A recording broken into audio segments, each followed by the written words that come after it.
test 1 2 1 2. Hey, hey.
All right, welcome back, folks. And we're going to do something we're not normally used to doing. We've got to do some live audio testing here to make sure we're coming through fine. Got a little too excited doing that pre-race. I think we might have blown up the mixer here. So as we are getting things back underway, sorry for that delay. The first race just got off the track, so we are currently gridding up for race number 2. Looks like Tag Senior and Tag Master. If Race Monitor is to be believed, it should be that group.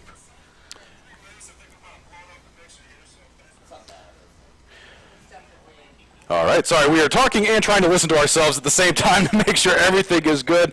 It doesn't sound like it is too bad right now, so please let us know in the comments section what you think.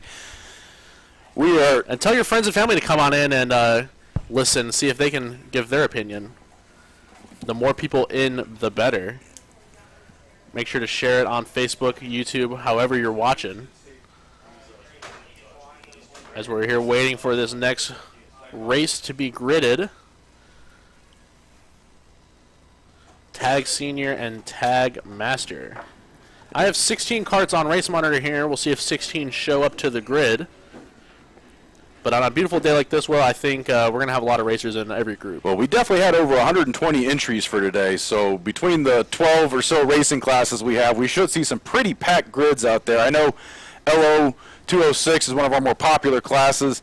Right now we've got the Tag out there. The Tag Senior, Tag Junior is definitely one of our other popular classes.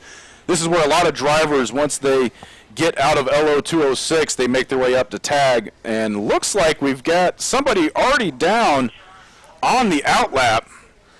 Oh, he's back underway now. We're not the only ones having a rough start, Will. Yeah. That's the number 12. We on that. We are going to try and clear the juju out of the air. Good vibes, positive feelings. We got beautiful weather here today, Mikey. I am excited for racing. So now that we got most of our technical difficulties figured out, they are bringing the groups around, getting them gridded up. I don't think we're going to see a race start on this one. So they got the rest of them need to catch up. Yeah, usually when you have like a spinner coming out into the, from pit lane, it sets them back. What's the average around here? About 3 false starts per. Well, maybe for the cadets and the juniors. With the seniors, though, maybe 1. Unless it's raining. Sometimes if we get a little squirrely out there on the rain. But you can see that first group of seniors right now. They're going to be your leaders starting out, and then we should see the Masters behind them. The Masters looks like that is the bigger grid. Their Masters are still not tight, so I don't know if they'll start them here. I'm hearing some radio chatter as a no-go on this. And so, nope. Yeah, I think they're going to take the left, yep. Still have one of the marshals on the field, or on the track right there, waving his caution flag, telling them they got to wait, make that trip around the jelly bean. Well, thank God we have that, because that'd be a really long pace lap, so we have to do the full 0.85 miles here. But fortunately, we can cut that down to just the C loop, which, if you're watching at home, that is our new junior course. So new product we just launched, ages 5 to 11 junior carts. They run that little C loop that you see the drivers taking on the cut through as the starter woes them down. And we hear on the radio, green flag is out. We are underway. Green flag. As our drivers make their way down into turn 2. Great shot from the drone here, Amp Skycam. All of those carts racing up the hill. Like a snake coming out there up the hill. Whoa! Whoa! We got one stopped on the hill, a couple spun out there at the top. Oh, there's some contact right at the entrance of turn 4. Contact made going up the hill. They spun around, not where you want to be on that blind turn. That's a dangerous spot to be stopped, but... And there come your leaders as they make their way up through turns 13, 14, and 15. Hitting that back straightaway. Going past the bus stop into turns 16 and 17. And we will get some position data here as they cross the line for the first time. Your leader is Mateo Rubio what is that? Luengo. Followed by Leonardo Oliveira, Matthias Pratis, Benu Yedla, James Schumann, and Oz Cheek. And that is your current grid for Tag Senior. Currently leading the Tag Master, Brant Estes. I'm going to let you get the next one. I'm going to go ahead and say Yevgeny Panenko. And if we are mispronouncing your name, come up here and yell at us, because we're not doing it to be rude. Me and Will are not smart. We agreed this was not going to be Meme Broadcast 2.0, Mikey.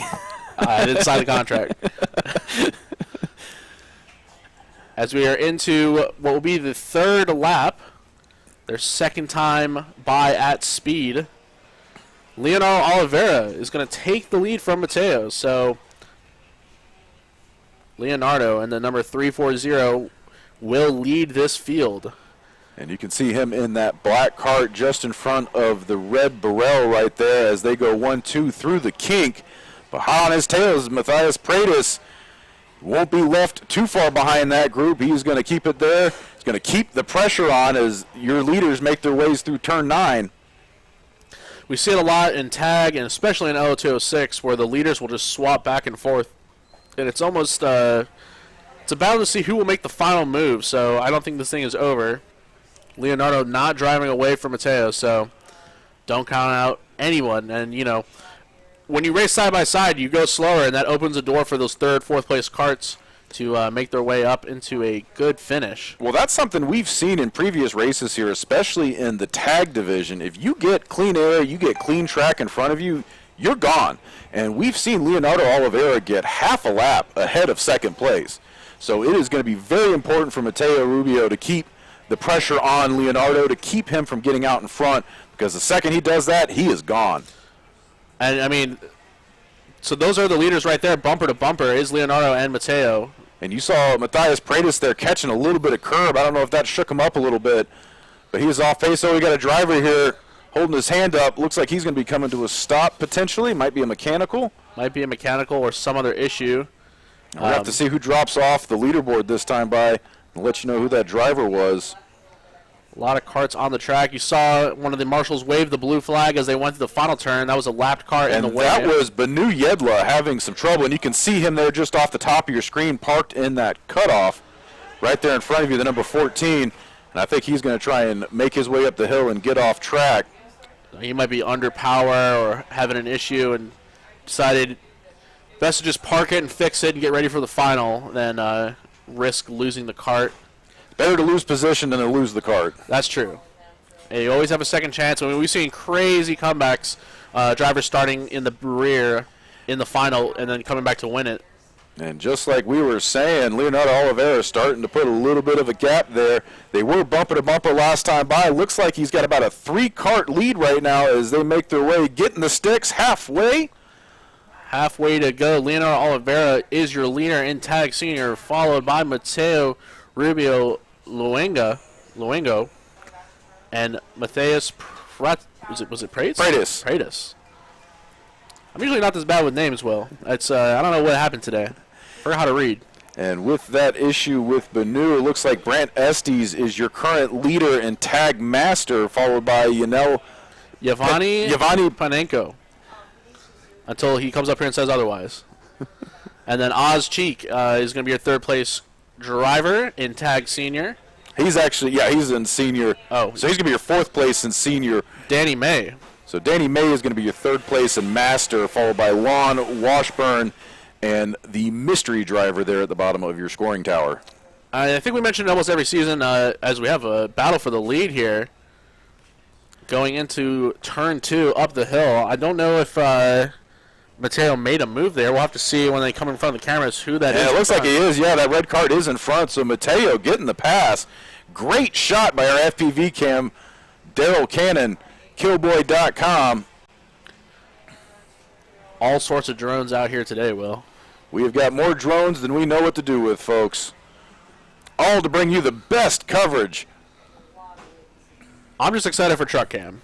Yes, I saw Truck Cam come back up here, so I don't know if we were having some technical difficulties, but if the FPV cam is in the sky, then that means Truck Cam is parked on the sidelines. That's right. We just have to believe.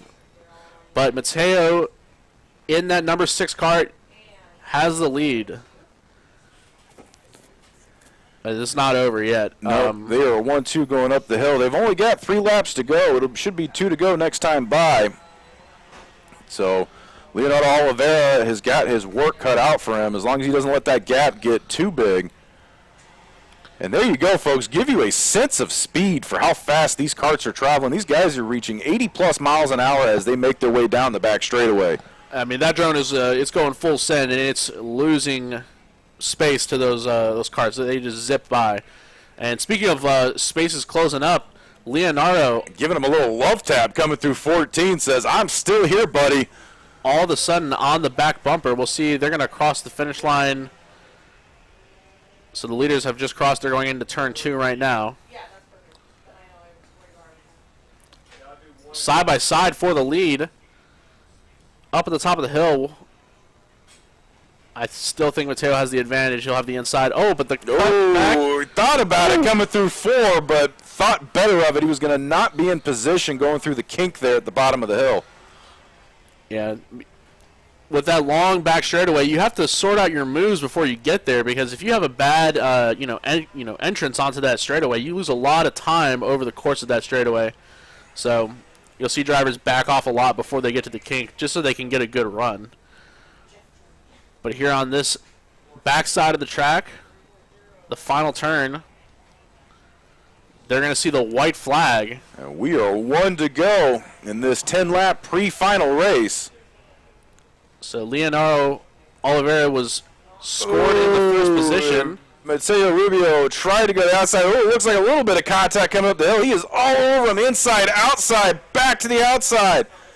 And they're still going to go 1-2 through the kink. Let's look to see for a move here on the back straightaway. Bumping and banging up that hill, but here they are on the back stretch. Oh, side by side through the S's. Oh, forced him off track. That's going to be one for race control to decide. Yeah. Because he cut the turn, so you're not allowed to do that. And here, is that Matthias? That's well, that could be on Mateo too, because he didn't leave space. Checkered flag is out. Because you're supposed to leave a lane inside the track, and he was alongside him, and he did not leave. He did not leave enough space, so I do not want to be race director on this one. He's going to have to make a call on that position. But currently, your unofficial results is Leonardo Oliveira in the first spot, Mateo Rubio in second, Matthias Paredes in third. That'll be your 1-2-3 for Tag Senior. Bill Stripple for Tag Master makes the pass on Brant Estes, so they will be 1-2 with Paneco, your third-place driver in Tag Masters. We didn't mention it, but I noticed at the end there that Matthias Paredes, he, with all that contact with the leaders had up front, he was able to sneak up and almost capitalize on it. Yeah, he was right there on him. I'm sure if this race had gone for another lap, he would have been more in the action. Yeah, I definitely saw them bumping and rubbing on that last lap, and that definitely slowed them down, giving Matthias. And so, now, Will, you have to remind me, the finals are a couple extra laps, are they not? Yeah, so we're going from a 10-lap to a 12-lap between the pre-final and the finals. And so that's, those extra 2 laps. On paper, they don't seem like much, but in a race like that where third place sneaks back into the picture, if you have another lap or 2 to work, you can really make something happen there.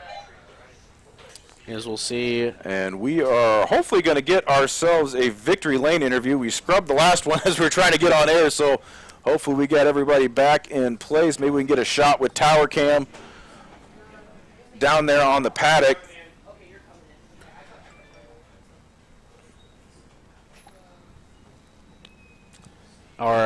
And while we wait, we'll just fill the airtime. We'll maybe start going through that stand-up routine you've been working on, Mikey. I don't think we're not that desperate yet. I'm sure we can think of other appropriate things to talk about. It's great to be back here for another season, Will. It definitely is. It's great to have you back in the booth. I know we missed you last month, Mikey. It is, yeah. I had some other duties to attend to, but glad to be back. Glad to be back in the booth. I mean, I feel like I've done a little bit of everything as far as producing, flying, camera work. You've worked every position here on broadcast. I can say I'm the only one that has, like, other than you, of course. The the original jack of all trades. I think it's been about 4 years since I've even touched a camera, because that was the first thing we did, start bringing in extra camera operators on the team. And now we've got a full crew out here. I didn't see the full list, but we've got over 10 people on the broadcast team today, so it is definitely a monumental effort to try and bring all this action to you guys. And, you know, early on in the season, this is our second broadcast of the season, still shaking out some of the cobwebs. But we have got more cameras, more tech, more everything in line this year, so we are excited. Hopefully you guys at home are excited, and we know the fans out here are excited. Yeah, I saw earlier there was tons of fans out there in that spectator area in between where turn 1 and turn 4 go, and then the entire balcony up here was full of people, so people are out. We got people on main track, motorcycles on main track. It's a hopping day here. Oh, we've got, yeah, Evolve GT is out there at the main track. We've got the full bike day.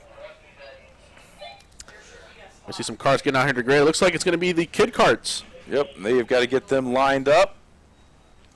And we're going to take a quick break here real quick, Mikey, as they get kid carts lined up. Going to see what is going on with this interview. All right, we'll be back in a minute.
All right, that was a battle. Okay, walk us through that.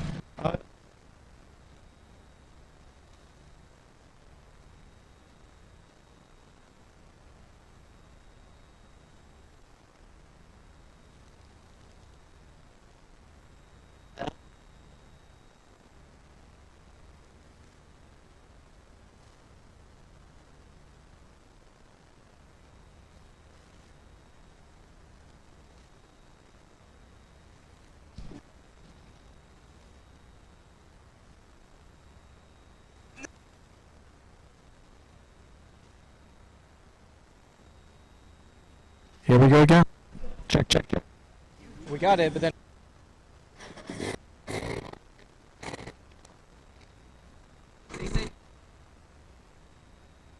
Do you want to come close?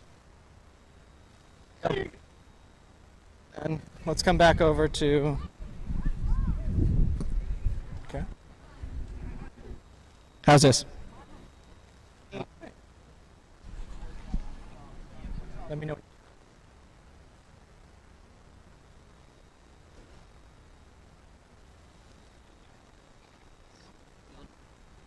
The actual. Oh, okay. All right then. Miguel, Let me see. fica de olho no kite. Cool. Yeah. I appreciate it. Sorry.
Yeah, I didn't hold the bottom. Does Nathan need to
All right, Will, we are back. It's just it's been a day of technical Yes, difficulties. it has been. And while we were getting that last problem resolved, that was the Kid Kart race on screen. So they have just wrapped up, and now we are going into that huge Lo Senior Lo Master race. Should be about 30 karts on grid for this one between those two classes. This is always an exciting one. These Lo206s, they've got just enough power to be dangerous, but not enough power for anybody to pull away. So according to my race monitor, we just have Lo Masters. So, 19 so of them. Big grid for Masters. Which tells me that if there was this many Masters and they couldn't share it with the seniors, we have a lot of both. We of the should have a groups. good group of seniors coming up here next.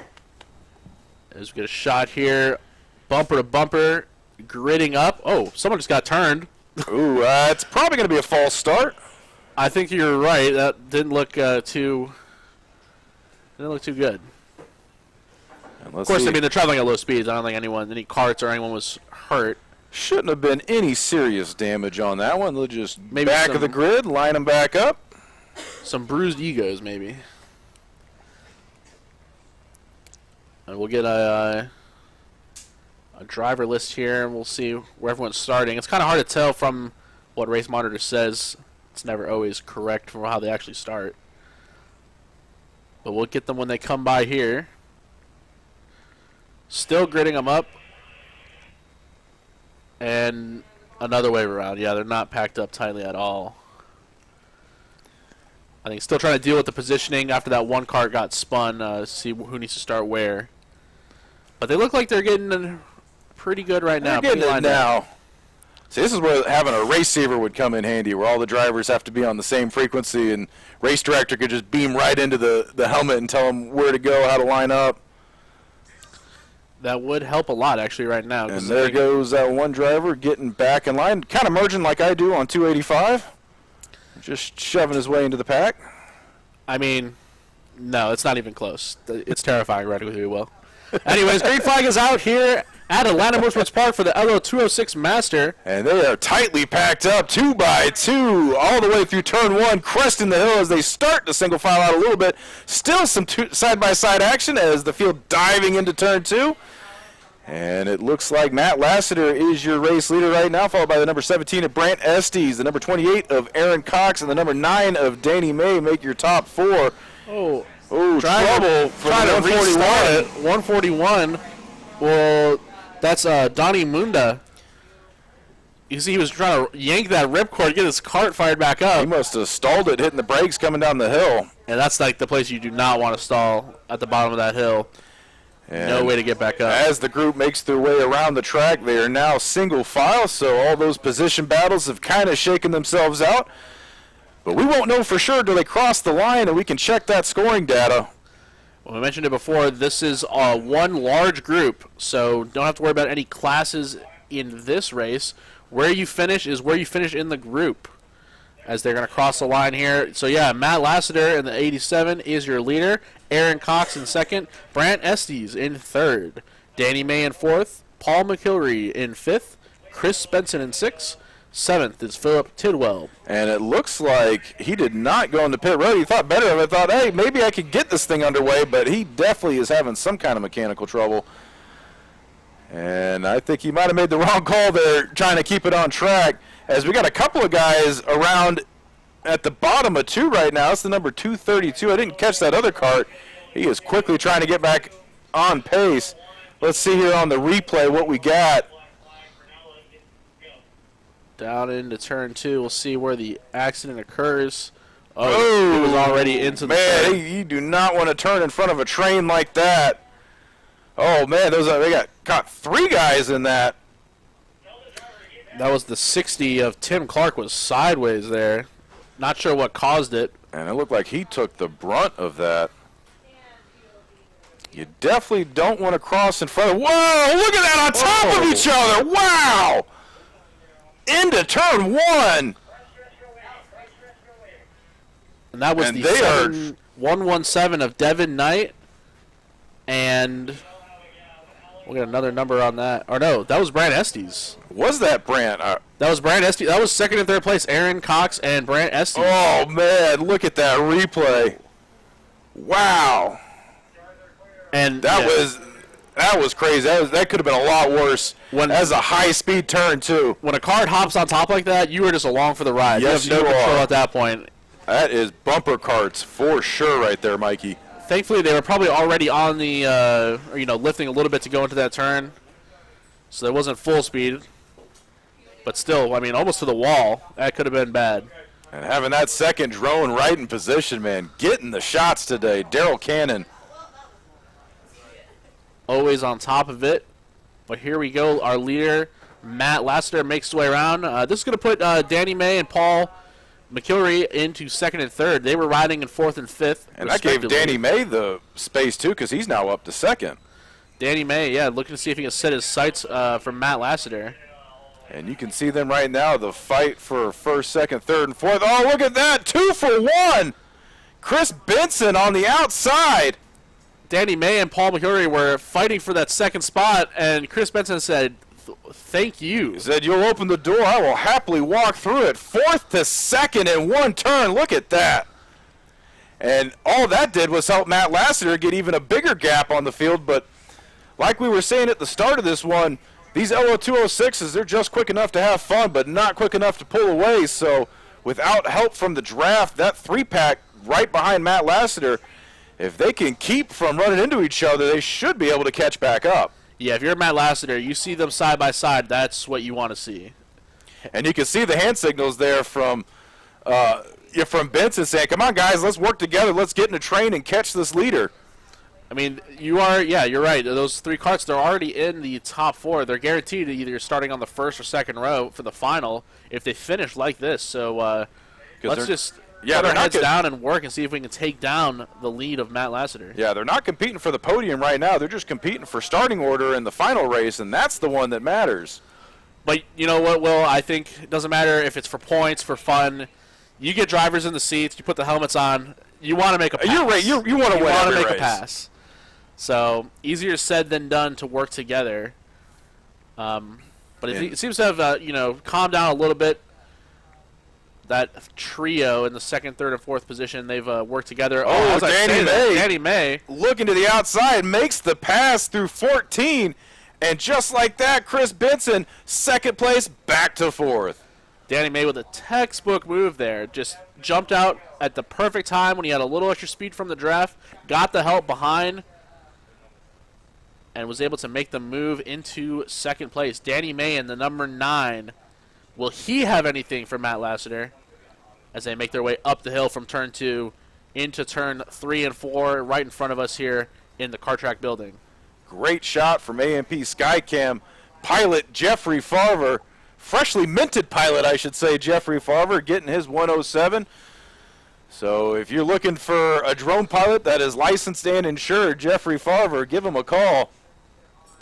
Giving you those great shots. Right now we're on the FPV cam following these leaders through the backside of the track. Always great to have FPV cameras out here at the track. It just really gives you a sense of speed and just the elevation change in this track. It's almost like you're on track in the kart. And there go your leaders forking their way around turns 16 and 17. Across the finish line they go. That is going to be lap 6. So this is the 7th lap of this 10-lap pre-final. And the gap's closing a little bit. I don't know if it's my eyes playing tricks on me, but it looks like Danny May has closed the gap to Matt Lassiter. They are definitely inching their way closer, although do they have enough time to catch? I know it doesn't look like too much on screen, but these Lo206s, they are definitely about momentum and keeping the pace going, so any little mistake can be drastic, take several laps to recoup. You know, Will, we've been coming here for seasons, and every time I see Danny May in that number 9, I just can't help but rooting for the number 9 in Dawsonville. Every time it makes me happy to see him running up front. And just making his entry back into NASCAR at Martinsville, Chase Elliott back off of the injured reserve. So happy to see him back in action. Happy to see the action here heating up at Atlanta Motorsports Danny Park. May Look at that. on the inside. Oh, he's not going to get there. Thinks better of it, but hey, he told Matt Lassiter, I'm here, you better watch out. He's banging on the door. Open up. You just got to be careful, though, because if you make the wrong move at the wrong time, you open the door. Oh, he's going to send it. Danny He's May. gonna knife him into two. Crossover. But Lassiter's got the momentum, hits him with the crossover. That might leave Danny out to dry. Look at that. McElree's got it, but Danny's got position going into the kink. They're still too wide. Oh! And that's what I was talking about. If you try to make that move in the wrong spot, you open the door up. And McElree thought he was going to take advantage of it, and he ended up losing the position. So Danny May keeping second place, and that allowed Benson to hopscotch over McElree. Matt Lassiter it looks like he won that drag race up that hill. They were side by side. Danny May maybe had a bigger breakfast.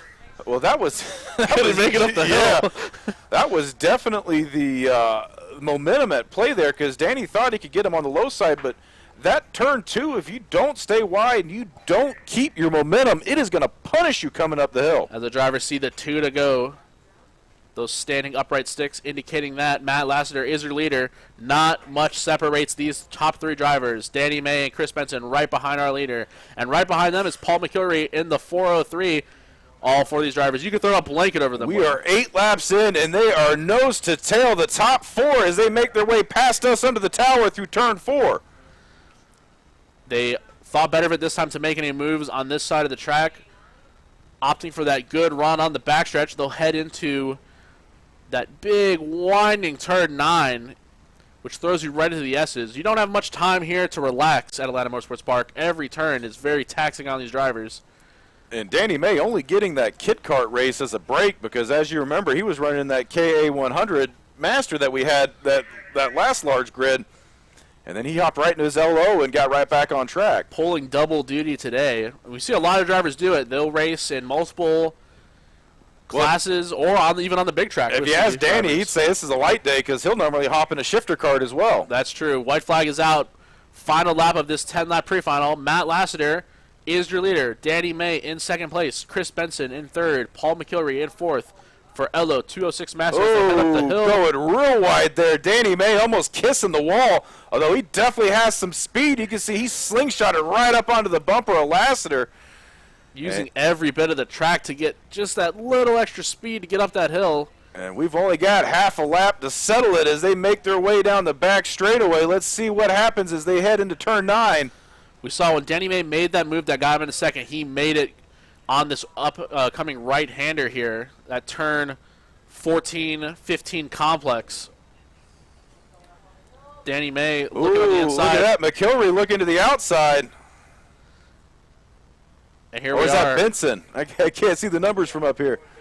Danny May looking on the inside. We'll see how they sort themselves out on the final turn. And Danny May, I don't think he was able to get there. So Matt Lassiter hangs on. And Chris Benson actually ends up stealing that second spot away from Danny May. So Chris Benson will start on the second row. Danny May, he went for that move and it cost him. So he'll start on that second row in our final this afternoon. And we should be able to catch Matt Lassiter for an interview here as leaders make their way off the track. They got to go ahead and pull it through the tech line, but once he gets his weight in, we should be able to get him for an interview. You know, on paper, Matt Lassiter, he led most of those laps, if not, I think, every lap. But that's just on paper. If you watch this race, it was close the whole way. He had to work for it. And honestly, the big winner there was Chris Benson with that amazing 4th to 2nd, back to 4th, back to 2nd. He was happy to take advantage of everybody fighting it out. And, I mean, this was all because of that contact we saw in turn 1 between the number 28 of Aaron Cox and number 17 of Brandon Estes. They were running second and third, and they opened the door. We must have missed that pass there, because timing and scoring is showing Benson is second over Danny May. And it looks like we're about to get interview underway. I could see our trackside reporter, Trevor Metshare, getting ready. He is walking over there. So we will be ready to go here in a second.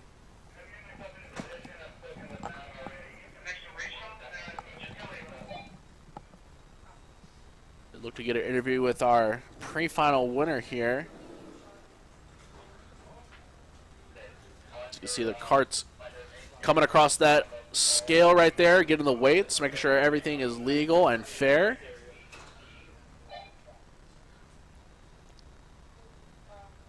Let's see if we can get our interview lined up here with our winner, Matt Lassiter.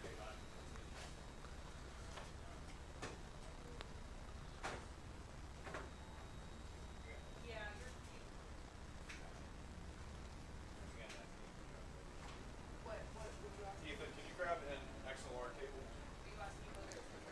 Yeah, give me a XLR cable, an audio cable, and then we need to paint this speaker a little bit. Yeah, if I'm landing, you're good. Yeah, I put it off to the side.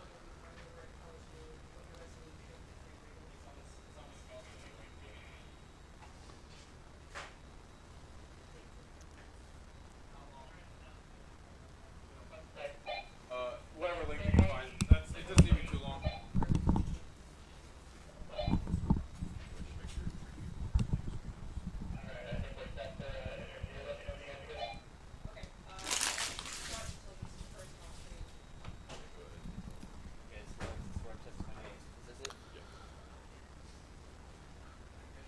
All right, folks. We got our Victory Lane interview coming up here.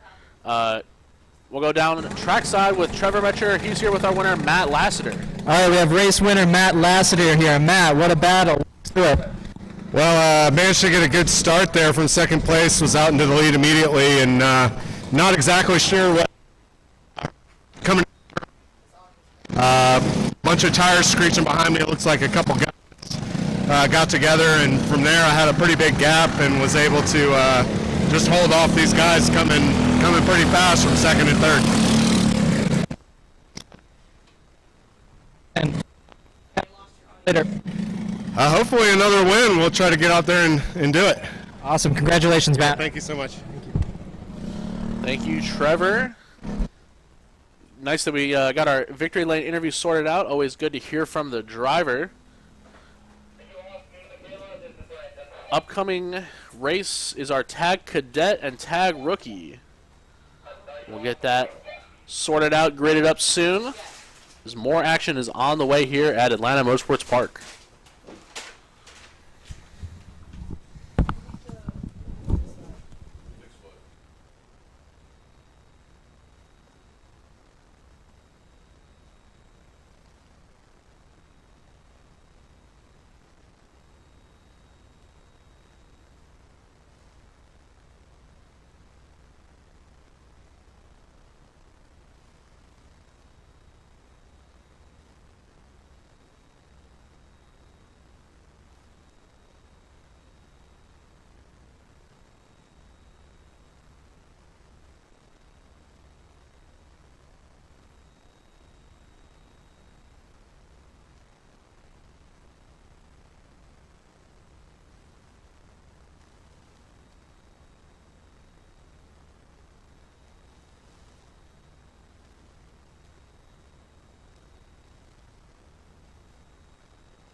All right, we have carts back on track here. As we'll look to see, I'll tell you what class we are in. Tag Cadets and Tag Rookie. And I'm hearing a false start on the radio. As you see, a ton of carts here. So another big race. Although this time it is 2 groups. And these are some of the youngest drivers on track, the youngest group to be running the full track layout. So patience is definitely needed on these race starts, something these young drivers are still in the process of learning. And much the fans at home as we try and get this underway. And great shot right now. You can see those bikes on the main track zooming through the carousel up there. And also zooming on track, these Tag Cadets as they make their way through 17. Oh, I don't think we're going to get a start here as they were all over the place on the back end of that grid. And third time, third false start. So let's see if we can get her on this one. I'm counting 16 carts in this grid right now. This should be a fun race to watch. These kids have no fear, Mikey. Yeah, you're right. Well, they haven't been involved in any big accidents or had any scary moments. They're not scared of anything. They have nothing to base their fear off of. So they're going to do some crazy things on track. It results in a good product here on track. Green flag. And they get the green flag as your leaders make their way. Almost 3 wide there coming through turn 1. A little bit of contact. And it looks like you're, contact at the bottom of the hill. One of the carts got pushed around, popped up, and you can see waving the arms. We'll get a number on that. Looks like the 98. I think that was Owen Gazioni. What's your opinion on that? Gazione? Owen Gazione. Looks like he had some trouble and some kind words to say to his fellow driver there, judging by his hand motions. I looked like he was driving in Italy. We're going to see this time by as the leaders cross the stripe. Gabriel Lopez Velarde is your leader. Off to a big lead right now. 2 wide through turn 1 again. That's the battle for second place right now. Callan Berghofer fighting off Ryan Perez as they make their way down turn 2. And they were fighting it a little bit too much because 4th and 5th place now are in the action. That is Francisco Puerta followed by Isaac Carvalho. So if they're not careful, look at that. Ryan Perez looking to the outside again. He might make the pass here as they are side by side into turn 9, and he does, but is there going to be a crossover? No, shuts the door on him, so Ryan Perez, he's in second place. Callan Berghofer, he's going to make a little bit of mistake, open the door for Ryan. Ryan's going to take that second position, and this is really where the battle is on track because Gabriel Lopez Velarde, he's kind of checked out at this point. Yeah, and if they don't do anything to catch up, because these 2 strokes, once you get in front and you get clean track, you are gone. So they have got to work together if they want to try and catch up to the leader. But, Mikey, this is just the pre-finals, so strategy is at play. You want to keep the car intact. You don't want to wreck because position is everything going into that final race.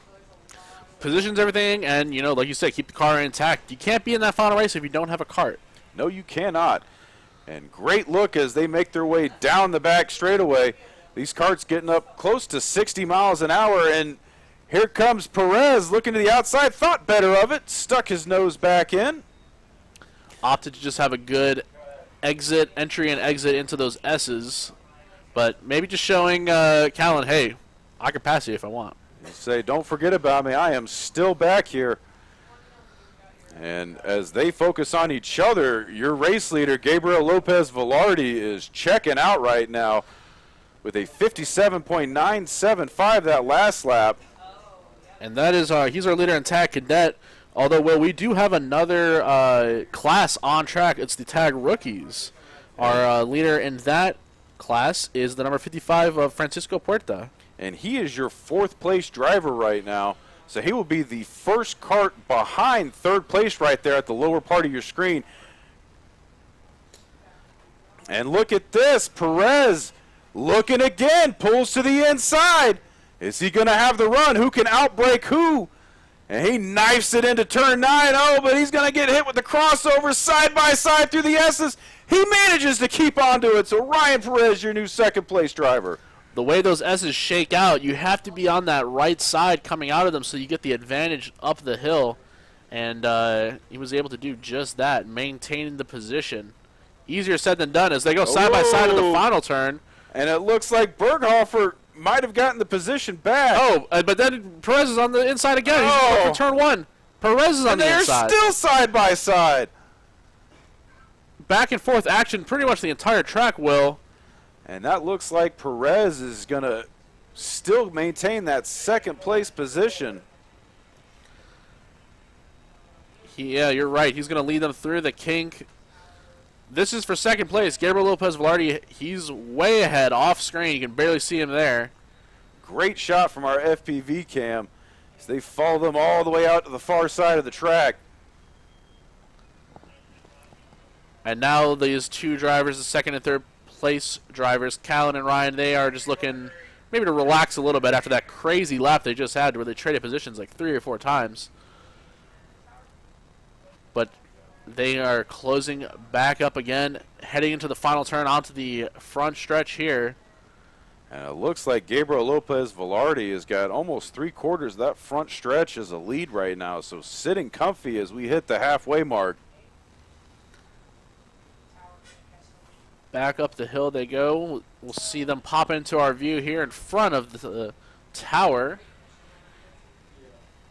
And then quickly down the hill into that little kink onto the long backstretch. This is where the cars will reach their top speed before it's a heavy braking zone into turn 9 where they'll immediately get thrown into the S's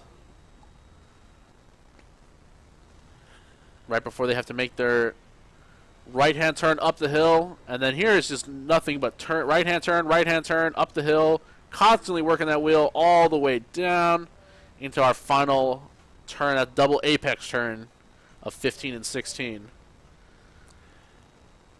And that gap still looks pretty big between Gabriel Lopez Velarde and that of the fight for second place right now between Berghofer and Perez. And it looks like there might be a little action heating up behind them between Francisco Puerta and Adam Durst, although they are not competing against each other. Puerta, the rookie, and Durst in the cadet class. Puerta's next contest is Isaac Carvalho, who is a bit further back right now. And oh, look at that. Little action there for second place. It's worth noting that Callan Berghofer, he posted the fastest lap of the race that last time by, faster than our leader, Gabriel Lopez Velarde. So maybe if he's able to turn a couple faster laps, he can catch up to our leader, and maybe using the draft, he can bring Ryan Perez with him. We'll see how it shapes up here. But I think with the lead that Gabriel has and the amount of laps left, I think he can just ease back and have some easy laps and come ahead with the win here. But it's not going to be easy for our second and third place drivers. They are still pretty close to each other. Ryan Perez, he's not content with starting on that second row in that final. He wants to start on the front row next to Gabriel. Ooh, and there they are, side by side. Again, Perez to the inside. Is he going to have enough speed? And if you think I'm braking, oh, a little too hard. Get hit with the crossover again. That's such a hard line, Mikey, because you've got to scrub speed. You've got to be the first one to brake when you're darting to the inside. But he's trying to make that pass, and he gets by him, but he gets by him too hard because he overshoots the turn. Hey, it must be such a demoralizing feeling just to be driving past someone and then trying to turn the cart, and you're too fast to turn it, and you just see the other guy snake his way through. That is a common thing you see at the dirt track where they go send it low, run up high, where the guy that starts high goes down low and maintains the position. Classic crossover.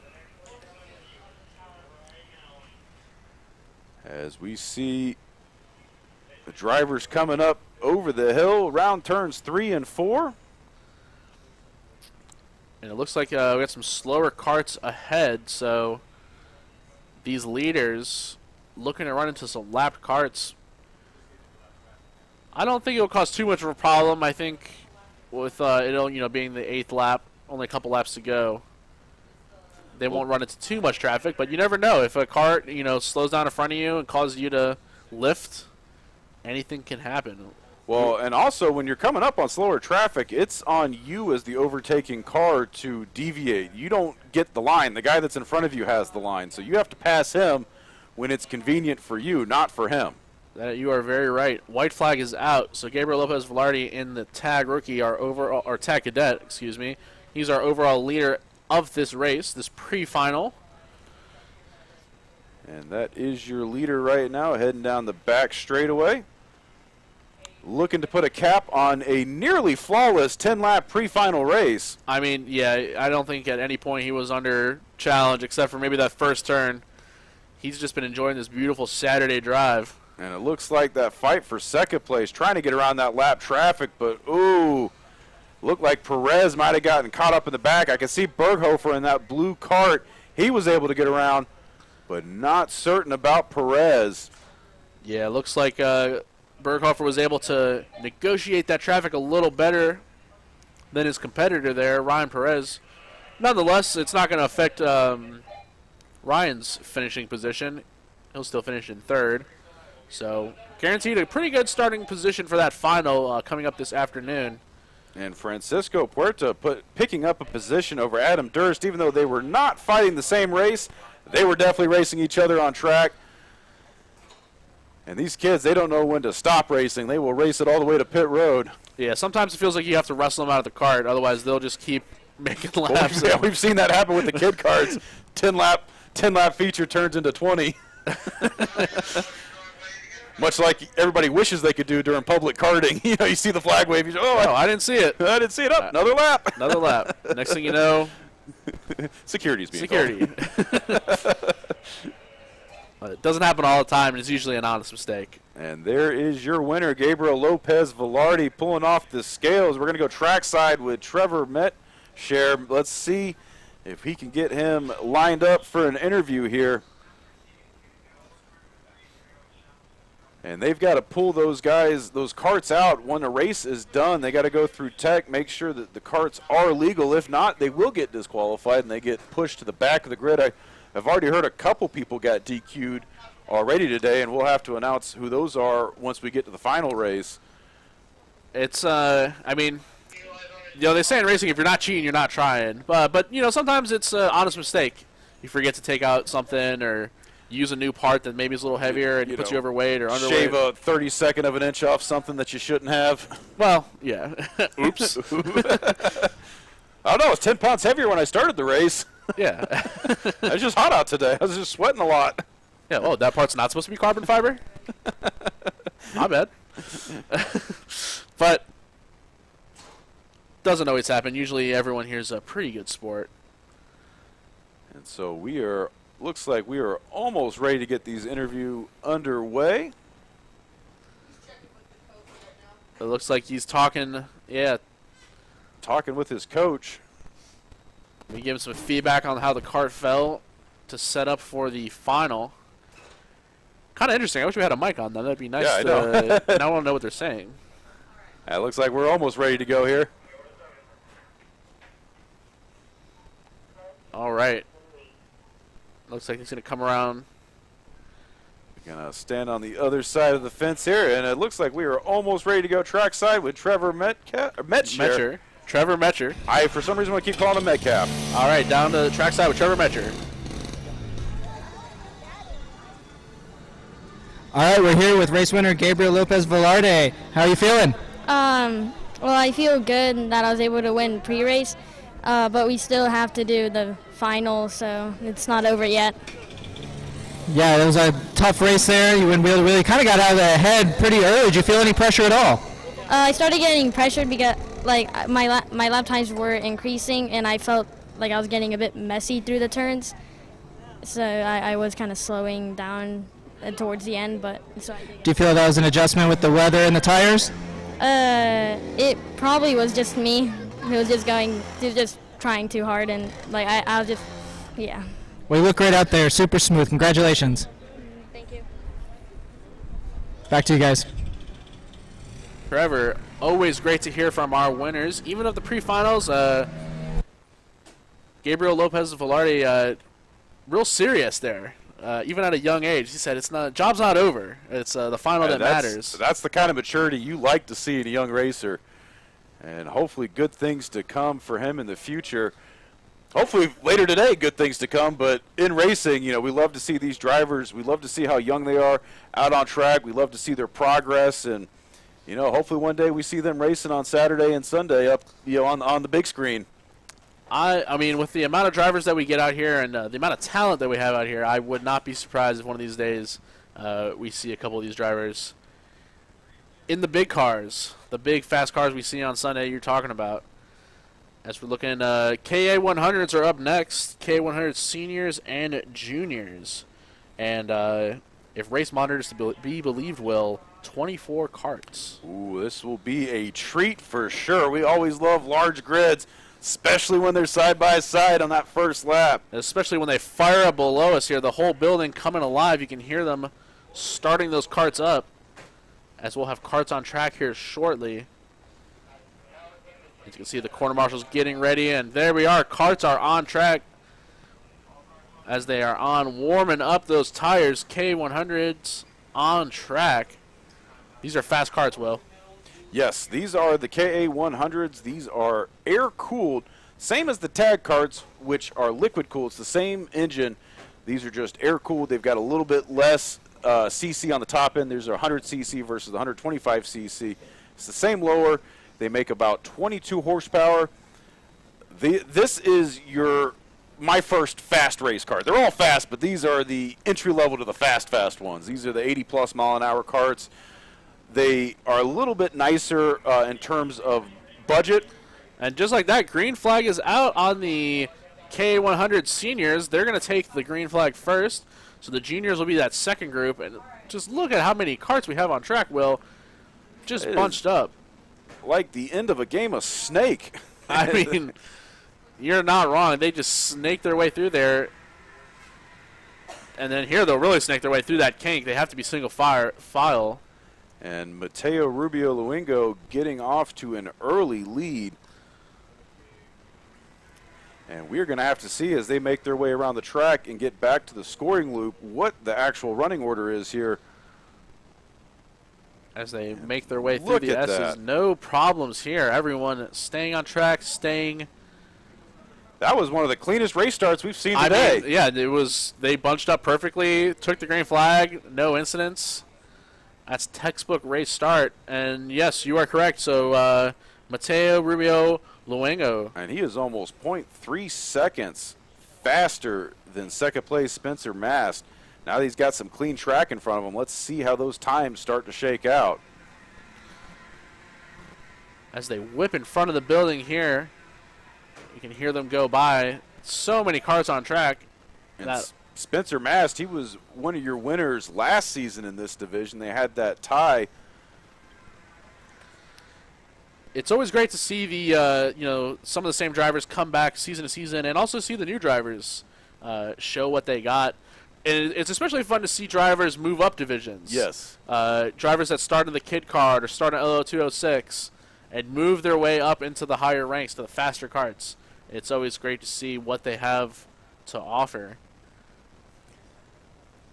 As the second lap is underway, not much changing here. Oh, in the somebody front. going a little wide there, losing 2 spots. That is not how you want to attack that turn.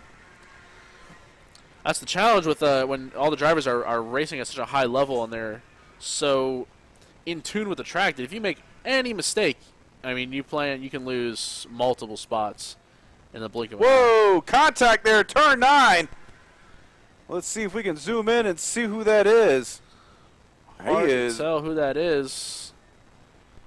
Oh, we got an instant might have replay been here. Cameron Estes. I'm seeing a 2 in there.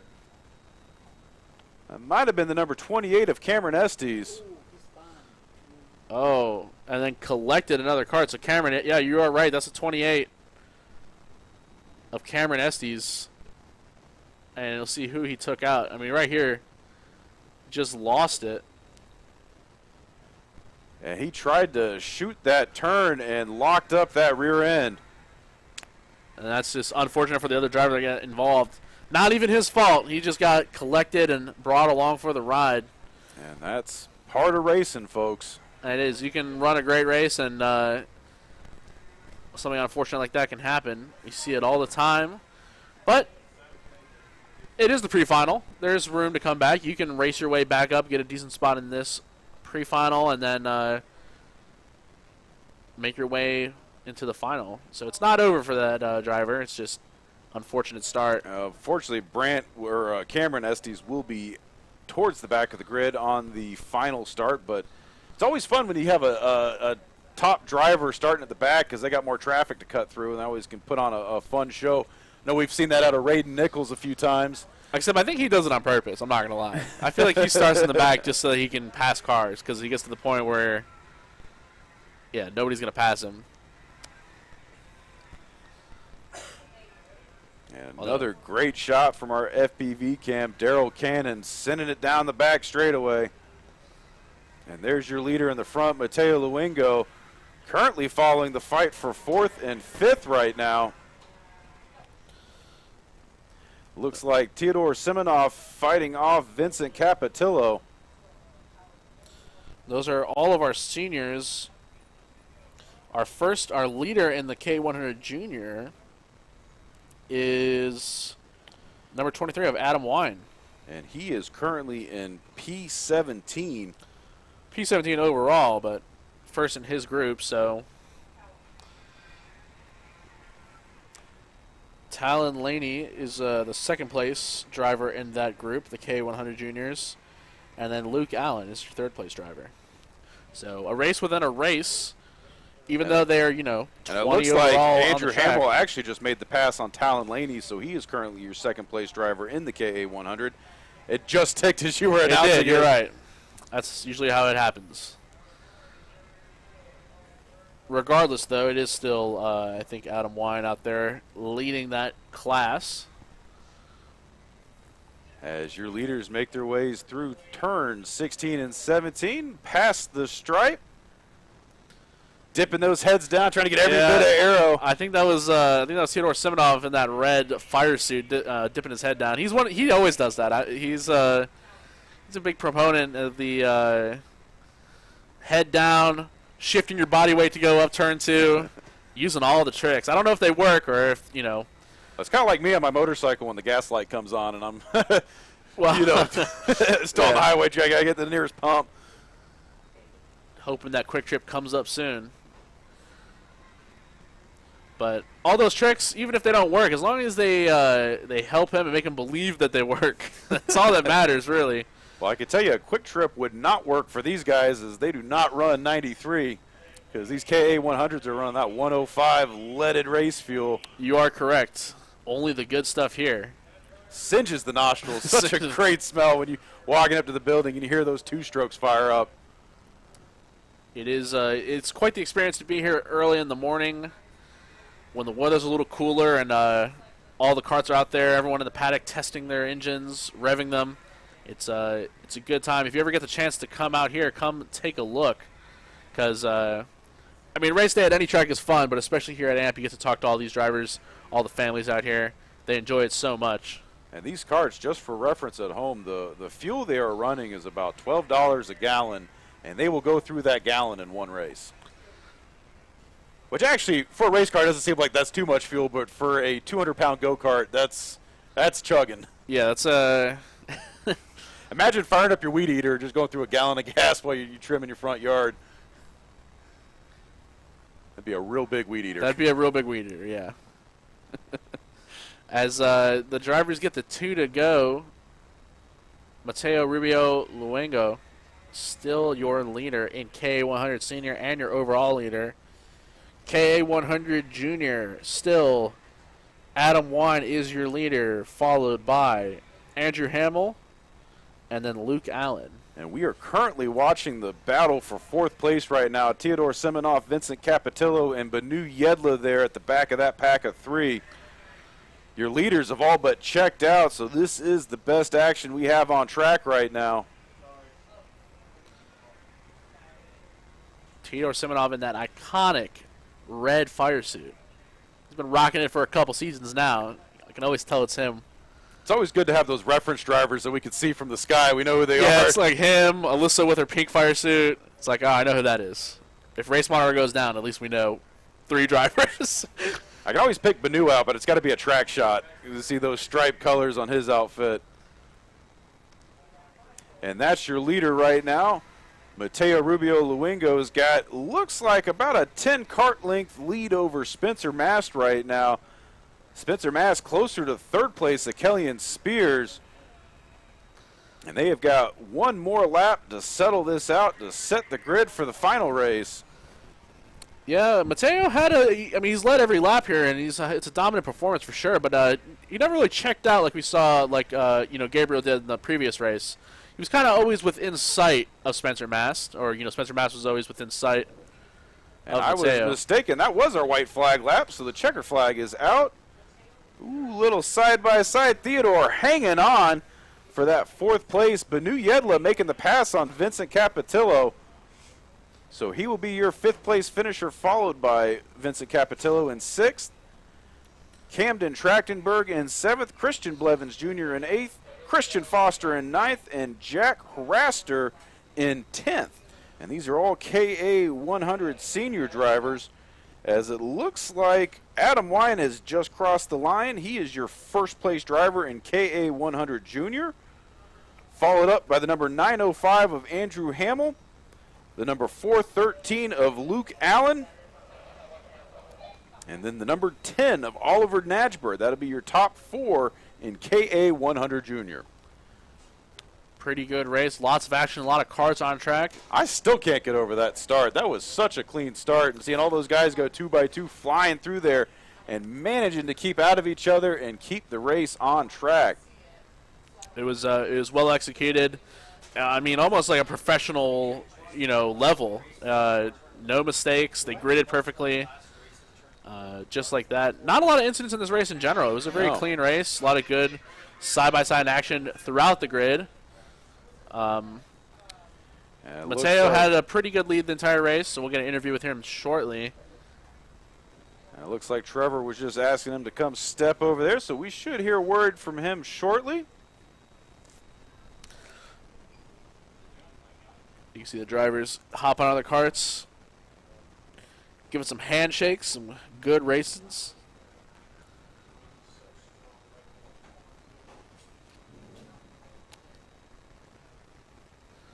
As you'll see, our leader, our winner of the pre-final, Mateo, he's going to come around the corner here. And so we're going to go down trackside here with Trevor Metcher and our winner, Mateo. All right, I'm here with race winner Mateo Rubio Luengo. Mateo, congratulations. How'd you feel about that? It was good. I didn't pull away as much as I thought I would, but it was nice and calm, so it was a good race. How was that different from the first heat? Well, X30 was pretty chaotic, but in general, in K it's a little more calm sometimes, so this isn't too unexpected, so it was nice and calm. Well, you started out in first, you finished in first, you never looked back. Did you feel any pressure? No, not really. Only on the first lap because I didn't get the start I wanted to get, but after that it was fine, so it was all good. Well, you look great out there. Congratulations. Back to you guys. Thank you again, Trevor, with a great interview with Mateo. And I think I heard the carts pulling out on track. I heard the rumble under the building, although I hear race control is up here looking at an incident right now, so these guys should be underway here shortly. A lot of carts on track. Look at that, Will. A great sight. As we get Race Monitor to update here, we'll find out who this actually is. We'll have our running order here shortly.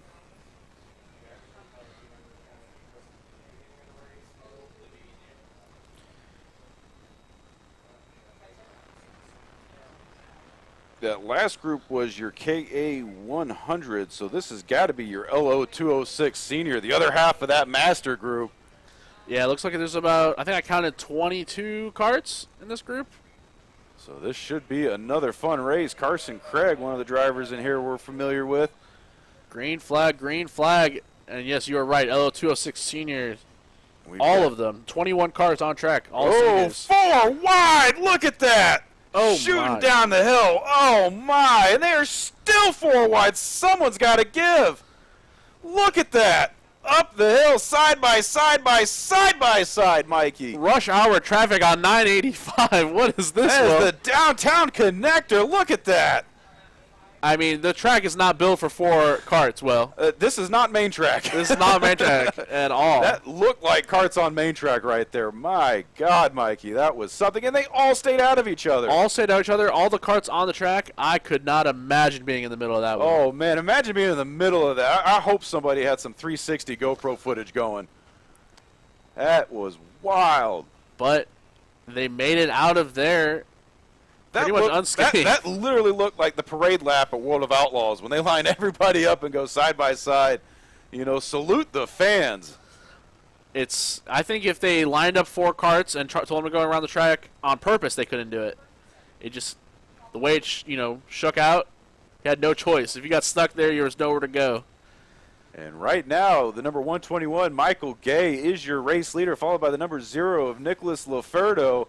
The number 35 of Luke Kondrowski is in 3rd place, followed by the 198 of Juan Pablo Garcia. Trey Mitz rounds out your top 5 in the number 95.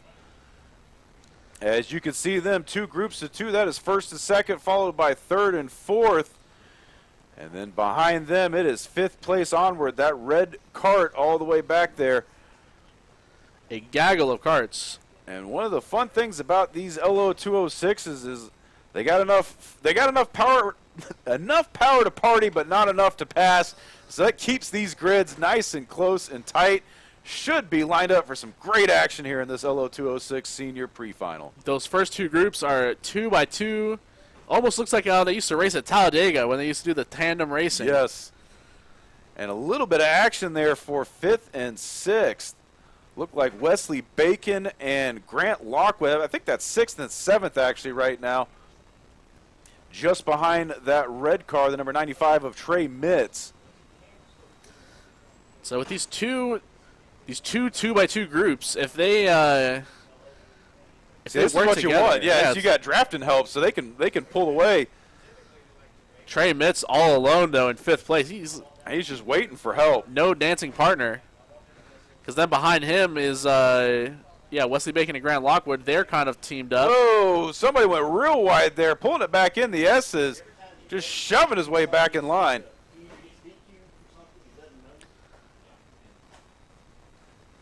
And into the final turn they go. Michael Gay is still the leader in the 121. Right behind him, inches away, is Nicholas Loferdo. We need to see if we get a wider shot to see if we can find some of this action here in that mid-pack. Look at that, 3 wide coming across the start-finish, almost 4 wide. Here we go. Here's where the action is heating up. That looks like the number 2 of Ryan Florentino and Theodore Siminoff leading this pack. Man, you think if you go 4 wide on the first lap, that would just scare you enough for the rest of the race, but not these drivers. Not they said, let's do today. it again. We'll run it back. Let's keep the party going. As we got it looked like a pass for the lead. Nicholas Loferdo was looking on the inside of Michael Gay. We'll see how that shakes out when they come back around. And right now we're following the body of the snake as they make their way down the back straightaway. This is definitely your mid-pack. Looks like P8 through about P18. So anything possible for these drivers. Anyone in this line, if they make a mistake, it opens the door for a driver to sneak up there and take a position away. And there was a spot gain there coming through 14. Couldn't see who that driver was. Always a sketchy place to pull out 2 wide. That is a blind sweeper as you crest over that hill and through a 14. new leader, Nicholas Loferdo. So he ended up making that pass on Michael Gay. So your new leader in the number 0, Nicholas Loferdo. Michael Gay right behind him. And here comes, we're back on your leaders as they make their way underneath us in the tower, heading down the back straightaway. A little bit of separation on the backstretch. Michael Gay looking to get that first position back. But as they race up front, it opens the door for Luke Kondrowski and Juan Pablo Garcia to get up there into the fight for the lead. And as we're watching that mid-pack, you can see your leaders exiting out the bottom. Here they are again, your leaders making their way through turns 14. We've got a Kart down there. You can see a corner marshal on the right side of your screen.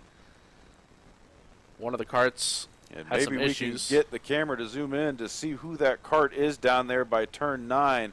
Halfway for the drivers, they'll see the crossed flags.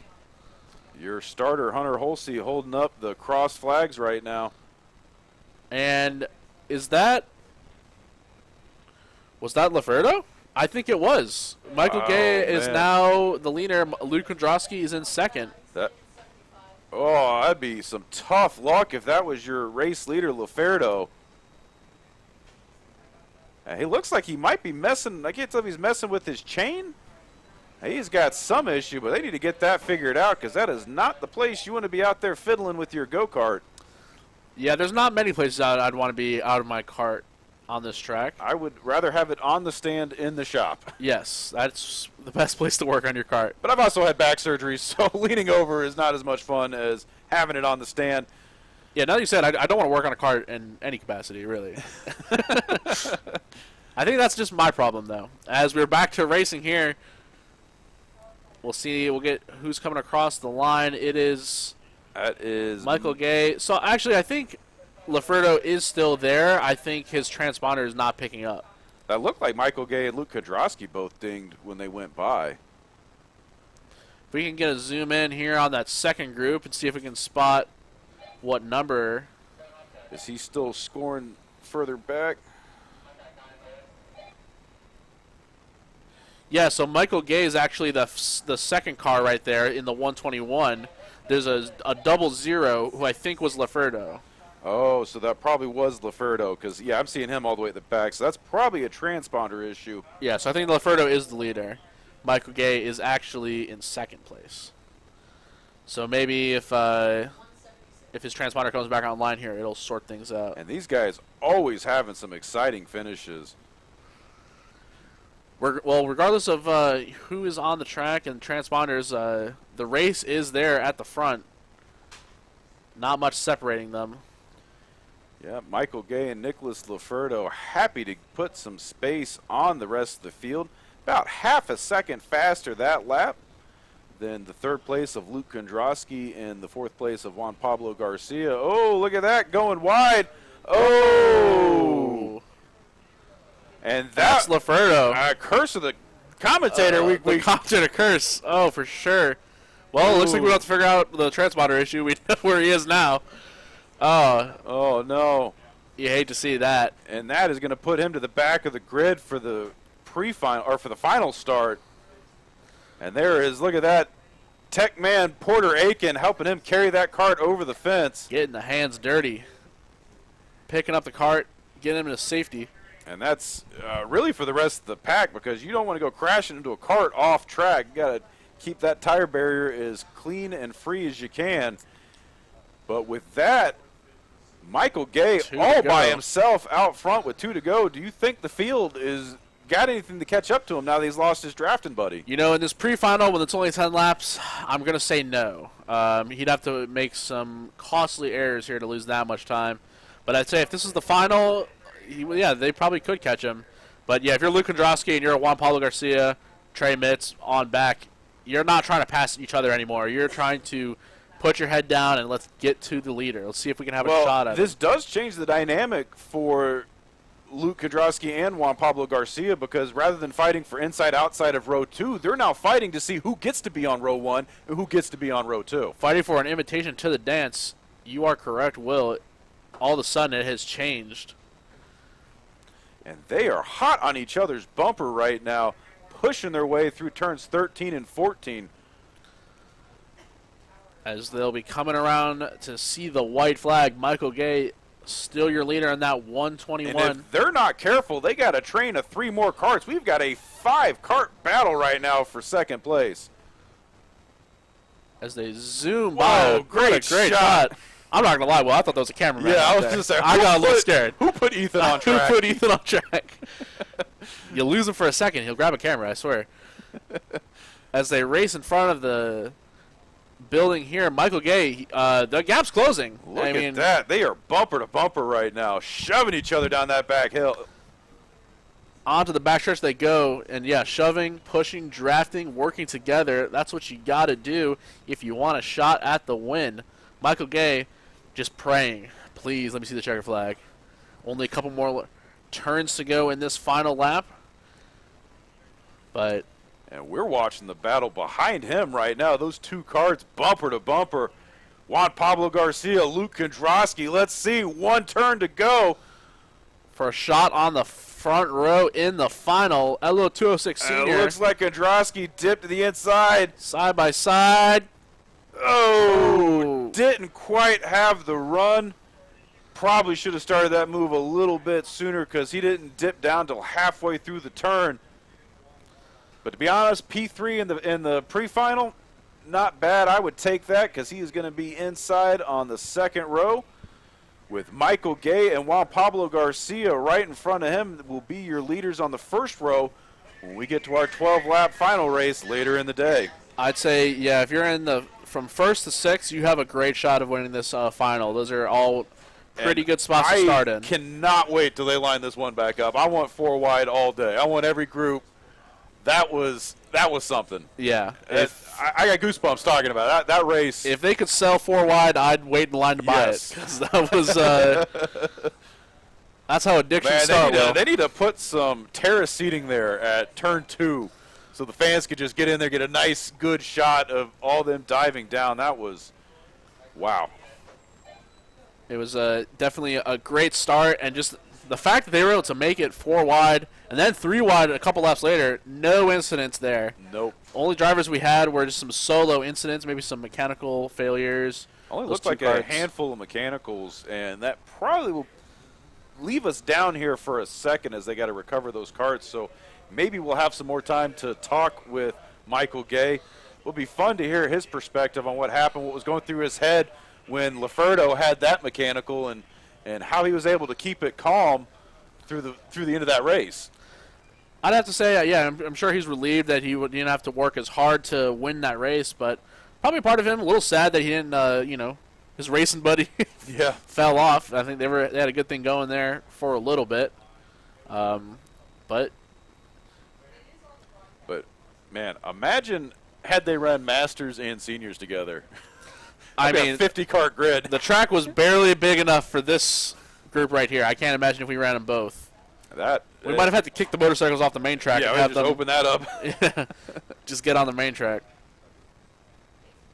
Which, you're the man to ask about this, but will we see karts on main track this year at any capacity? We are trying to put that together. We don't have anything official to announce just yet. That was quite the fun event we did at the end of last season. It was kind of like the celebratory end of the season race we did between the summer series and the winter series with the kart racers, because the main track you really got to change your setup, so it's not something that is easy to go back and forth between.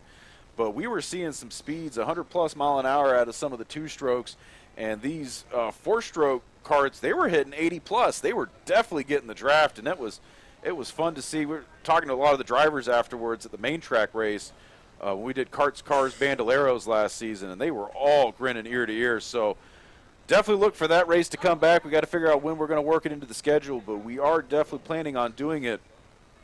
So keep that on your radar for later this season, folks. I think there's just something about being on the main track. If you're just a young driver, you're like, wow, this is where the big cars drive. I can't believe I'm on the same pavement. And Porter Aiken, you can see him down there teching those karts, making sure they are legal. And we are waiting on Michael Gay, see if we can get a word with him.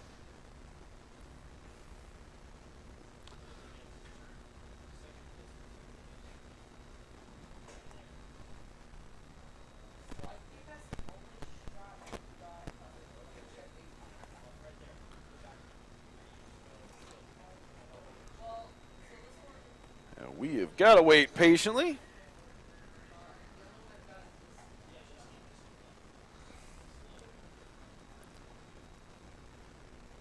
There's a lot of cars in that tech line. And let's see. I don't know, maybe we can try and entice them from up here. We've got speakers set up on the balcony, so I know they can hear us down there.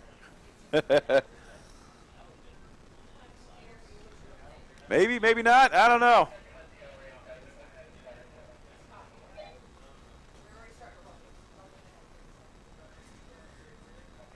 And we got carts on track, so this interview might.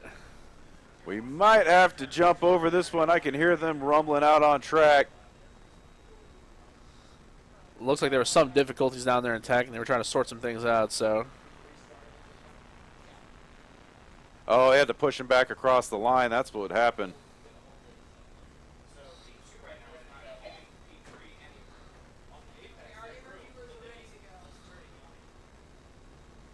All right, and real quick, we're going to head down for a trackside interview with our winner, Michael Gay. Trevor Metcher, take it away.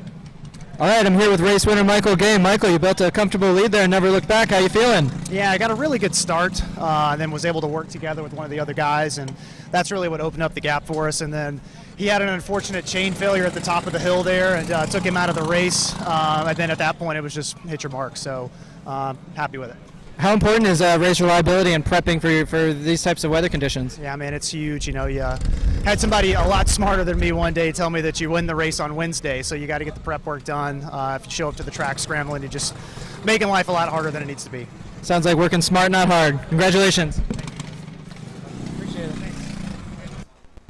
All right, another great interview on Victory Lane with Trevor. Thank you, Trevor, as we got some carts on track here. Looking to grid up. It is our shifter carts. So standing start for this race.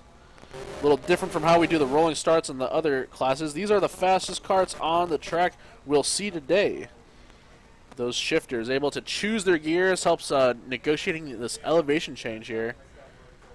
Makes it a breeze choosing those lower gears. As a decent group here, race monitor shows 11. We'll see if we get an official count here in a second. But it's a little hit or miss with the shifter. Sometimes we get like 3 or 4, and sometimes there's 15. Not sure what we're going to get, but on a day like this with the weather this good, if you have a cart, you're probably here. Not much else you could do on a day like this. It's quite beautiful. You should be here. As we'll see our drivers, they did their warm-up lap, getting on the grid for the standing start. As you can see, our flagman down there, Hunter Hulsey, getting them situated on the grid lines there for an F1 style start.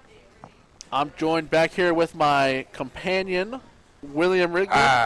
Nice and refreshed now. Nice and refreshed, ready to go for this action. And this is the Eyes Up Body Symmetry Shifter Shootout race we got coming up. It is a 4 race. This is, I believe, race 1 in the series. But it is a 4 race, so they picked 4 races out of our 8 race season. Oh, and green flag is out just like that. And they are going to have a $1,000 prize they are competing for at the end of this season. $1,000 on the line. Will, you should have told me. I could have dusted the old cart. Oh, should you just put the BMW out there? It's basically a go-kart. You're right. But blistering speeds, I mean, already. And look at that, Zach Frank. He was last season's winner, already out to a quick start. The number 612 of Jake Feder hot on his tail, but Zach Frank, he was only a half second off of world champion Marion Kremers last season, who set the track record. So Zach Frank is definitely someone to watch. He's one of the quickest drivers out there, so if Feder is not careful, Frank is just going to put a gap on the field. I was there last season when when the record was set, and that was some crazy driving. That was the first time we have seen a 47-second lap out on track. Absolutely blistering pace. And, yeah, it didn't even look like he broke a sweat when he did it. As if I believe it was a 47.965. First driver to break into the 47s here in a shifter kart. Actually, I think first driver, period. Yeah, that's kind of hard although to believe. we did have Adam LZ out here in his drift car, but I don't think he was doing speeds this fast. No, but probably having just as much fun. Yes. As we are already And that was part of our 4th of July shenanigans, which actually will be back again this year. So if you guys were excited about that live stream, we will be doing that one again. Do we know any details for what we're doing for 4th of July? Is it pretty much the same as last year? It'll be drift, drift, drift all day long. All right. And speaking of drifting, these shifter carts, so much speed and power coming through, practically hopping sideways over turn 4. There is not a section of this track that these things are fully under control. If you are fast, you are on the edge all the way around. This is the pinnacle of kart racing. These shifter carts are the fastest thing on 4 wheels that we can put out here on track at AMP Kart Racing. And it is a physically demanding class. I know we had our race director, Lucas Arnett, he was talking about when Elio Castroneves, a 4-time Indy 500 champion, he had come out here to the racetrack to run some karts. And when you're asking, what are you doing out here? Why aren't you in the big cars? He said, this is how I train. This is how I get ready for the, the G-forces of an open-wheeled race car such as like IndyCar or Formula One. This is the closest thing you can get to F1 in terms of G-forces, speed, cornering, handling. These karts are so light, they are so sticky, they are so fast. It punishes your body when you are sitting in the seat of one of these things going turn through turn through turn. It is, I think it's definitely beneficial for anyone looking in a career in open-wheel racing. Get your butt in one of these seats and just experience the forces as you go through the turns, especially the elevation change we have here at AMP. It's a unique experience for training. Well, one of the things we see a lot here, too, is we get a lot of members that will start up at the main track and they'll come back to the kart track because they see how much fun it is back here. But their perception is, oh, well, I'm already driving a car. I'm already going fast. Let me just hop into the fastest kart they got. Big mistake. Big mistake. They will do that for about a month, and then you see them will downgrade to either an LO or a tag. Yeah, it's either I'm going to have to start hitting the gym or get a slower kart because it is it's not easy to do. You have to have that upper body strength to just maintain, sitting upright. Yeah, it's hard. Imagine your internal organs shifting from one side of your body to the other about 10 times a lap. Yeah. and not just gently. It's not like getting rocked to sleep. I mean, you are violently throwing your body around through these turns. Yeah, it is not just it's not a gentle swaying motion. It's not the Carnival Cruise. But that's what makes these karts fun. That's what makes these have such a high skill gap. And that's why you see these fields spread out so quickly once they get started, because it takes every bit of concentration out of these drivers to manhandle these karts through the turn. It is, and it's a little similar to F1 where you might have the leaders check out a little bit, the midfield will stay a little closer. It takes so much skill to pilot these things that the skill difference is on display. And right now, it looks like the closest action we have on track is this battle for third place between the number 77 of Oz Cheek and the number 47 of Jacob Hughes. They are fighting their way through turns 16 and 17. Hughes thought about it for a second. Oh, and he did. He made the pass. So Jacob Hughes in a podium spot. Of course, this is the pre-final, so this will set the field for the final. And you could see how squirrely these karts get, because not only are these guys pedaling these karts, they are shifting them. And you could see that back end losing grip every time they punch that shifter. If you've ever been out here on the public karts and driven the track, you just know how hard it is to hold on in these turns. And that's at 55 miles an hour. That's in a 400-pound rental cart with about 13 horsepower. These guys are running, 300 pounds, close to 50 horsepower out here. Yeah, with one hand. Yeah, because they've got to shift. They have to shift, yeah. It's crazy. It's hard to put into perspective. But one thing that is nice, though, is they don't actually have to clutch every time they shift. The clutch is just to get them into first gear for that race launch. Once they're going, all they do is they just blip the throttle and hit the shift, kind of like when you bump shift a motorcycle. And that's why you see those back ends violently shaking every time they shift when they're trying to get on and off that power. If they're shifting, downshifting going into a turn, upshifting as they're coming out of a turn. And that's what makes these things so twitchy. And it takes about 3 laps for the heat to come in before they really start to stick. And yeah, you'll see them when they come on track from pit lane. They are swinging side to side, braking, just doing anything they can to just get heat in the tires before they actually grid up and take that green flag. And a big shout out to Eyes Up Body Symmetry team for putting the money up, the cash prize for this race today. They are your sponsors. And, you know, before they got involved, I mean, they've always been involved, but this class was slowly dying out. We were at a point where we maybe had 1 or 2 cards showing up to this field a couple seasons ago. And they came back last year, put the prize money up, got the field out. We had that monster field in October. 23 shifter carts. That was when Marion Krimmers came out. Everybody wanted to get a piece of the world champ. And we had a huge field that day, another huge field today, although not quite the 20-plus carts we had then, but always great to see this many shifters out on track. They were really determined to build this back up to make this one of the premier shifter kart races in the U.S. And we're definitely picked the best track to do it on. I think you're right. If you're a shifter kart driver, you owe it to yourself to come down here and check out the track we have at Atlanta Motorsports Park. All It's 43 feet of elevation change out here. There is no other circuit like it in the U.S. And the cameras don't do it justice, folks. I mean, you stand at the bottom of that hill at turn 2 and look up. It is daunting how big of a hill. And then to go up and down that in a car at, 50-plus miles an hour. That'd make all the drivers up at Trackhouse Motorsportsplex sweat a little bit seeing all the elevation change. Yeah, it's not a parking lot with cones here. The track formerly known as GoPro. Not sure if y'all saw that in the news this week. But final lap, Zach Frank takes the flag. Jake Fetter, second place. Jacob Hughes will round out your top 3 in third. Oz Cheek in fourth. Sam Arvtrusky in fifth. Evan Bonfanti in sixth. Angus Hunt in seventh. Ryan Corso in eighth. And let's see if we have any more carts coming around. Great shot there on the back of Hunter Holsey, our starter here today. I think that is it. So only the 8 drivers crossing the finish line. And these shifters are very finicky. They are very hard to tune. You get them running good, but, obviously atmospheric conditions, temperature, wind change, all that can affect track temperatures, tire selection. And, like we did today on the broadcast, you can get everything set up, and sometimes... And then right as you go live, it doesn't audio want to work. cuts out. It doesn't want to work. It's just the way it is. That is sometimes how the audio cookie crumbles. As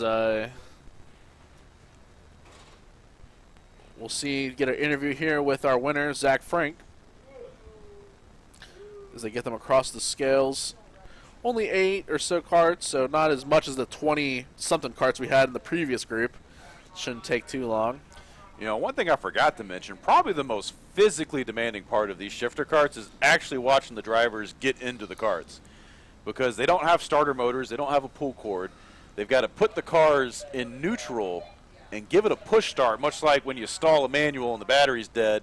And you got to get it going again. They got to pull the clutch in, put it in first gear, give the cart a push, and then hop in the cart to get it started. And it looks like we are ready to go trackside with your race winner, Zach Frank.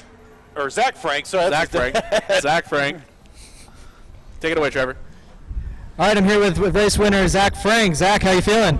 Pretty good, man. Pretty good. How was that racing the fast ones today? It was awesome. This place puts on a terrific show. It's one of the best places to race shifter at, period. How was the kart prep today? Absolutely amazing. The guys at Eyes Up Racing have done an absolute outstanding job putting together an absolute missile, powered by the Rock engine. It's the easiest thing to drive. Yeah, you got out to a pretty comfortable lead there. Did you feel any pressure at all? A little bit in the beginning. I saw that he was there. I wasn't sure, I didn't want to overcook the tires a little bit too much, but I also wanted to make enough gap just so where I could just get a gap and then just be consistent from there. So keep it smooth and sweet. Congratulations. Thank you. Back to you guys.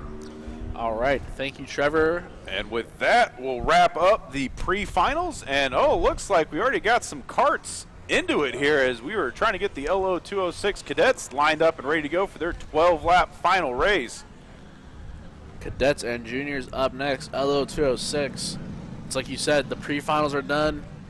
The racing starts. That was about as fast as we could have before they get him out on track.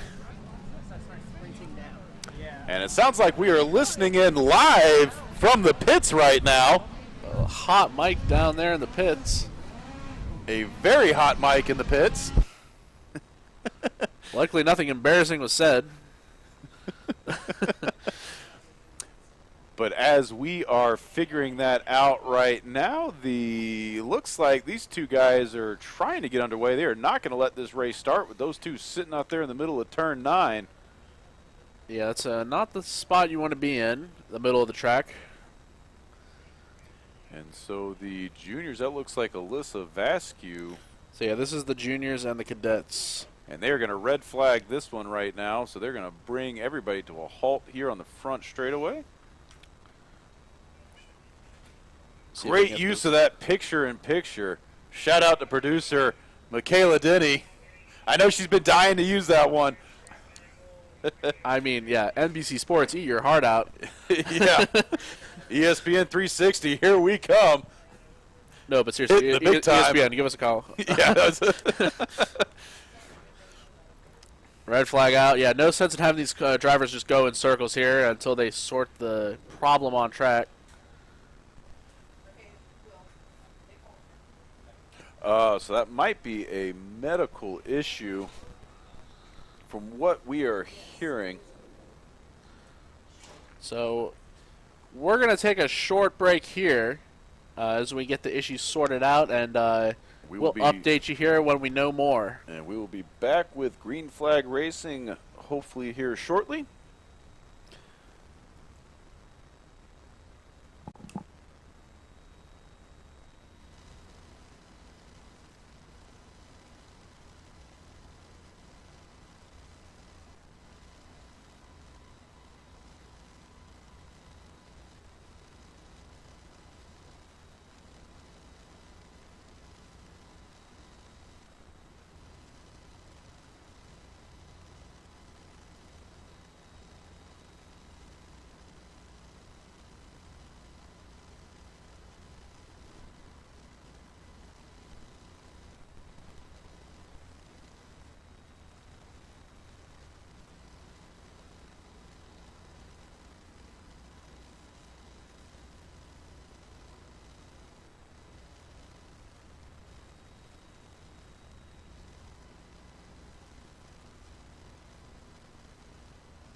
Right.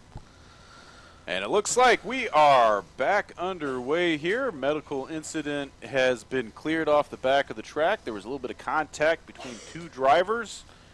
Those drivers are okay and off the track right now after medical personnel was able to attend to them. So we are going to get this Lo206 Cadet, Lo206 Junior bout underway here shortly. And so we got to figure out how they're going to start this one because it looks like Alyssa Vasquez and her group got around, and I think they were starting behind the cadets. well, in the pre-final they started up front, so they're probably okay. going to keep it the same. I think they're a little faster than the cadets. And I think that's how they're going to do it. And I don't think Alyssa's got a transponder working, but the green flag is out. Alyssa Vasquez is out front right now of Scotty Arnold, as those two drivers are competing in the Lo206 Juniors going up the hill, just those two drivers. And the rest of the pack, Lo206 Cadets, they are currently being leaded by Lincoln Massey, followed by Ryan Hall and Axel Roberts. She doesn't have a transponder, but, you know, we talked about it when we were talking about Simonov's iconic red fire suit, the iconic pink. She's on track, almost everyone knows. And so they will happily lead the pack as they make their way through turns 13 up into 14, that blind sweeper. Alyssa Vasquez will lead the pack. And, oh, look at this. We got a train coming to the outside here, trying to make a move around Scotty Arnold. Lincoln Massey leading that group. They will make the pass. For a second, it was just Alyssa in frame as her transponder pops back up. We'll see the time she posted. Then all those carts just entered frame. It's just they're all behind her, and they're catching up. And now it is gonna be a sprint here. And with this multi-class racing, these carts are slightly set up different because between the juniors and the cadets, they have to do they have different slides. There's different weight and different slide restrictions, so the power to weight does vary between these guys. And these three smaller carts might get the run on Alyssa. Look at this to the inside. Wow. Crossover by Alyssa. She says, you could try, but I'm not going to let it happen. You got to wonder, there's something wrong with Alyssa's cart, because, like, she was way ahead, and then all of a sudden, just these carts have come out of nowhere to give her some trouble. And they are practically shoving her, and you can see the footprint difference between those two carts. Great shot by the AMP Skycam. The bird's eye view gives us a real great view. And Lincoln Massey leading that pack of three, hot on Alyssa Vasquez's bumper. And looking on the inside, Lincoln Massey, is he going to get there? He does. Lincoln Massey, and Kai Mars. Shove Alyssa wide. She had to snap that thing around to stay on track. She loses 3 spots all the way to 4th. She lost a ton of momentum there. Definitely was not the ideal line, and that cost her dearly coming up the hill. But that lets Lincoln Massey, Kai Mars, and Ryan Hall all get around her as your leaders make their way down the back straightaway. So now it is worth noting that Alyssa is in a different class than those top 3 drivers. They are the top 3 drivers, Lincoln, Kai, and Ryan. They are all cadets. Alyssa is a junior, so she is still leading her race. Maybe realize that. Maybe realize that it's not worth fighting these drivers and instead just get the easy points. But also, that also doesn't feel like Alyssa. Alyssa feels like she's someone who wants to pass people on track. Got to teach these younger drivers a thing or two about racing as Kai Mars looking to the inside, trying to make the move side by side with Lincoln Massey. I don't think he was, or no, he was able to get the pass. So I think we'll get a... Because he was on the inside and he closed the door, although lost a little bit of momentum. Lincoln Massey not going to shoot out. Content to stay single file, gives him a good bump coming up the hill. And those two drivers are going to start to put a little bit of a gap over the 3rd place of Axel Roberts. So we'll try to get a number here and see. I think that's Lincoln Massey in 2nd. No, that is. Yeah, so Ryan Hall. No, that's Kai Mars made the pass. Oh, I see. Kai Mars' transponder went out. That's why. Oh, it's back now. Yeah, so Kai Mars is your current race leader. He made the pass on Lincoln Massey there. Coming out of turn 1, that last lap. And we will see that reflected on the scoring tower this time by, assuming they stay in the same order. You never know. Until they cross that line, anything can happen. Especially with the LO Cadets. These are the youngest drivers out here on the full course. Kai Mars. Oh, Kai Mars, he leaves the door open for Lincoln Massey, who sweeps in there on the inside, and now he has the position. So Lincoln Massey, a great move to get to the front spot. He's got position, and he's got the run up the hill, but look at that! Lincoln Massey goes right back around on the outside. Back and forth they go. Kai Mars and Lincoln Massey trading blows here. You mentioned it's a bout, and it is almost like a boxing match with the back and forth strikes. Alyssa Vasquez at the back of those 3 cadet drivers. And she looks a little bit to the inside there. Thought better of it. You saw Ryan Hall looking over his rear shoulder, happy to suck up to that group in front of them, see if they can try and put some distance between them and Alyssa. As you see those top 3 drivers nose to tail. Not much separating those top 3 drivers at all. As they cross the finish line here, Lincoln Massey scored in the first position. Kai Mars second. Ryan Hall third. In 4th place overall is Alyssa Vasquez. She's our junior leader. Then Lainey Thigpen in the cadet, 5th place. And you can see Kai Mars taking a slightly better line there through turn 2. He just juts that thing all the way to the outside before entering turn 2. Massey content to just turn in where he's at on track. But the problem is catching is one thing, passing is another, and that hill, unless you have a really good run, it's hard to make the pass coming up. It's true. We see it all the time. Drivers, they're good. Yeah, making fast lap times, getting up, but then when it's something about having a driver in front of you, you just can't get around them. It's a skill that you need to perfect, especially here at Atlanta Motorsports Park. As these drivers make their way around, they should see the halfway point here, this 12-lap final. This is the points-paying race, Will. This is the one that matters. This is the one these drivers are fighting for. Look at this. Kai Mars to the inside. He's got the position, cuts him off. Gets the run, gets the position, leads them into turn 2. Kai Mars said it's halfway to go. I'll make my move now. I have a feeling it's not the last move to be made. I don't think that'll be our last lead change, Mikey. As they make their way through turn 4, down the back hill, single file through the kink. As these karts are reaching max speeds coming down this back straightaway. As Lincoln Massey and Kai Mars trade positions back and forth, Ryan Hall, is he in the catbird seat? Does he have a chance to sneak his way into first place here and steal those points away from Lincoln and Kai? Well, if he can time it just right, he will leave just enough of a gap so that way he can make a move if the 2 drivers in front of him start to dust it up. But right now, they are currently extending that gap, so he's got to work hard to not get left out. And look at this, Lincoln Massey to the inside. Side by side to the line. Who's going to get there for this lap? Kai Mars will be scored the leader, and he will retain the track position. So Kai Mars, your leader, Lincoln Massey in second. And I think that move might have cost him a little bit of momentum darting that kart to the inside because Kai Mars was easily able to outpull him down the front straightaway. And every time they get side by side, they slow down a little bit, and that gives Ryan Hall the advantage to sneak up, to inch closer and closer to those first 2 karts. And right now we're looking at the battle for 5th place between Lainey Thigpen and Axel Roberts. They are currently fighting for 5th and 6th position. It's early on in the season, Will, so every position you can get, every point that you can earn helps you in the season. Especially towards the end when you don't know how things are going to shake out, what your position might be like. And Thigpen looked at it for a minute but pulled it back in. They are going to stay single file as they make their way through turns 16 and 17 back onto the front straightaway. Lincoln Massey scored the leader there, Kai Mars in second, so just continuing to trade positions back and forth. I mean, this is a classic Lo206. Oh, look at this coming up the hill. Ryan Hall side by side with Kai Mars. And it looks like he wasn't able to get that position because he was on the outside, which means he was out of position going into turns 3 and 4. But Ryan look at Hall, this. Look at that speed he's got. They got the run coming down the back straightaway. Kai Mars giving Lincoln Massey a tap saying, hey, I'm still here. They wind their way through the S's, coming through the backside of the track, through turns 13 into turns 14.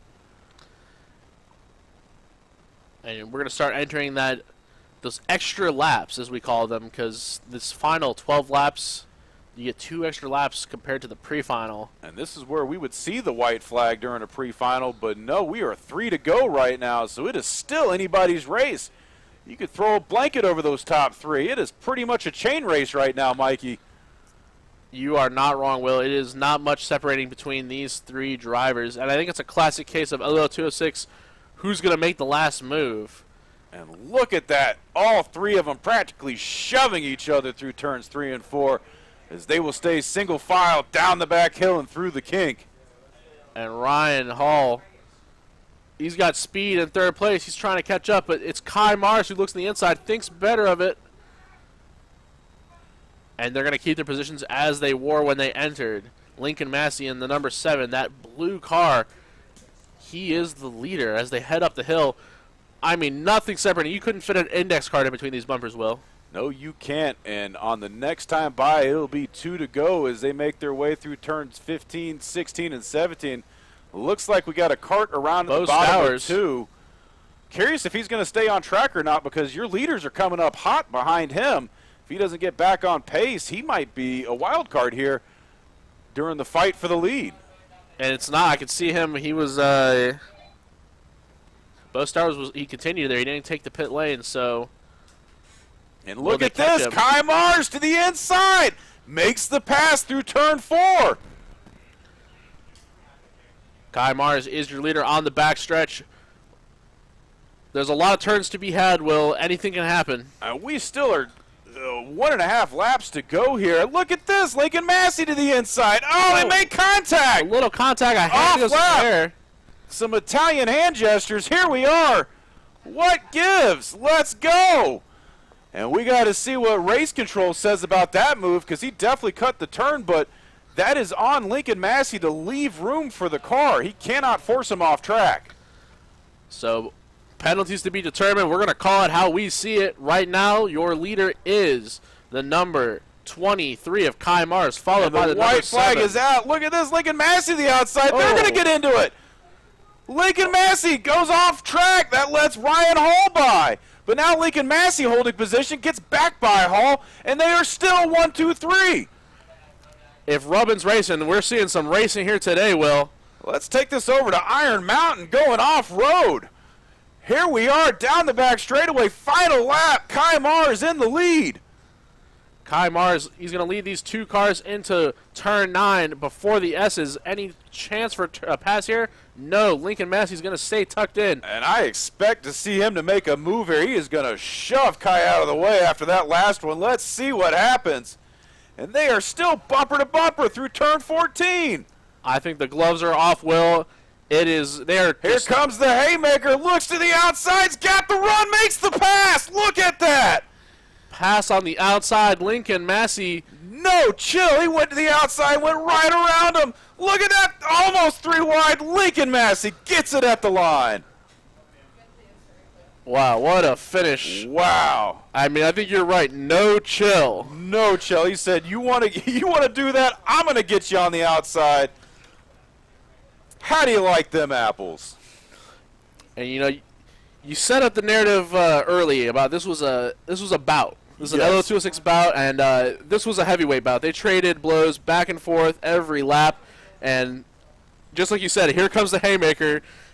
Didn't even break. Went around the outside, made it happen. What a finish. He put full faith into that race cart and shoved it on the outside, made the pass. I'll tell you what, Will, I'd like to believe in something that strong as as he believed in that car right there. Well, what's going to be interesting to see here, and we don't know how this is going to shake up, because there's got to be a penalty assessed for that shoving him off track, because it's on the the overtaking driver. As long as you're alongside, the driver being overtaken has to leave a gap. He has to leave a lane for him to stay. You can't just shove people off track.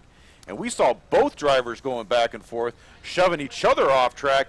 And I mean, heck, race control might punish both of them and give the win to Ryan Hall. We don't know. So there's going to be a lot of questions up in the air. We got to see how this one gets scored. I see race director Lucas Arnett is down there talking with the drivers. So, man, we might need to interview Lucas here instead of the race winner, see what see what the call is on this. You know, Will, it's times like this where I'm happy we just have to sit up here in the booth and let me tell you. and observe, because I would not want to be the man who has to make decisions and sort through all the footage. But from what we could tell on track, it was a great race. Look at that. He tried there at the end. Almost got it. But, man, that pass going into 16, I have not seen someone go wide and pass with that on much the velocity. outside. He passed him angry. That was That was a revenge pass. There was some revenge going on here in these past couple laps. That was a race. Like you said, both drivers pushing each other off track at different points. And it looks like we have got your race winner down there. I see them lining up, getting ready. And so we're going to send it down trackside for victory lane interview. Trevor, take it away. Oh. We get some. It was a really hard race. Got a good start, and Kai was on me the whole time, and he made a few good passes, and we were battling really good, but I'm glad that I came out on top. Yeah, it seemed like you guys were trading places turn to turn. How do you handle the pressure? You just got to go with it. It's hard to, but I always do it, so I know how to really get people to move, and it's hard, but you just got to really persevere through it. Yeah, well, great job out there. You look like a pro. Thank you. Back to you guys. Thank you, Trevor. You just got to go with it. Just got to send it. That was some big ultimate energy merging on the 285 there. He just went all around the field. That last lap, my God, we have not seen racing like that. That's what you come here for. That's why you come to the race. That's why you pack the trailer up and come, because you don't get action like that anywhere else. You do not. That's why you come to the track, and that's why you tune in to this live stream on Facebook. Give it a share. If you have people that are interested in kart racing, send them the link. Show them what we got here at Atlanta Motorsports Park. We are right in your backyard. A lot of people don't know about us. You got to give that like button, that share button a hit, because we need more folks out here. We need bigger fields, bigger grids. That means more exciting racing. It is not that hard to get involved, folks. We've got programs. We've got junior programs. Our new junior e-karts, ages 5 to 11, arrive and drive. You can get your young ones involved in racing right now. Every Friday, Saturday, and Sunday, we whip out the juniors course. We let them out on track. That is the gateway. That is where you can start, and that's where you can go from the arrive and drive up to the race chassis. You can enroll in a race school. We've got a junior discovery program. We've got full-blown kart school programs. So if he's over 11 years old, if you got any young ones, bring them up here. We will teach them to race. We will get them involved. You never know. Your son or daughter could be the next Lewis Hamilton. You just don't even know it yet. But the only thing we do know is you got to start them young, and the only place to do it, Atlanta Motorsports Park. All right, and you had mentioned big fields. Well, we got one right here. Tag Senior, Tag Master. Tons of karts on track. About 19 if race monitor is to be believed. But it looks, so yeah, I'd say about 19. And Hunter Halsey not liking what he sees there, so he is going to send them around and line them back up. This is one of our largest fields of the day, one of the faster divisions, the Tag Seniors. So as we can see, you got the two groups here. They'll start them separately. Green flag is out. That first group is the Tag Seniors. They'll take the green flag first. Oh, a little bit of action there. One of those cars didn't get the jump, held up traffic behind him. Whoa, a little more contact there as they almost go 3 wide out the bottom of 2. Whoa! Contact on the hill. Oh, Spinner. like cockroaches when you flip over a log. They're just scattering everywhere. And Will, they got about 4 wide right there, and that's what normally happens. Yes. That's what made that race earlier even more impressive. And look at this, still battling it for the lead, side by side through turn 9, as they're going to shake it back out, single file as they make their way through the S's. After the S's, it's that double right-hander into the final double apex turn of 15 and 16. We'll have him cross the line here. We'll get some Ooh, names and shoots numbers. to the inside. Let's see. And he makes the pass again. Mateo Rubio. He was our Heat 1 winner, our pre-final winner. Looking to see if he can put it all together and come away with the first place points, the first place finish. And he has got Leonardo Oliveira hot on his tail. Another common name here, another fast driver, someone you want to watch out for. And Leonardo Oliveira giving him the shimmy and the shake, looks to the inside, makes the pass. Can he hold the position? Mateo Rubio has to reel that back in. And there you go, another pass for the lead, Mikey. Leonardo Oliveira with the "How do you do, good sir?" makes it easy. Makes it look easy as he takes the first position. He opened the door, shook his hand, and said, "I will take that." As they make their way past the start-finish line, Leonardo Oliveira, your new race leader, followed by Mateo Rubio Luego, Matthias Pratis in third place, Bill Strimple in fourth. Bill is your leader currently in Tag Master, as it looks like he disappeared off the scoring screen. That might be a transponder issue. As we'll see. It'll probably get sorted out. We haven't had too much problem with the transponders. Sometimes they'll go off, but when we find out, we'll let y'all know.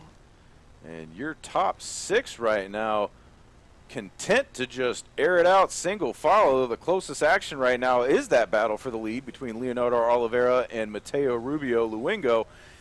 And Mikey, like we've been talking all day, you do not want to let up, because the second they get some clean track, these guys are gone. Yeah, it's whoa, look at that, getting a little squirrely. He sent it a little too hard, but he's got the position. Look at that, Mateo Rubio, full send over the hill into turn 2, makes the pass. Your new race leader is Mateo Rubio Luengo.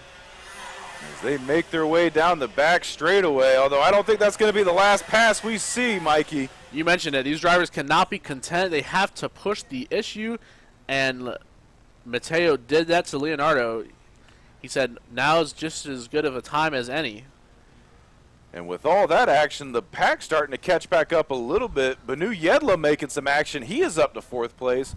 Matthias Pratis happily sitting there in between all of them in 3rd place right now. He's that lone cart between those two groups. And you've got that 3-pack of Bill Strimple, Banu Yedla, and Leonardo Pratis. It is worth noting that Bill Strimple, he is a Tag Master, so he's going to race those guys because, you know, you like to race the guys that are next to you, but he is the leader of his group, of his division. And there was a little bit of the action at the back of that train. Somebody made a pass there coming up too. We're going to have to see who that is next time by. But your leaders currently snaking their way through the S's, going to make their way through turn 13 right here into that big blind sweeper turn 14. And into those final 2 turns here, turns 16 and 17.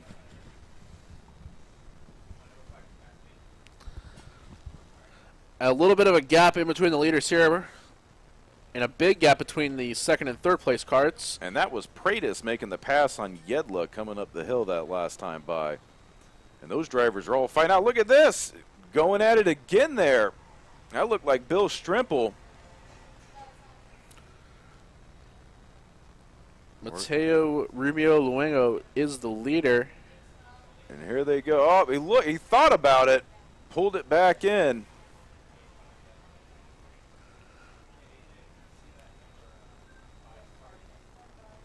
And then, yeah, you see that gap's closing a little bit between the 1st and 2nd place carts. So they'll get these stretches of runs where they'll space out, but then they'll tighten back up. It's a back and forth dance these drivers go through.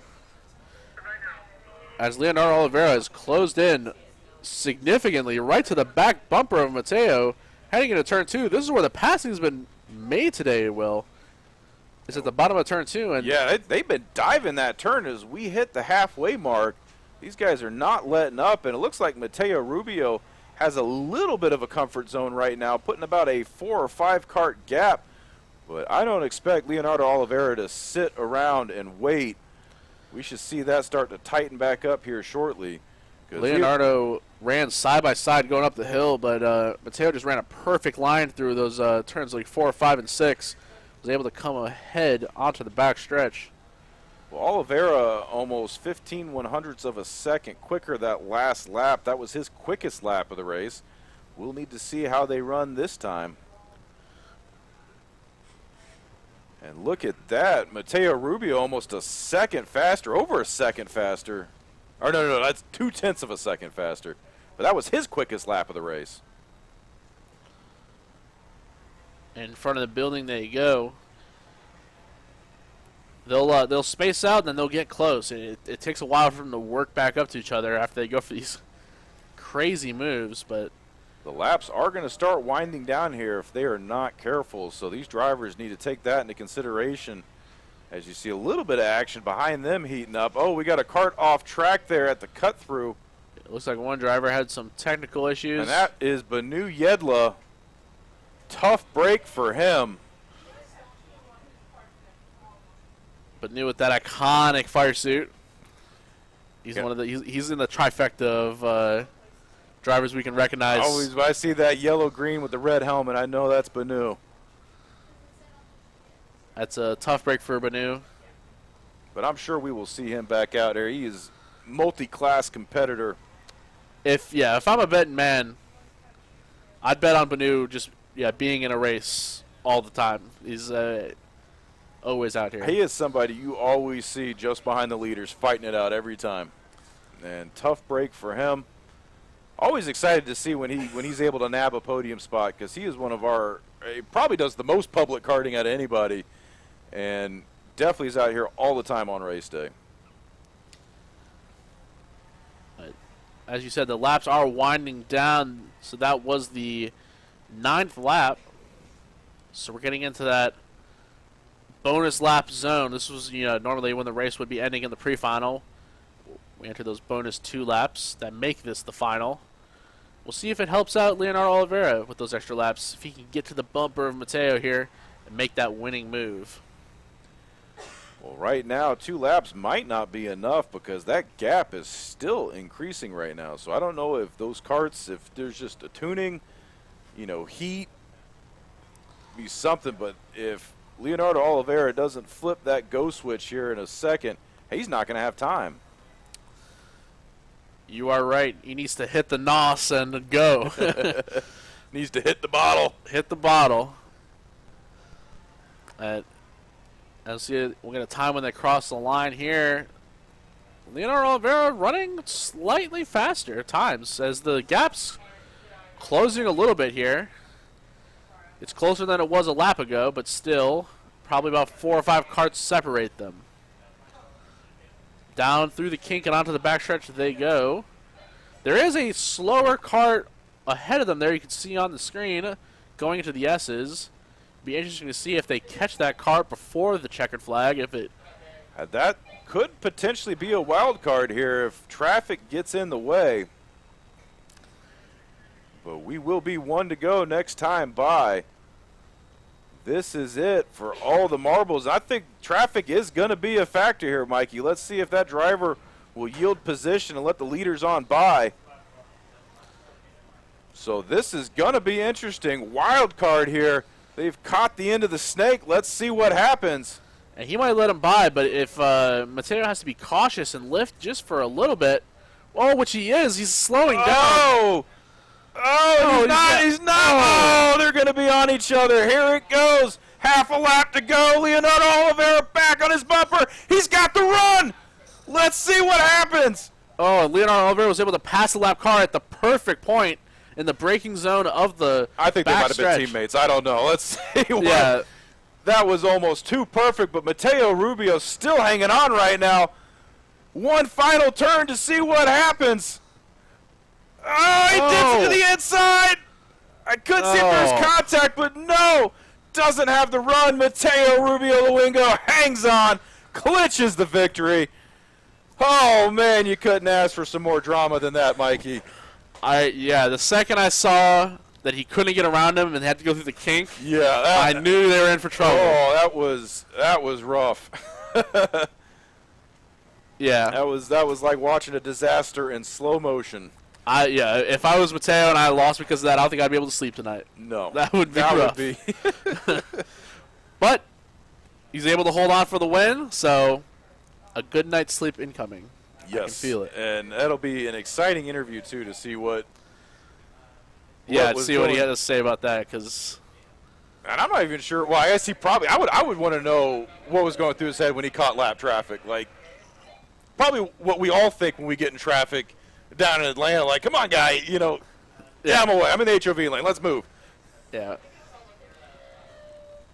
I don't know, Will. You don't say you probably have some unsavory thoughts when you get in traffic. Best not repeated on broadcast. Not suitable for younger audiences. Our PG broadcast. Because we do have children racing here today, so we are keeping it classy up in the booth. For the most part. As you can see. Until we get to multi-class. Then the gloves are off. You can see them lining up to get teched. You see some coaches out there, some family members, some supporting members. And you can see a little bit of frustration there from Leonardo as he pulls that helmet off. Oh. But they were alongside each other that final turn. I couldn't tell if he had a bumper into him, if there was contact or not. But he tried to knife that final turn. It did not work out. Mateo Rubio Luengo able to hang on. I mean, he's going to be disappointed, that's for sure, but he really wouldn't have got there if it wasn't for the lap traffic. No. So can't be too upset. You got to be happy with the second place. I mean, he got the opportunity, and that was more than it was looking like he was going to get.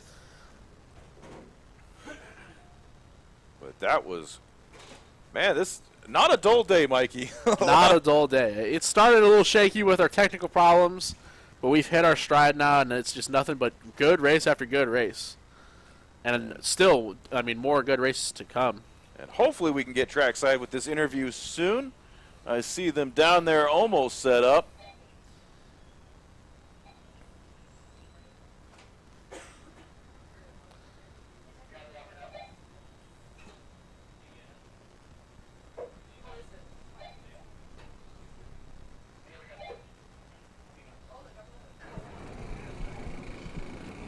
All right, and we're here with Victory Lane interview. Trevor, take it away. Mateo, welcome back. It's 2 in a row. It's never a dull moment with you and Leo. How are you feeling? Good. It was a good race, so not mad about it, and it's something to be happy about. What was the difference between this one and the last one? Well, the last one, I had a little bit of bad luck on the last lap. Leo got an advantage down the backstretch, and so I couldn't really do anything down there. But this one, I just got the cars right, so it was good here. How are you feeling in that last turn? Looks like he made a run on you there. Well, the lap car sort of got in the way, and then on the last turn, he sort of sent it down the inside, and I just had to hold it around the outside. So it was nice. It's a very strong cover. Congratulations. Back to you guys. All right, thank you, Trevor. That was definitely exciting from our vantage point up here in the tower. Hope you guys at home enjoyed watching it. I know the guys out on the rail enjoyed watching it. It's been an exciting day of racing right now. And as these guys get off the track, let's see who we've got coming up next. I believe it should be Kart. Should be making their way on track next. As we wait for Race Monitor to update here, as they'll grid those carts up. I guess if it's the Kart, they'll be down there doing the standing start. Yes. I don't know. Let's listen. We can still kind of hear trackside. What's going on? Another hot mic on the Victory Lane mic. Hopefully he doesn't divulge his deep, dark secrets. All his speed secrets. I'm not even giving an outro. I'm just saying, all right, great job, bye. All right. Ethan Denny with the save up in race control. About to divulge all the speed secrets trackside. Crisis averted. And I should know, I'm the one that you don't need to leave on a hot mic. 'Cause I might happen to say whatever comes to my brain without filter, but been doing good so far today. You know, and even if it's not a hot mic, even if you still might say whatever comes to your mind. But that's why we love you, Will. That's what keeps it interesting. And you're right. So kid karts are up next. 4 karts out there. This is one of the ones that we missed the pre-final because we had those technical difficulties we were trying to sort through. So we are going to do these guys some justice this time. Hopefully we can get a bird in the sky so we can see what they're doing.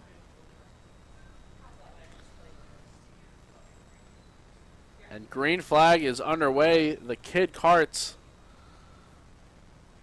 not as, they do a standing start like the shifters, but not quite as fast. And that was special starter Eli Bearden giving Hunter Holsey a break there as your 4 karts come barreling into turn 1, making that turn through the kidney bean.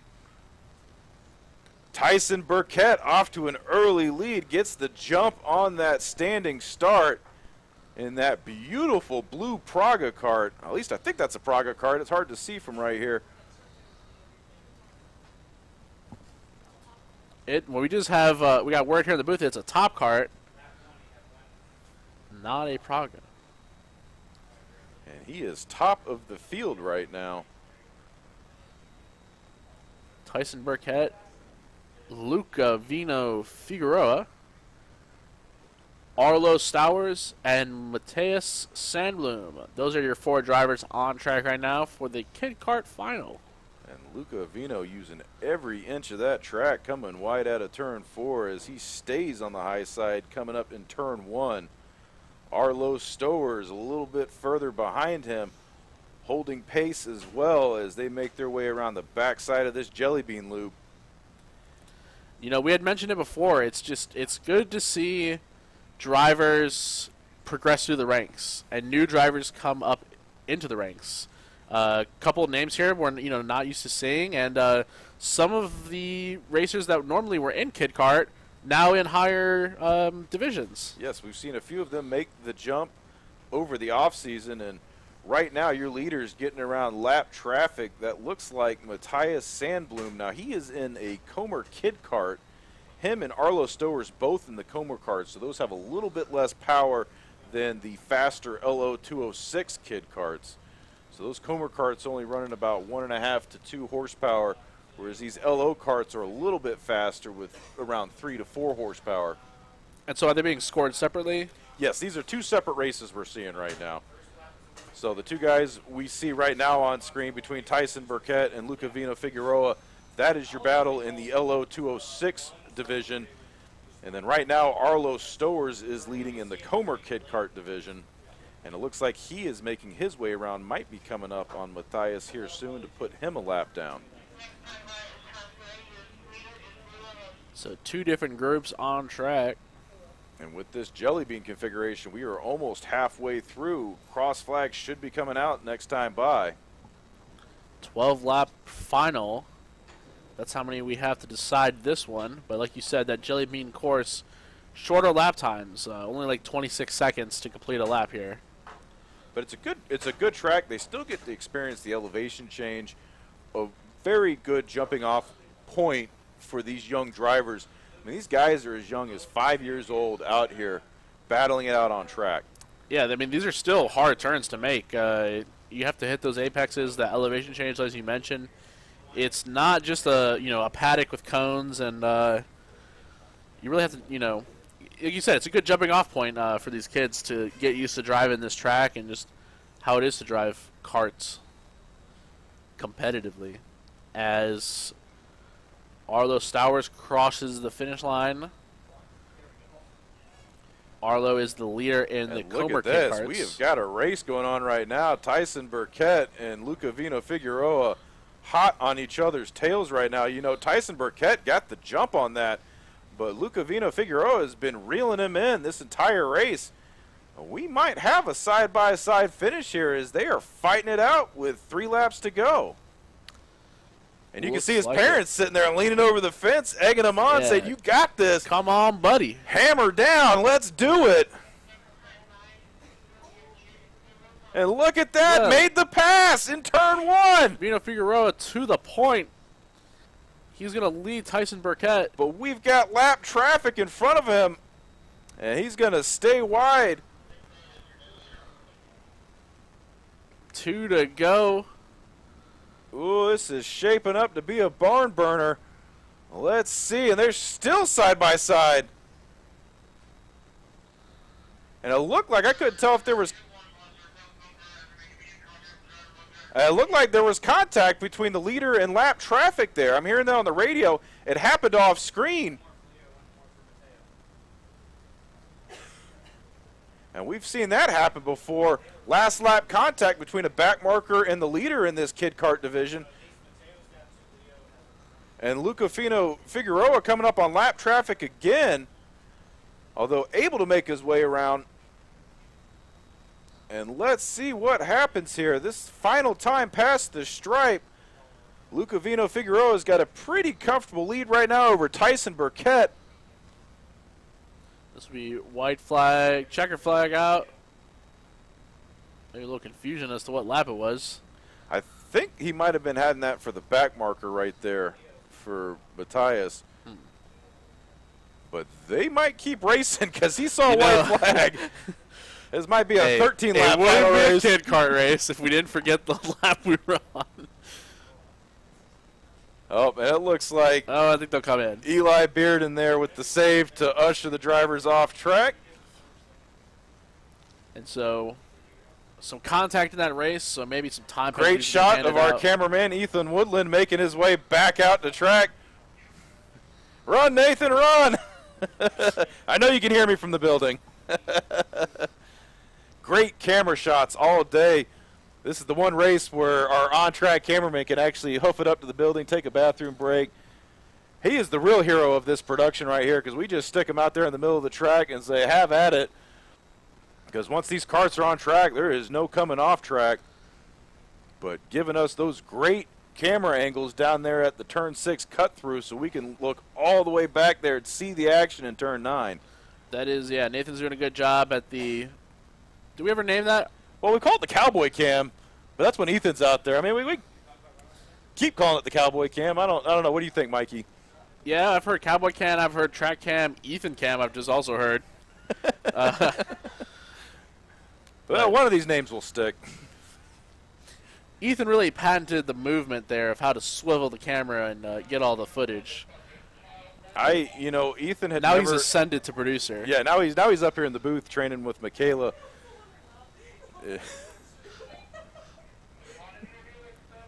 And one of these days we'll have to get the and we're gonna see if we get Denny's on the broadcast and have a chat. Yeah, if we can get these kids, although these, yeah, looks like the kid's not eager to interview with Trevor. We might skip this interview. They yeah, they're still learning. They're trying to get back to the trailer. Yeah. They're just ready to go home. He's just excited for snack time. Hey, I'm excited for snack time. Oh, yeah. That's my favorite time. Snack time and bedtime. But that'll do it for our kid karts as we have our tag cadets and tag rookies coming up next. They're below us in the building. We'll hear them fire up shortly. We should have, actually it should be Lo206 Master up next, then followed by Tag Cadet, Tag Rookie, and then KA100. You calling me a liar? No, they are coming up next, just not immediately next. Yeah, see? There you go. But this should be another fun grid. This was a big race that first time out. We had to normally we run the Lo206 Master, Lo206 Seniors together, but if we did that, we'd have about a 50 kart grid here today. So we have split those two groups out. Glad to see both groups doing incredibly healthy right now.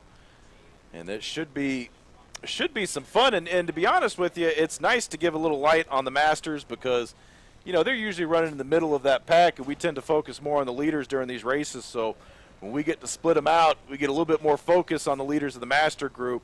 And always fun to shine some light on those guys and to showcase their racing skill. And here's some of those highlights from earlier. That turn 2 carnage we saw, everybody coming down the hill. And I don't know, Mike, you'd expect to see the same thing this time? Yeah, I think I'd be a fool to say otherwise. I think we've seen craziness in all these pre-finals, and now that points. And that was on, the wild one right Oh, there. yeah. Went for a ride. Maybe a couple degrees Do-si-do. before he flipped over. I mean, he was did a sideways. 360 on the nose cone. That was a suplex. That was, yeah, Tony Hawk's skater move right there. That was some WWE stuff off the ropes. But this should be a fun one we got coming up, although I hear all those engines are fired down right now. We'll know when they're ready to hit the track. This entire building starts to shake once that low growl of those 4 strokes fire up. Well, especially how many karts we have on track, yeah. They'll all start up and shake the whole building alive. So we get some more replay here from our FPV drones. Beautiful drone footage today by both of our drone pilots. Daryl and Jeff up here in the booth with us. Pilot Jeffrey Farber, freshly minted pilot. Freshly minted pilot.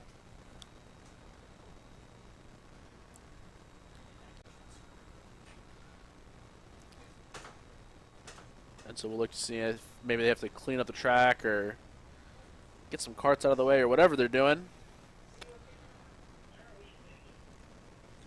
And you can see all those motorcycles on track in those replays. We've got the Evolve GT Bike Weekend going on. They're out there Saturday, Sunday this weekend. If you're into motorcycle racing, look them up. They're coming back later this summer. They had 4 dates with us last year. I believe they got another 4 dates on the calendar this year. And Mikey, there it is. I hear it, that low rumble. Yeah. Is that an earthquake? No, sir. That is the carts. That's the grid coming alive. That is the Lo Masters.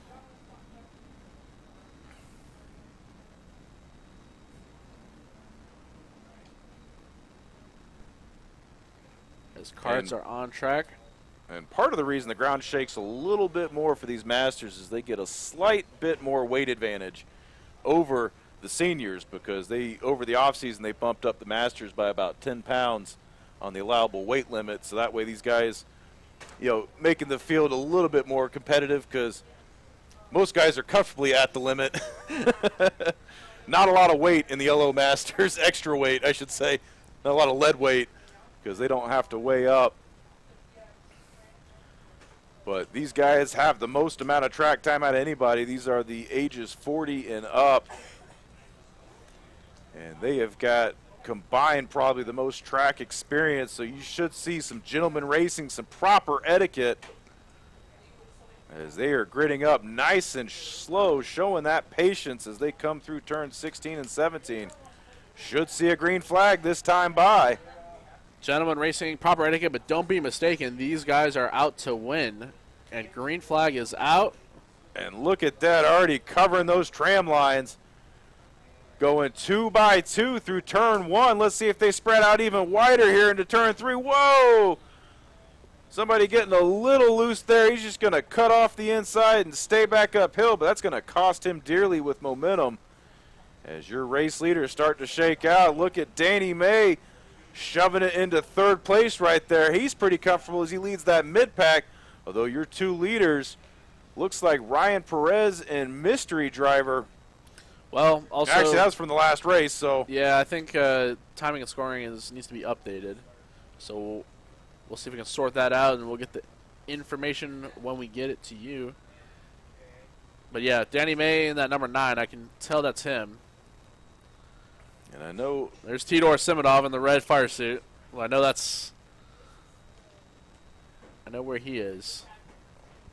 So it looks like he's holding down 7th position right now. And maybe we'll get some updated scoring on this next time by. My favorite driver, waiting for data. And nope, nothing of any help that time. So we're just going to continue to guess the drivers as they make their way around.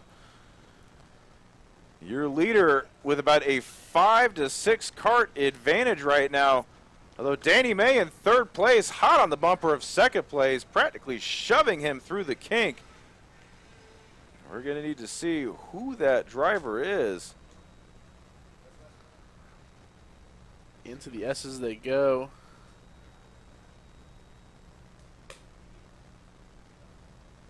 Can't really, yeah. I'm just trying to figure out who it is. I can't remember who that is, or even what class this is, to be honest. It's the number 87, but I don't have last race's data to pull that up and tell you who it was.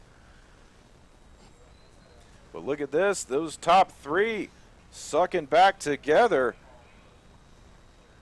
Danny May, that is that third place Kart. And look at that, second place, practically giving the leader a shove right now. Danny's going to be happy to let them battle it out. He's just going to sit there and wait.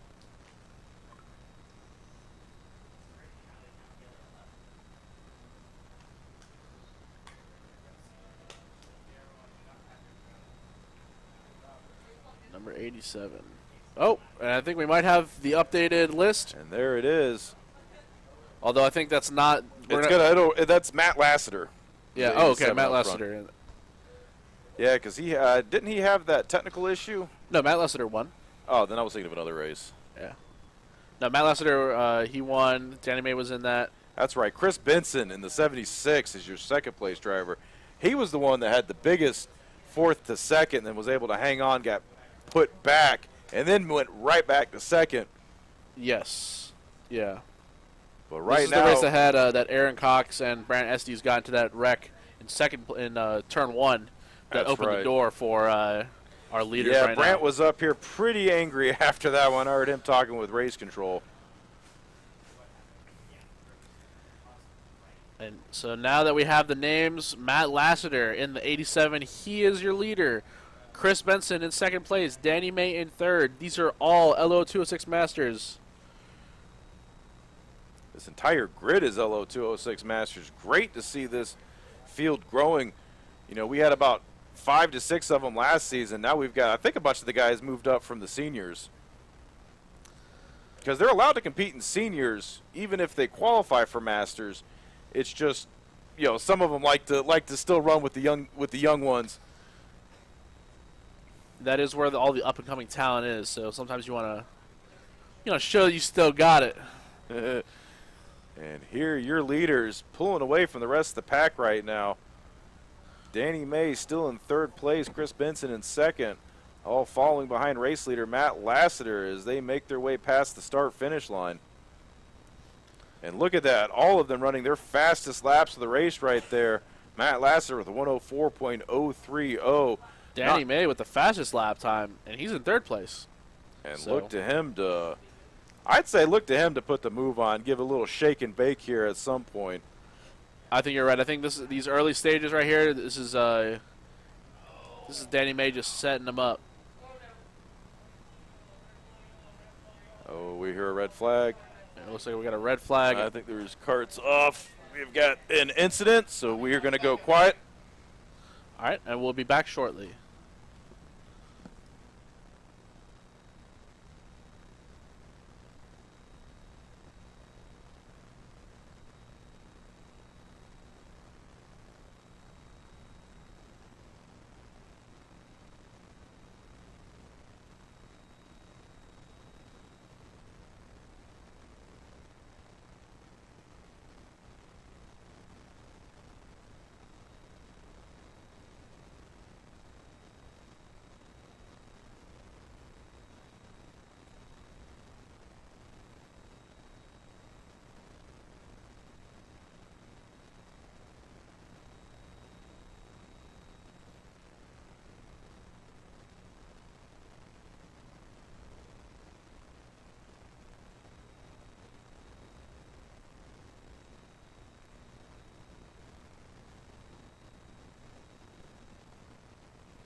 And we are back underway. Green flag is out on this session. Scary crash happening in front of us.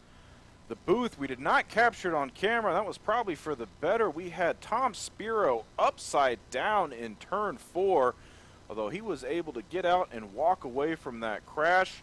The delay happened because, as you can see, that little white patch on track, his cart dumped fuel all over the middle of turn 4, so the majority of that delay was getting the track cleaned up and ready to go for racing, but that was a scary crash. Good thing the driver was okay, but that's part of racing. That's what happens, and we shut it down. We got to shut it down quick to make sure everybody's okay, but we are back at it, back underway. There's a lot of places you don't want to be on this track, and upside down in turn 4 is one of them. That is right. Maybe at the top of the list. Like that scene from Talladega Nights with Ricky Bobby upside down. Yeah. Okay, we're done. We're gonna stop. All right, Matt Lassiter, Danny May, Chris Benson. Those are your top 3 drivers heading into turn 2. So not sure what the lap count is yet. The race control has that somewhere. Lap 3. I'm not sure if they counted that last one or not. I don't know if that's right though. We'll see. We'll go by what the flagger does. We'll get our lap count from him. And it looks like Danny May now up to 2nd place. Got around Chris Benson. I'm not sure if that was on the restart or if that's where he was after that incident. You know, after having a red flag like that and, having to do the single file restart, all these carts bunched up, you have to mentally reset, get back into that racing mode. It's going to be interesting to see, though, because those tires are warm, everything's warm, and then you go flat for 10, 15 minutes, it cools back down. So, curious to see who adjusts the quickest, because there's no warm-up laps. They just hopped back in the carts and went right back at it. Straight back to green they went. Yeah, you're right. So, Danny May at the back bumper of Matt Lassiter heading into turn 2. We'll see if he can put a move on him. Not quite going to be there as they go up the hill. Matt Lassiter is going to retain that leader position, that 1st place spot. Danny May not giving up, though. He's right back to the bumper. Right in his crosshairs, right where he wants them. As we saw, Danny May running the quicker laps. So I think it's just a matter of time. I think Danny's going to sit there, maybe put some gap between him and 3rd place before he starts getting too fancy with the moves. So that way he doesn't have to worry about getting past. Matt Lassiter in the crosshairs of Danny May. Enemy spotted. He's coming for him. And here they are, great drone shots as they make their way through turns 15 into 16, 17. Lassiter going a little bit wider as they still duck in single file as they cross the start-finish line. And back there in 3rd and 4th, Chris Benson and Paul McKillary, see if they can work together. They've also been joined by Austin Gargis. So you've got some action heating up for 3rd spot. Although the real fight right now is for the lead in 1st place as Matt Lassiter, Danny May make their way down the back straightaway. And this is not the pre-final. This is the points-paying race. So that battle for 3rd place is a battle for a podium spot. That's who's going to get their name called at the end of the day. So they are fighting for glory right now, and more importantly for points, because this is an 8-race season, and we're only at race 2. And those early races are real important because each driver gets a drop race, and you don't want to burn your drop race 1st or 2nd one of the season. You are right. You never know when you might be sick later or have something else come up. Look or the at cart that. doesn't work. McKillary making the pass. So, and new podium position, Paul McKillary in the 403. He's going to inherit that 3rd place spot. He's on the podium now. And Benson got left out to dry. He tried to make the move to block McKillary. Ended up costing him a 2nd position as Gargis was able to get around. Chris Benson had that amazing pre-final, but it's just not gone his way in this final. He started towards the front, and he's dropped back a couple spots out of the podium points now. But still some laps to be had. Anything can happen. couple mistakes from the drivers in front, he could be right there again. And they have already managed within 4 laps to put a pretty solid gap between second and third place. So these two drivers, obviously, with a lot of time out here on track, are getting it done. And I don't know, I expect to see Danny to start itching here soon. It's possible. Lo206, though. But you don't want to make the move too soon. You don't want to make the move too soon. You're right. Because then that gives him time to get back around, and you want to make that move with just enough time so that he can't respond, and you get to ride it to victory. We mentioned it earlier. These karts, you can make a move, you can pass, but you can't really drive away. And, not unless you got drafting help. Yeah, you need help or some good luck. And I don't think Danny May is going to get any help out there. And as far as luck, that's yet to be determined. And let's see, great FPV shot from our drone pilot Daryl Cannon as he chases that mid-pack down the back straightaway. This is the battle for third place right now. Paul McCleary leading that group between him, Austin Gargis, and Chris Benson. Chris Benson, man, that tough break. He was on second place, now back to fifth. He had made some crazy moves in that pre-final, going 2 spots at a time as they get the 2 to go. So yeah, I think the lap count was a little off on Race Monitor. But we'll go with what the flagger says, 2 to go. So Danny May, is now the time for the move, or do you wait for that white flag lap? Ooh, I don't know. I think with these LOs, you got to try it any chance you get, especially 2 laps to go. It's, yeah, I mean, do you make the move too early and you're able, he makes the move back on you, or sometimes you don't make the move early enough and you don't get a chance. But that's why they're driving and we're announcing. Yeah, that's why we're just up here calling it. And I mean, the beautiful thing with this track is opportunity presents itself with almost every turn. If you are not on it, if you are not on the line paying attention, this track will punish you. And those drivers right on your bumper will be happy to take advantage of any mistake. And we saw it earlier. Passes on the outside of turn 16. Whoa, look at that. Shoots it to the inside. Oh, into the wall. Big contact, big wreck there. And that was McCleary into the wall. Third place, McCleary. Oh. And now you've got the fight now between Gargis and Benson. Last lap, 1 to go. And we are back on the leaders. Let's see what happens. Danny May still fighting it out with Matt Lassiter. Danny May, it's now or never. This is the lap if He's you want to got to finish. make the move. Let's see what he does. He's going to look to the outside. Pulls it to the inside. Still behind Lassiter. So standing yellow in the final turn, they can't make a move there. No, so he's got to make the pass up here. And Danny May might not have realized that. Oh, he's going for it now. Oh, he's going to stick it going for it now. He's going to stick it in 14. Ah, to the inside. And they're going to get there standing yellow. He can't do. No, you're not supposed to. He's got to yield the spot. Danny May. Danny May. Oh, Matt Lassiter. He tried to do it, thought about it, but saw the yellow and yielded the position. That is the gentleman thing to do. That is why these guys are masters. They know their racecraft. They know their etiquette. Yeah, even if you made that pass, he was going to have to. You would just get penalized and give it back anyways. And I don't know how Danny even know that was when he had to make the move. If he did, then he's a genius. If not, then he's lucky. Yeah. Because if you had done it any point after that, it would have not been. It would have not been a legal pass. No. And he did it at the perfect time. And we are looking at Paul McCleary. Man, that was tough break. Sent into the wall, wrapped up in those little blue barriers.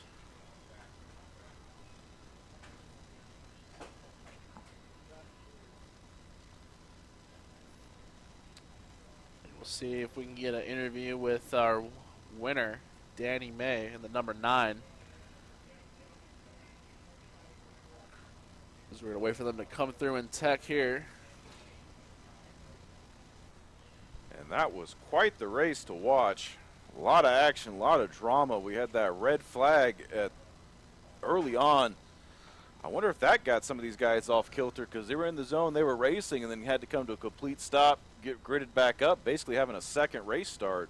Yeah, and you know, you might have been in a spot where you had a good gap between, you know, the guy in front of you and the guy behind you in your own element, and the next thing you know, you're bumper to bumper and having to restart.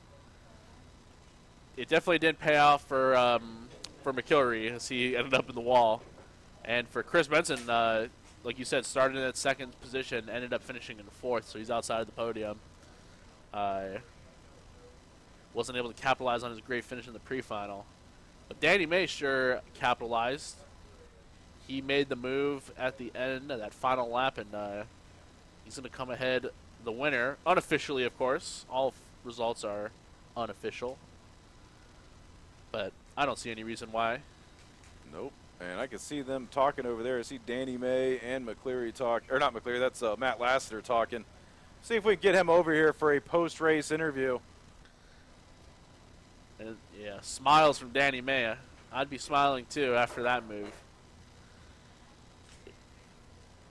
It'd be nice to see if he knew about that, you know, yellow in the finals zone. If he knew he had to make that pass earlier or what. See if we can get him. We'll go down to our victory lane interview. Take it away.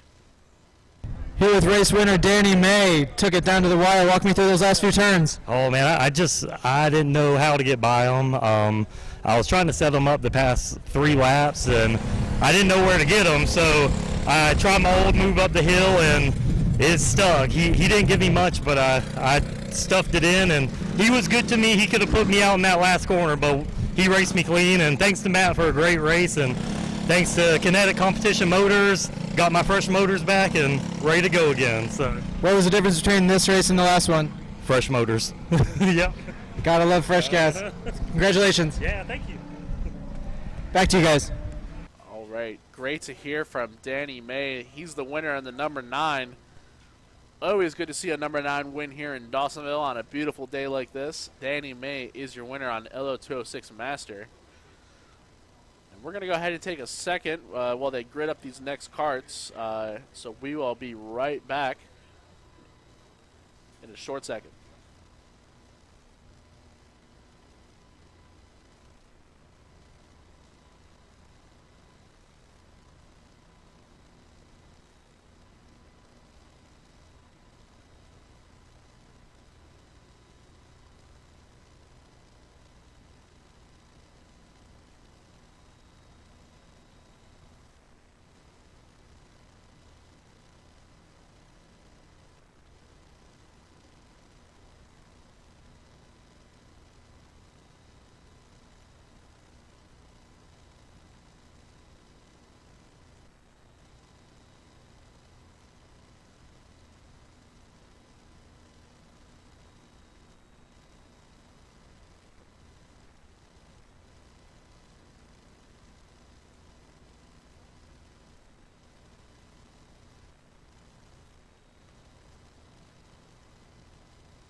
All right, carts are back on track.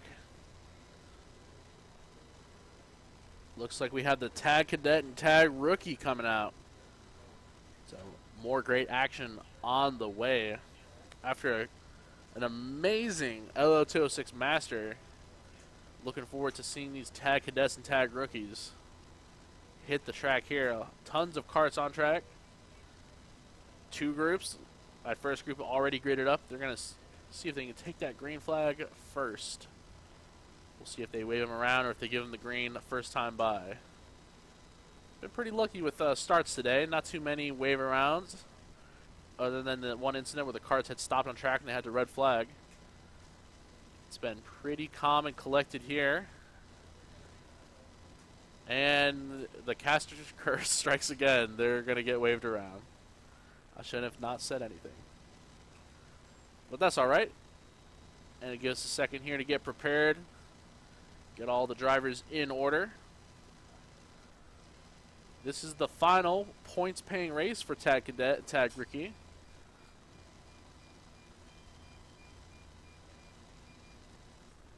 As we get them when they come around here. Tell them to slow down, stay in line. And another wave around. Well, folks, I might have jinxed it. I said we were having a good day with no wave rounds, and here we are. But that's all right.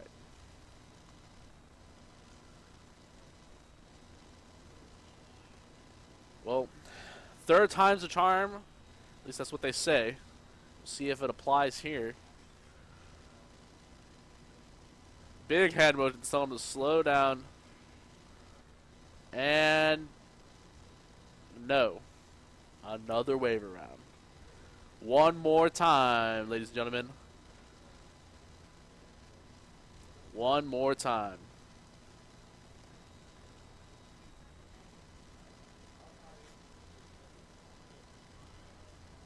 All right.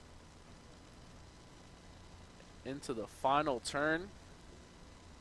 Gridded up. They're slowed down now. They look like they're in line. I got a good feeling about this one, folks. I like the way this one looks. And just kidding. One more time.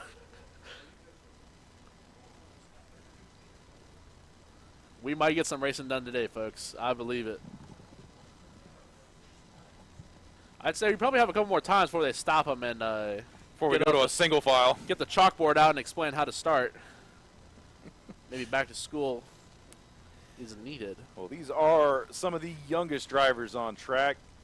Also some of the most exciting drivers to watch. Well, you know what they say, Will? Fifth time's the charm. And I heard green flag from race control. Hallelujah, we are under racing. And I think they let a little bit of that fly because I saw some of the guys in the back there still on the tram line yet. We're not going to say anything, Will. We're going to enjoy the racing.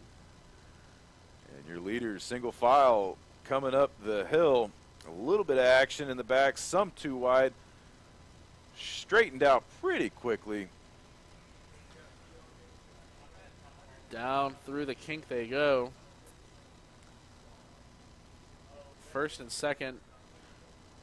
We'll wait for them to cross the finish line here and get a time, and we'll see. But this is, I think Gabriel Lopez Velarde was the one who finished first in this pre-final, so I think he's the leader right now. And we will find out more as they make their way by.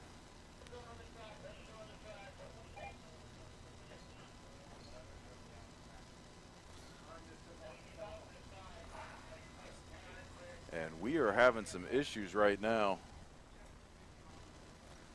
And it looks like Skycam is dropping. And so we'll see if it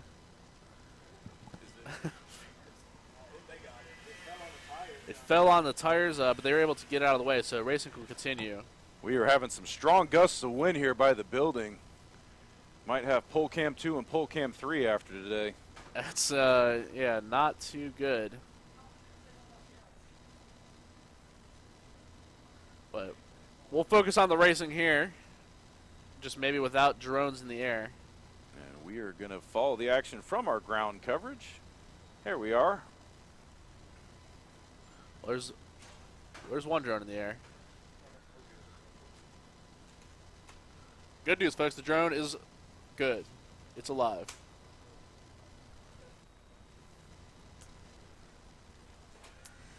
All right. Gabriel Lopez Velarde is your leader. Callan Berghofer is in second. Those are your tag cadets. Ryan Perez in third. Also in this race, we have tag rookies. Isaac Carvalho is your leader in that group, followed by Francisco Puerta and Arthur Nahapedian. And I'm glad you remembered the pronunciation on that. That might be the only name I'll actually ever remember. That's just because Arthur's father's he's a good sport. He helps. He has helped coach us a lot. We've come a long way.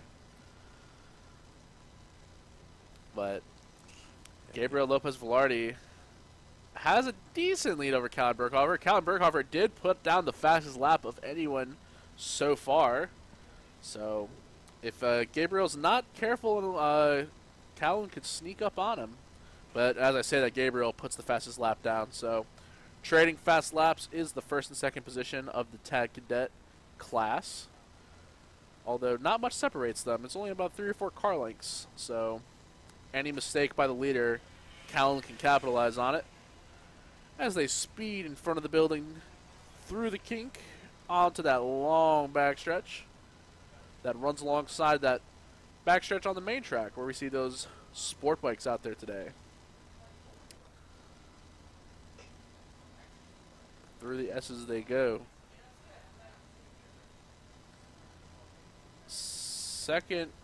Third and fourth place close to each other. Tight battle for third and fourth.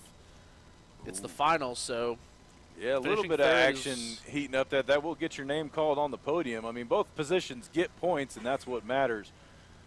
But obviously these guys shooting for the win, wanting to get the best possible finish they can. Definitely, I think you want to hear your name called at the end of the day. That's just that's the icing on the cake. But at the same time, you want to keep your points up. So we'll see how it shakes out. Third and fourth pretty close to each other. First and second, a little bit of a gap. There's battles around the track, but everyone else is kind of spaced out. It's not as close of a race as we saw in the LOs. But that's about par for the course for the tags. They end up spacing out a little more than the Lo206s, so it's to be expected. As we are about 5 laps in. And you can see Gabriel Lopez Velarde with a little bit of a gap there over Callan Berghofer. They are both running fairly well. It's not showing me their last times right now. As they'll come across the line, there's the last times. Gabriel Lopez Velarde fastest. Looks like about half a second quicker. I think I have the times here. So yeah, Gabriel Lopez Velarde ran a 58.077. He's about 1 second ahead of Callan Berghofer on track when they cross the line. Of course, we don't have transponders around the entire course. We only have just the transponder on the front stretch, on the start-finish line. So the distance time could be misleading. You could make up time at one part of the track and lose time in the other. But generally, it provides a decent measurement. But speaking of measurement, the measurement is small between third and fourth. Ryan Perez and Adam Durst. Adam Durst was in 5th. Oh, excuse me. It looks like, yeah, so scoring updated. That's Mateen Fanian? Yeah, Mateen Fanian, and he's in 4th place. So his transponder was cutting in and out, but he popped up there, so he's actually the 4th place driver. Adam Durst in 5th. But we are on lap 6 of this 12-lap final race right now. And it looks like your leaders are going to start catching up to some back markers. Those tag cadets might be catching some of the tag rookies in the back. And they caught that lap car in a bad spot. Ooh. Oh. One on the inside, one on the outside. That is scary if you're that lap car, getting passed on the bottom and the top. But they make it happen safely. No issue there. Gabriel Lopez Velarde, he caught himself a break there because Callan Berghofer was not able to get around that lap car quite as efficiently, and it opened up this gap even more.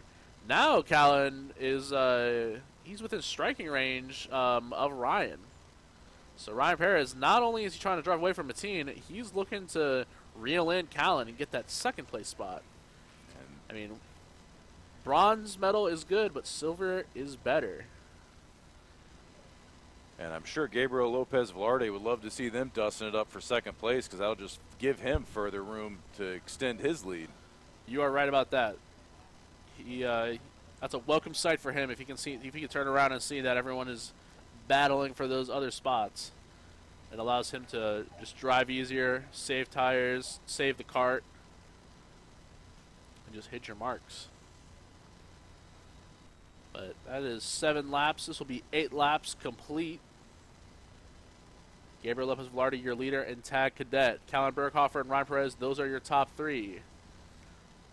In Tag Rookie, the second race that's happening within this race, Francisco Puerta is your leader in Tag Rookie, followed by Isaac Carvalho and Arthur Nahapedian are your top 3 in Tag Rookie. And Arthur is one of those drivers that made the jump from Kid Kart to the tag, to the full track, tag division this season. Yeah, one of those drivers that we hear him every season. He's working his way up through the ladders, getting faster, getting better, almost pretty much every race. Because he went from Kid Karts to LO, and now he's in the tags, the Kid Tag Kart. Well, these are the rookie and junior tag, or the rookie and cadet tag carts. It is fun to watch just to see the younger kids work their way up. We do have a kart stopped on the track on the exit. Ooh, that's the a final dangerous turn. spot to be in. You do not want to be there. Whoa, and you can see that shaking up the leaders as they get around him. They did not see him on the entry of that turn. Yeah, Ryan Perez, I think, is going to make the move on Callan. I think he did. I think he was, and that's a weird position to be in because I don't think there was a flag when they were coming through there, but he got passed on the turn after, so that's legal. Yeah, that's nothing you can do there. That's just bad luck. And, yeah, sometimes it's not your fault. It's just the way the race comes to you, and a yellow flag at the wrong spot, you make all the difference. But Gabriel Lopez Velarde, he's already out of our screen, out of our picture. Callan Berghofer and Ryan Perez, Martin Fenian, they are fighting for the second and third place positions. And, oh, look at this move here. Looking to the inside. Thought better of it. That's Callan trying to get back his second place spot. But 2 to go. Ryan Perez, he's your second place kart, so a silver medal on the line.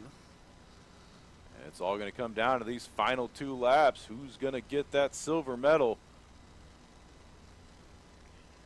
Gabriel Lopez Velarde all but has the first place secured, assuming he can keep it on track.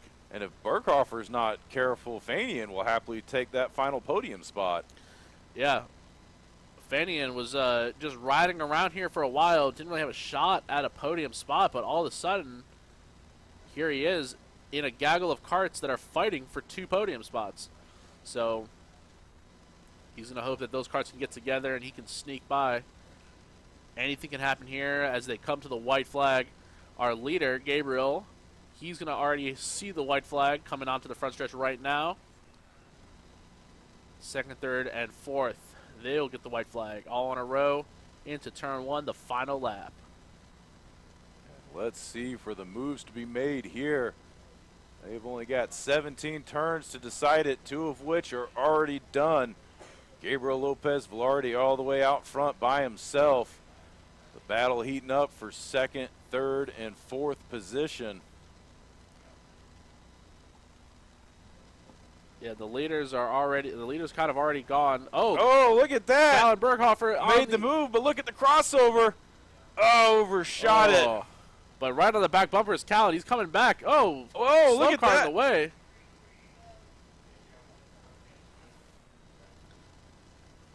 Oh, my goodness. Lap traffic almost causing havoc there.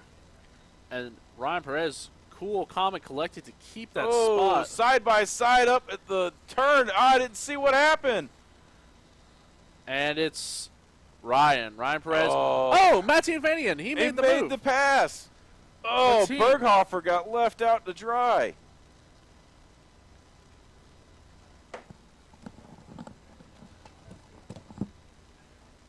We didn't get to see it there at the end. But what a move. Martin Fenian, he ended up making the move on Callan Berghofer, so podium spot stolen. Callan Berghofer, yeah, that's a unfortunate error there. Allowed himself to get into a position to lose that podium spot. That is very unfortunate. Tough break, tough turn of events for Callan Berghofer. He was running as high as second place now off the podium. Off the podium, and then the podium for the second race in the tag rookie division. Francisco Puerta is your winner in the number 55. Isaac Carvalho in the 21, and then Arthur. He's gonna snag himself a podium spot. So hopefully see all those drivers at the podium celebrations later today. And there is your leader pulling into the bullpen right there for tech inspection. So we should be able to get him on air soon.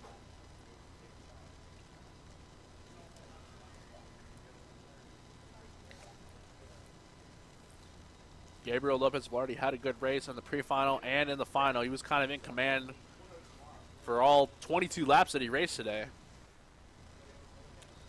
Didn't really give much of a shot to the other drivers. I don't think he let anybody lead another lap today. Yeah, quite selfish to be honest. But well, he led the laps that count, and he led all the rest of them. So might as well. You're like, hey, if I'm gonna come out here, I'm gonna lead them all. Ain't nothing wrong with that. You can see everyone lined up. See a driver at the top of our screen. Can't tell who it is. He's pleading his case. Maybe a little displeased with the actions of some of the drivers. But here we are with our winner. Go ahead and take it away. All right, I'm here with race winner Gabriel Lopez. It's your second one today. How you feeling? I'm feeling pretty good. I'm pretty happy about it.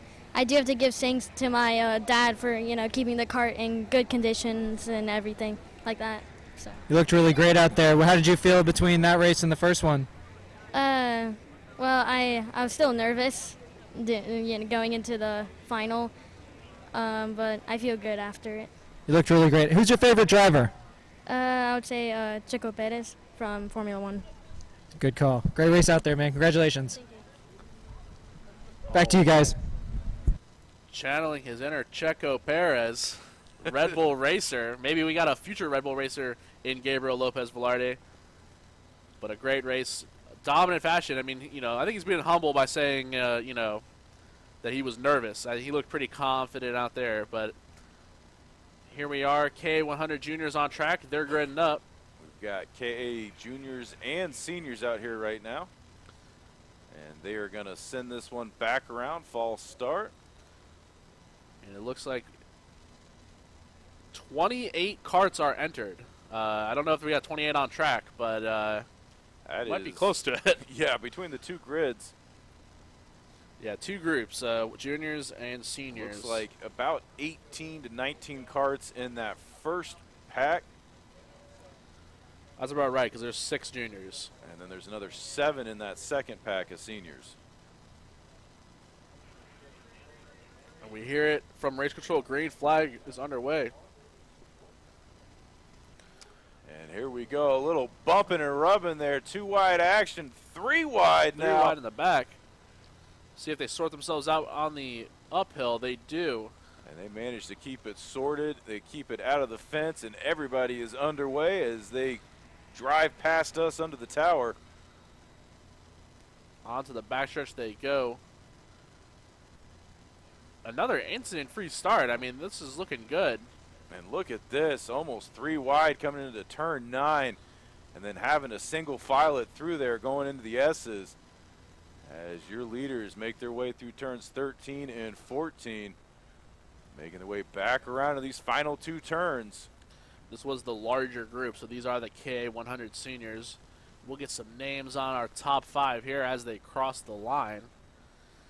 In first place, Spencer Mass. In second, Mateo Rubio Luengo.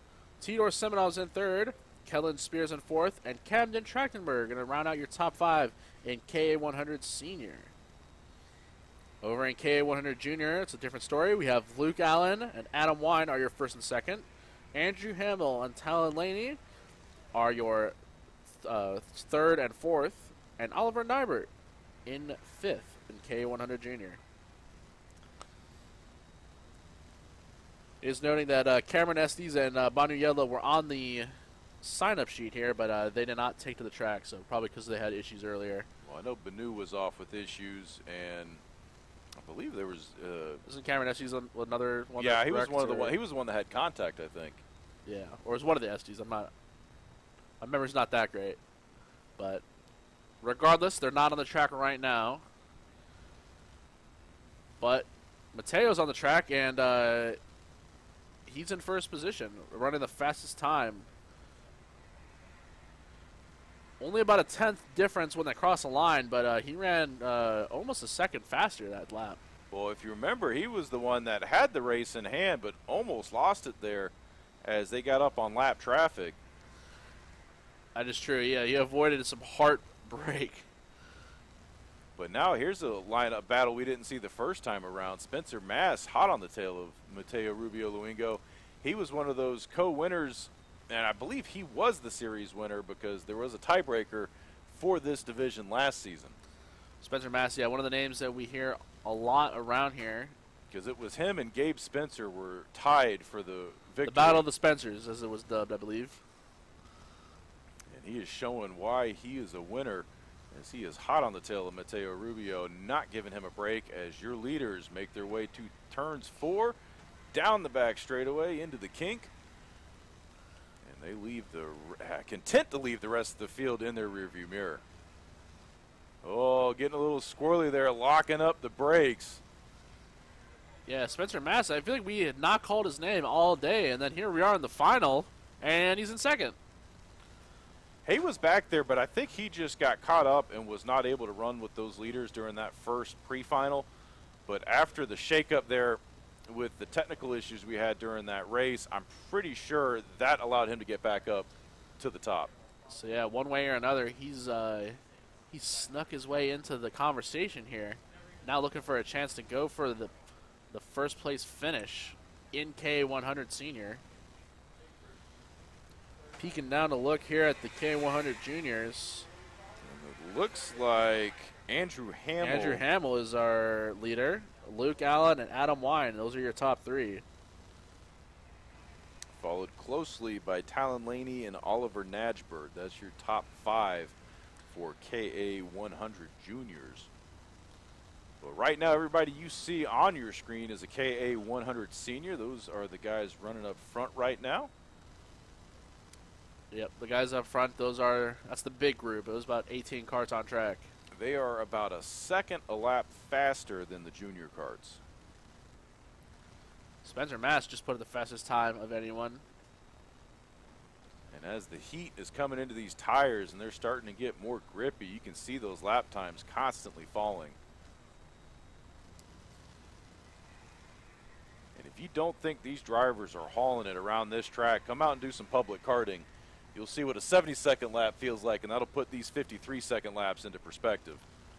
Yeah, even running slow laps out here, it feels fast. So you can't imagine how a fast lap would feel like in one of these carts.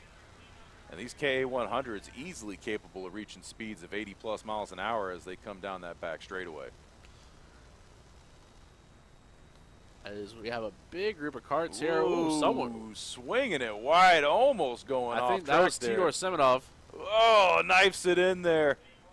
But he's going to get the crossover, and he's out of position coming into turn 1. And it looks like that's going to be 2 for 1 there, too, as he has to swing it real wide. No, we got a carter on the hill. We got 2 carters into each other. Oh. Close call there. That, not what you want to see. No, it's not. We got carts in bad spots here. And that's not how you want to get caught up in an incident when it's already happened and you tag them trying to get around. We'll see. We'll get some names on who all this was. And they still need to get him off track. That is not the position to be in. Whoa! That's a replay, right? Okay. And that was instant I replay. was like, that looked identical. I was like, if this keeps happening, surely we got to drag this guy off the track. All right, we're good. And they have got that cleared They up. got it out of the way. At least they got it off track. It's not clear yet. They're still there in the runoff. Although I see a yellow flag got dropped, so should probably pick that up. All right. Refocusing back on the leader. I think that was, well, no. Mateo's still on track, but Mateo lost his lead, so Spencer Master is your new leader. And actually, no, that looks like Mateo Rubio in the lead right now because that's Spencer's cart behind him. Oh, so maybe for a second he got through, you got around him, and then maybe at the line, and then they got, or maybe while they were getting around that traffic. Probably, yeah. It could have just been a momentary lapse. And there's a yellow flag out at that turn as well. And there's standing yellow at turn 17. Yeah, yellow's everywhere. Is it a full course caution, maybe? Hard to tell. At that point, they would just throw the red. That's what I would get think, it cleared. Because we don't have a pace cart. Also, we need a pace cart. I volunteer. Go throw a truck cam out there. Put some flashing yellows on it. There you go. So we'll see when they come around. I think you're right. I think that is Mateo in the lead. Spencer Mass behind him. Yeah, Mateo's in that red cart. Spencer Mass is in that purple DCT cart. I also noticed I think Spencer Mass's number on his card is wrong compared to what is on the race monitor. But we know it's him, so that's all right. So yeah, they got those carts out of the way, so who knows? The post-race, he can pull his helmet off, and it's Gabe Spencer. It was Gabe Spencer all along. The other Spencer. That's about all we're missing here is some WWE like hijinks. I don't know what we need to do to work on that. I'll leave that up to you. Get the bring the show. Yeah. We need some heels. I've said it for a long time. Go-kart racing needs heels. We need some villains out here. I feel like when Ray Nickel was winning a lot, I feel like that was as close as we're gonna get to like when you root against someone. But now it's And now we are at 2 to go in this 12-lap final. Drivers giving it everything they got, using every square inch of the racing surface. And you have to doing that going through turn 1 because that turn comes up, that runoff leaves you real quick. And you got to rake that cart from the right side of the track all the way back to the left side just to set up turn 2. Yeah, and you need to use as much track as you're allowed on turn 2 because that hill is so big. You need to get as much speed as you can go. But Spencer Mass, not quite at the bumper, Mateo, but not quite falling away. So he might still have a shot at this, but as it stands, Mateo Rubio Luengo is in a comfortable spot. Well, it's going to be 1 to go this time by, so if he's got any magic left in the bottle, he's going to have to shake it out here. White flag is out. You're right. If he's got anything, he's got to use it up right now. Anything left in the tank for Spencer Mast. You can see him making sure nobody's behind him, so he's about to do something. Yeah, that's never a good thing when he starts looking around like, all right. I just make sure the cops aren't here. Yeah. As they make their way for the final time through turn 9, a little bit of traffic in front of them. Not sure if they're going to catch him in time or not. Although it was it was Mateo that almost lost that race because man, of twice in a row would be. Yeah. That's it's not good for someone's heart to go through that twice in a day. But as they are making their way through turns 16 and 17, just out of shot of the drone, but no action happening off camera. Mateo Rubio will take the checkered flag. Spencer Mass second place. Kellyan Spears will be your third place driver. Ooh, a little bit of action there in that mid-pack. Camden Trachtenberg logging in the 5th spot. Christian Blevins Jr. in 6th. Vincent Capetillo in 7th. Christian Foster in 8th. Jack Raster in 9th. And Joe C. Davis rounding out your top 10. And that's your KA 100 seniors, although we still got some masters on track, or some juniors on track that'll be making their way around for their final lap. And we will see how those tick off Yep, they are actually already crossed. Adam Wine is your winner in K100 Junior. Talon Laney, second place, and then Oliver Nodbert in third. So those are going to be your K100 Juniors. Well, another exciting race. We are getting through this program right now, Mikey. Before we turn around, this thing's going to be over, so got to enjoy it while we can. Because that was the KA100, so that means all we have up next is Lo206 Senior and the Shifters. So 2 races to go. Both really good races coming up. I'm especially excited for those LOs. They always have a good, close race. A lot of action, a lot of racing here today. This is it's been quite the day. You know, the forecast showed rain all week, and then we ended up having It's been a beautiful day. And then just every technical difficulty that we've ever experienced has happened today. Over 120 drivers, too, on the grid today. So it has been a wild one here, folks. So hope you've been enjoying it at home. We know y'all have been enjoying it trackside. And as we get this carnage cleared off track, a lot of carts off to the side, so there's definitely going to be some recovery time, which for us means we got more time to talk to the winner. So hopefully we got somebody down there lined up, ready to go. We'll see. Yeah, hopefully Mateo can get through the tech line fast enough and get over to Trevor Mescher, who's out there. Trevor Mescher and Kavion Cook, the duo out there. Expecting father, Trevor Mescher. I don't know if we've revealed that or not. He'll be with us this week and next week, but then he's taking off next month because his baby girl is due. So, and I hear somebody down there. I don't know if we can cut to the camera. And it looks like we are here with race winner Mateo. Trevor, go ahead and take it away. All right, third time today, Mateo. Do you ever get bored being up here? No, I like winning, so it's fun. What kind of training do you do to prepare for these race days? I don't really. Well, we practice here a lot, so that helps. But there's no like physical training other than just doing laps and laps and laps. You look very smooth, very fast out there. What driver is your inspiration? For me personally, it's Fernando Alonso. I love Fernando Alonso. So He's the GOAT. What can I say? Congratulations. Good job out there. Back to you guys. Fernando Alonso, it's actually nothing but great taste up here at Yes, I've enjoyed all these responses today. I mean, I'm waiting for a kid to say, you know, Jeff Gordon, but maybe not the same, maybe not the right crowd. But Fernando Alonso, I hope he comes back to Indy one of these years. That'd be nice to see. We go up there every year, and we'll be actually taking a trip up there soon. Couple weeks. Yeah, Fernando Alonso, he ran up there, years back, and then he's been actually doing really good in F1 this season. So I'm hoping that one day he'll come back to Indy. We'll get to see him again. Definitely one of my favorite drivers as well.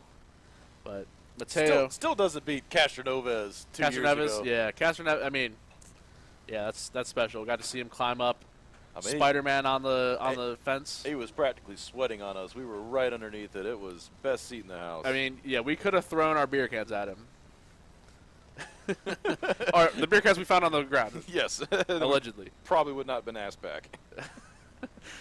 But it's okay, we're announcers. Yeah, we're not. And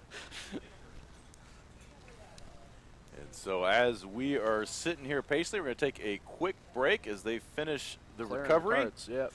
And then we will be back at it with some Lo206 action, followed up by the Shifters. So don't go anywhere. 2 races to go. We will be right back, folks.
And I heard that rumble underneath the building. That can only mean one thing, Mikey. Lo206 Seniors are on the track, and the green flag is out. We are back racing here in the Lo206 Senior Division. Michael Gay, your winner out of the pre-final, leads the group as they are 2 wide, side by side, diving into turn 2.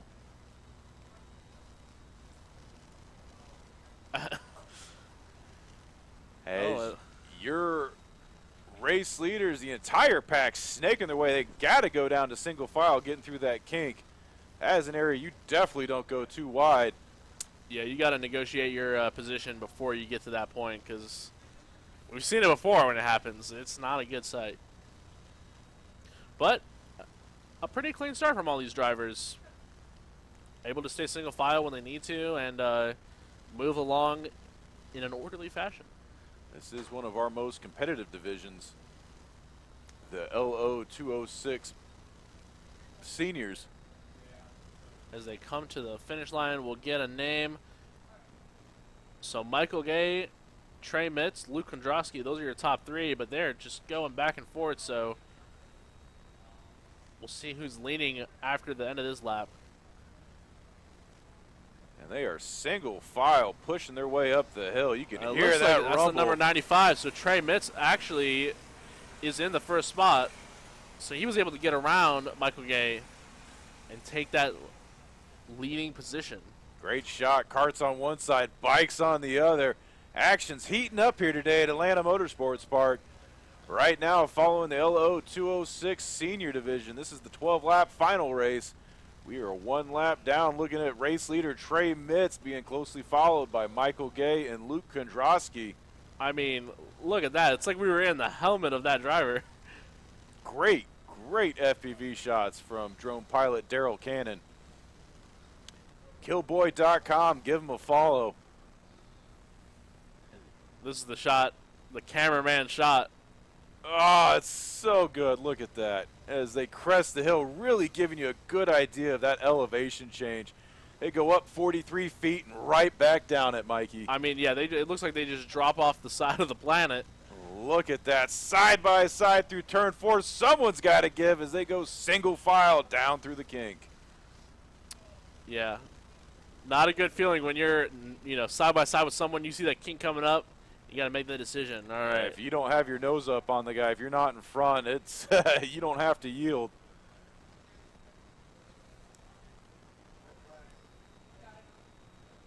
And it sounds like there is another red flag. Yep. So we are going to go on break real quick. We'll take a quick break. We'll be right back.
All right.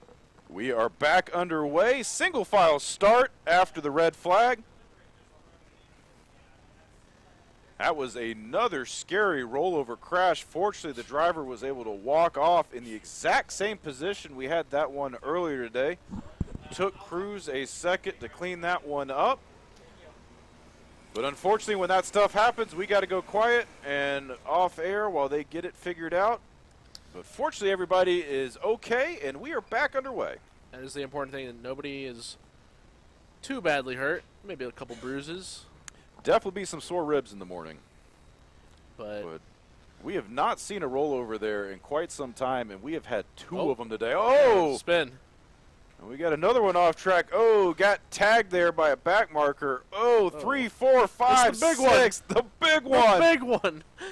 This is Talladega, or Daytona 500, Daytona folks. 500. Oh, my Oh, goodness. man, we got guys out of carts on the Look at back of the this. track, and we're at 2 wide up front. Let's see where we're at the line. Wesley Bacon scored the leader. Michael Gay, we got 2 carts caught up on each other. We got another guy trying to start back there. This is, I mean, We got to kick this juju, Mikey. yeah, this is bad luck. And it's going to be interesting to see what happens as the leaders make their way down the backside of the track, because it's going to be yellow flag conditions as they make through that turn. And this is a heavy passing zone, but they're going to be not allowed to make any passes through here. Yeah, single file, they're going to have to remain, as you're not allowed to make passes under local yellows, so they'll work their way through here. Yeah, carts all And over the turn place 12 there. is a parking lot right now. I and mean, they're- yeah, the big one is apt. That was almost half the field. It felt like they were involved Wow. in that. But it's going to be Wesley Bacon They're and just- Michael Gay. They're gonna just be- making up for that 4 wide clean start we had the last race. Yeah, that's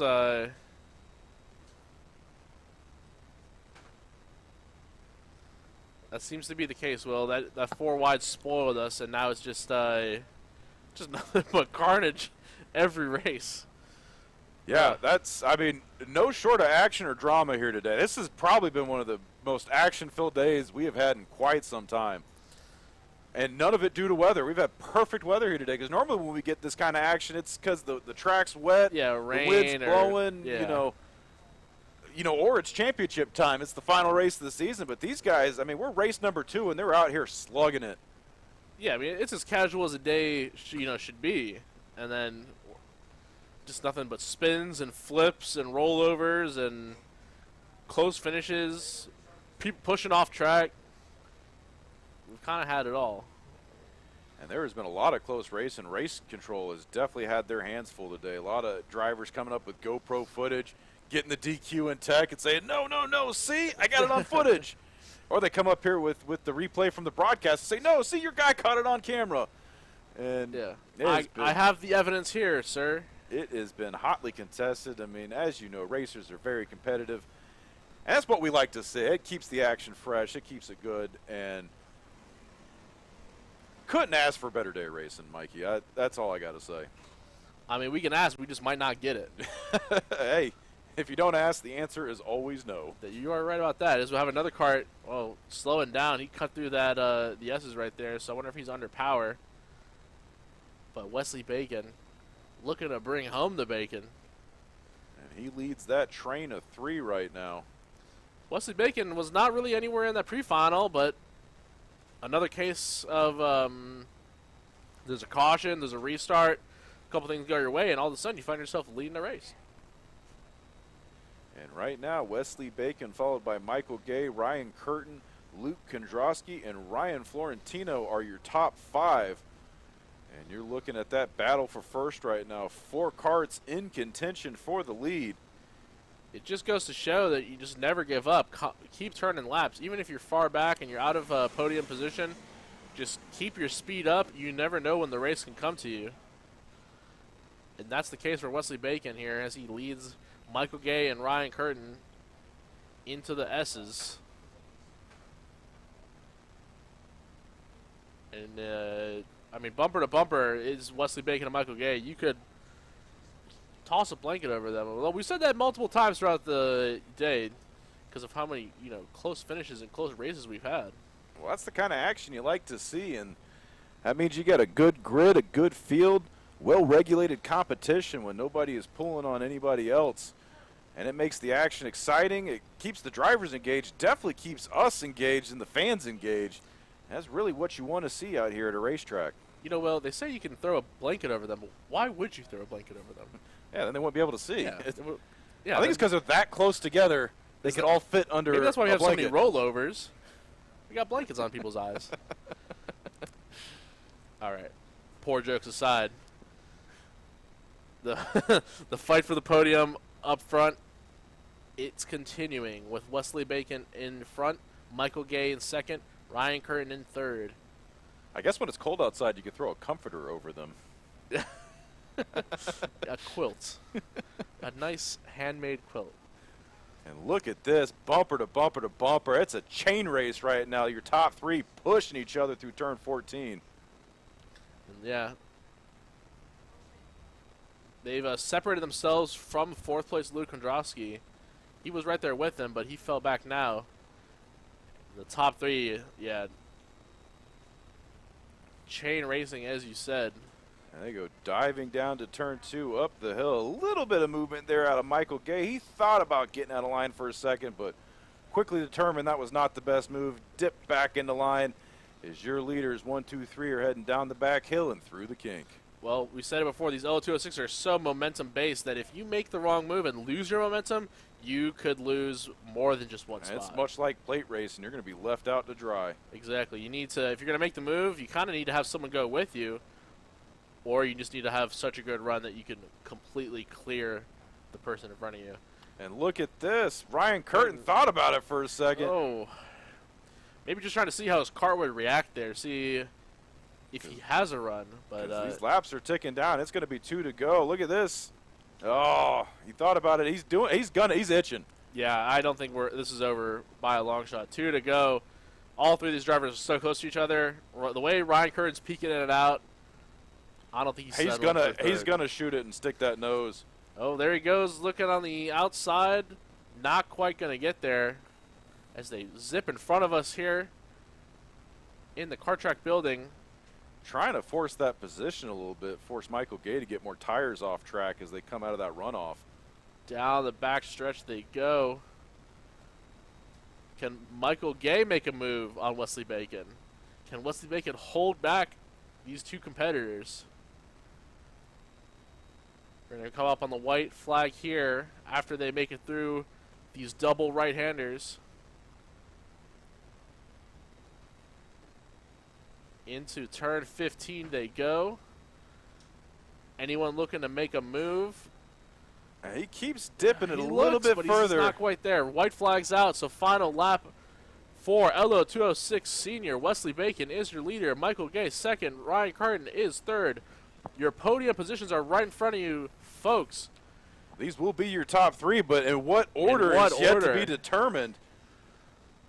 Through the dangerous turn 4, in front of the kart track building, and down the hill through the kink they go. And we haven't seen Michael Gay moving much. Been mostly Ryan Curtin in the back making the moves, but I'm pretty sure Michael's going to want to try and make a shot for this first place. Michael Gay has been quiet since the restart, but sometimes it's the quiet ones you want to watch out for. What has he been planning? Let's see. We have only got 4 turns to go as they make their way through 13 of that. Here he goes, Michael Gay looking on the outside, getting a push. Oh, he gets the shove from Curtin. They're side by side in the final turn, 3 wide. Oh, and he makes it. Does he make it? It's going to be a good finish. Look at that. Curtin. 3 wide at the line. Who's going to win it? Oh, Michael Gay. He gets it. Perfectly executed.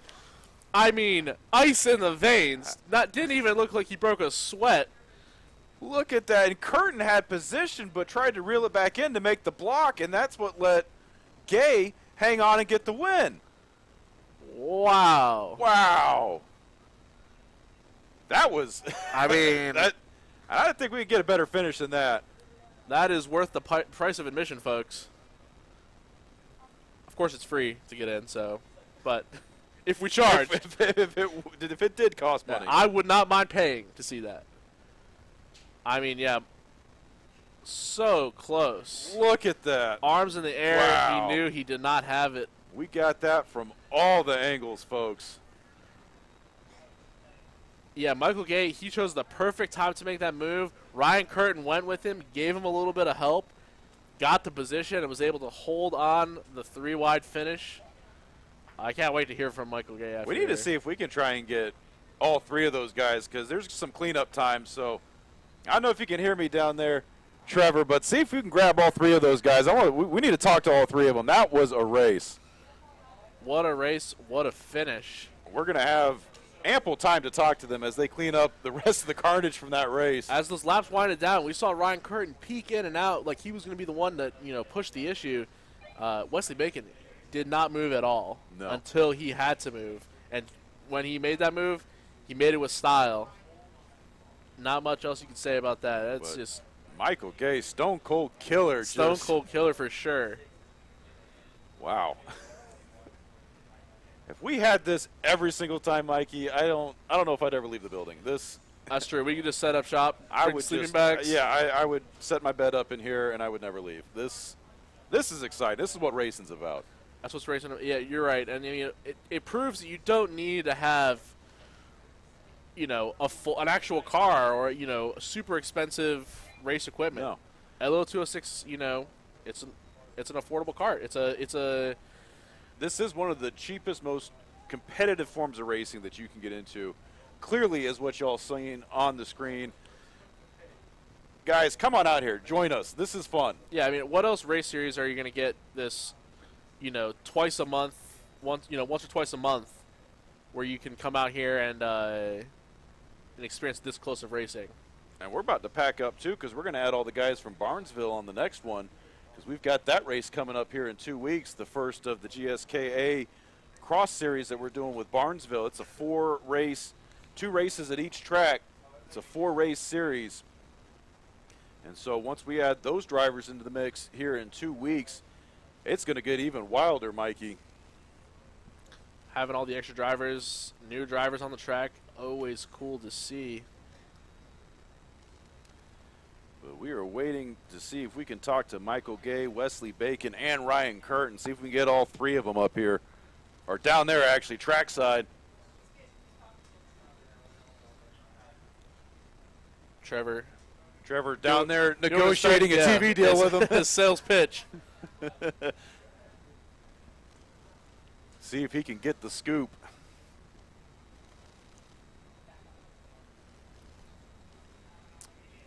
I know y'all can't see it from the TV screen. We're spying on him up here in race control because we have all the cameras in front of us. That's right. So if you're acting foolish, we can see you. But you guys at home right now are getting the beautiful Windows backdrop shot right now. It is a picturesque scene here. Could you imagine a more beautiful go-kart track? I could not. That was the answer I was looking for. Okay, well, did I do good? Yeah. And so then I think it's just shifters next, right? Yep, shifters, and then we are done. But right now we have an interview, so we're going to go down with the top 3 finishers. Go ahead and take it away, Trevor. I'm here with our top 3 finishers, Michael Gay, Ryan Curtin, Wesley Bacon. And guys, wow, that was probably the race of the day, carrying all the way down to the last turn. Walk us through, Michael, those last few. Yeah, so I got a really good run out of the back section there coming up the hill, so decided to try to keep the momentum on the outside, and got a push from Ryan, so that worked out pretty well. Had to take a super shallow defensive line on that last corner and was just hoping that I had enough momentum to get to the line first. And I haven't seen the official timing, but that had to be pretty close. It was standing there right there at the finish line. I couldn't even tell. We had to go for the instant replay. Well, what's the question? Walk us through those last few turns. How are you feeling? Oh, yeah, I was hanging on to the front group. I didn't quite have the gear to make a pass, but so I was just hanging on. Michael makes a move, and I'm like, let's go. Let's do this. Excellent. Wesley, how are you feeling? I don't know. I'm feeling good, honestly. My great race, really fun. After that last lap, flag was thrown, I kind of knew he was making a move at some point, so I kind of had to figure out when, and he made it. But it was really fun anyway. I don't know. It was cool. Well, thank you guys so much. You guys, that was the race of the day. Congratulations. Back to you guys. Thank you, Trevor. Good to hear from all those drivers. Good to see they're all in good spirits. Even if you're not a winner, you're just having fun out here. And that most certainly was the race of the day. But not to be outdone, because we have one more race lined up, the shifter carts. And as we finish getting this track cleared up, we should hear those guys pulling on track shortly. But as we wait, we're going to take a quick break. Don't go anywhere, folks. We will be right back with the final race of the day here at Atlanta Motorsports Park.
All right, shifter carts are on track. It's the final race of the day.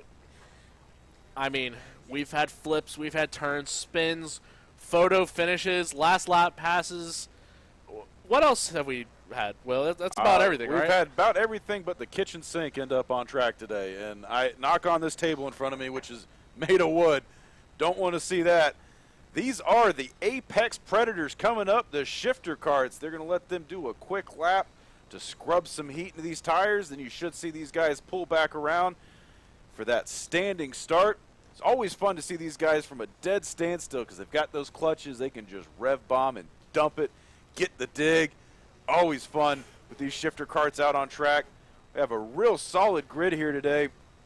Eyes Up Body Symmetry sponsoring that $1,000 prize for the shifter cart shootout this season. So you know these guys are going to be eager to get after it. So Zach Frank was your winner last season, so keep an eye on him. He was your winner in race 1. So walk me through a little bit of this shootout. Is it over the course of the whole season, or is it just a select few races? So it's four races. They usually do the first 2 and the last 2 of the season. I gotcha. So I will need to go do a little bit more research to figure out which ones those are, but I'm pretty sure today is one of them because we have got a solid grid of shifters out here. I'd agree, yeah. Judging by the field, this is a little more than we've seen before, so.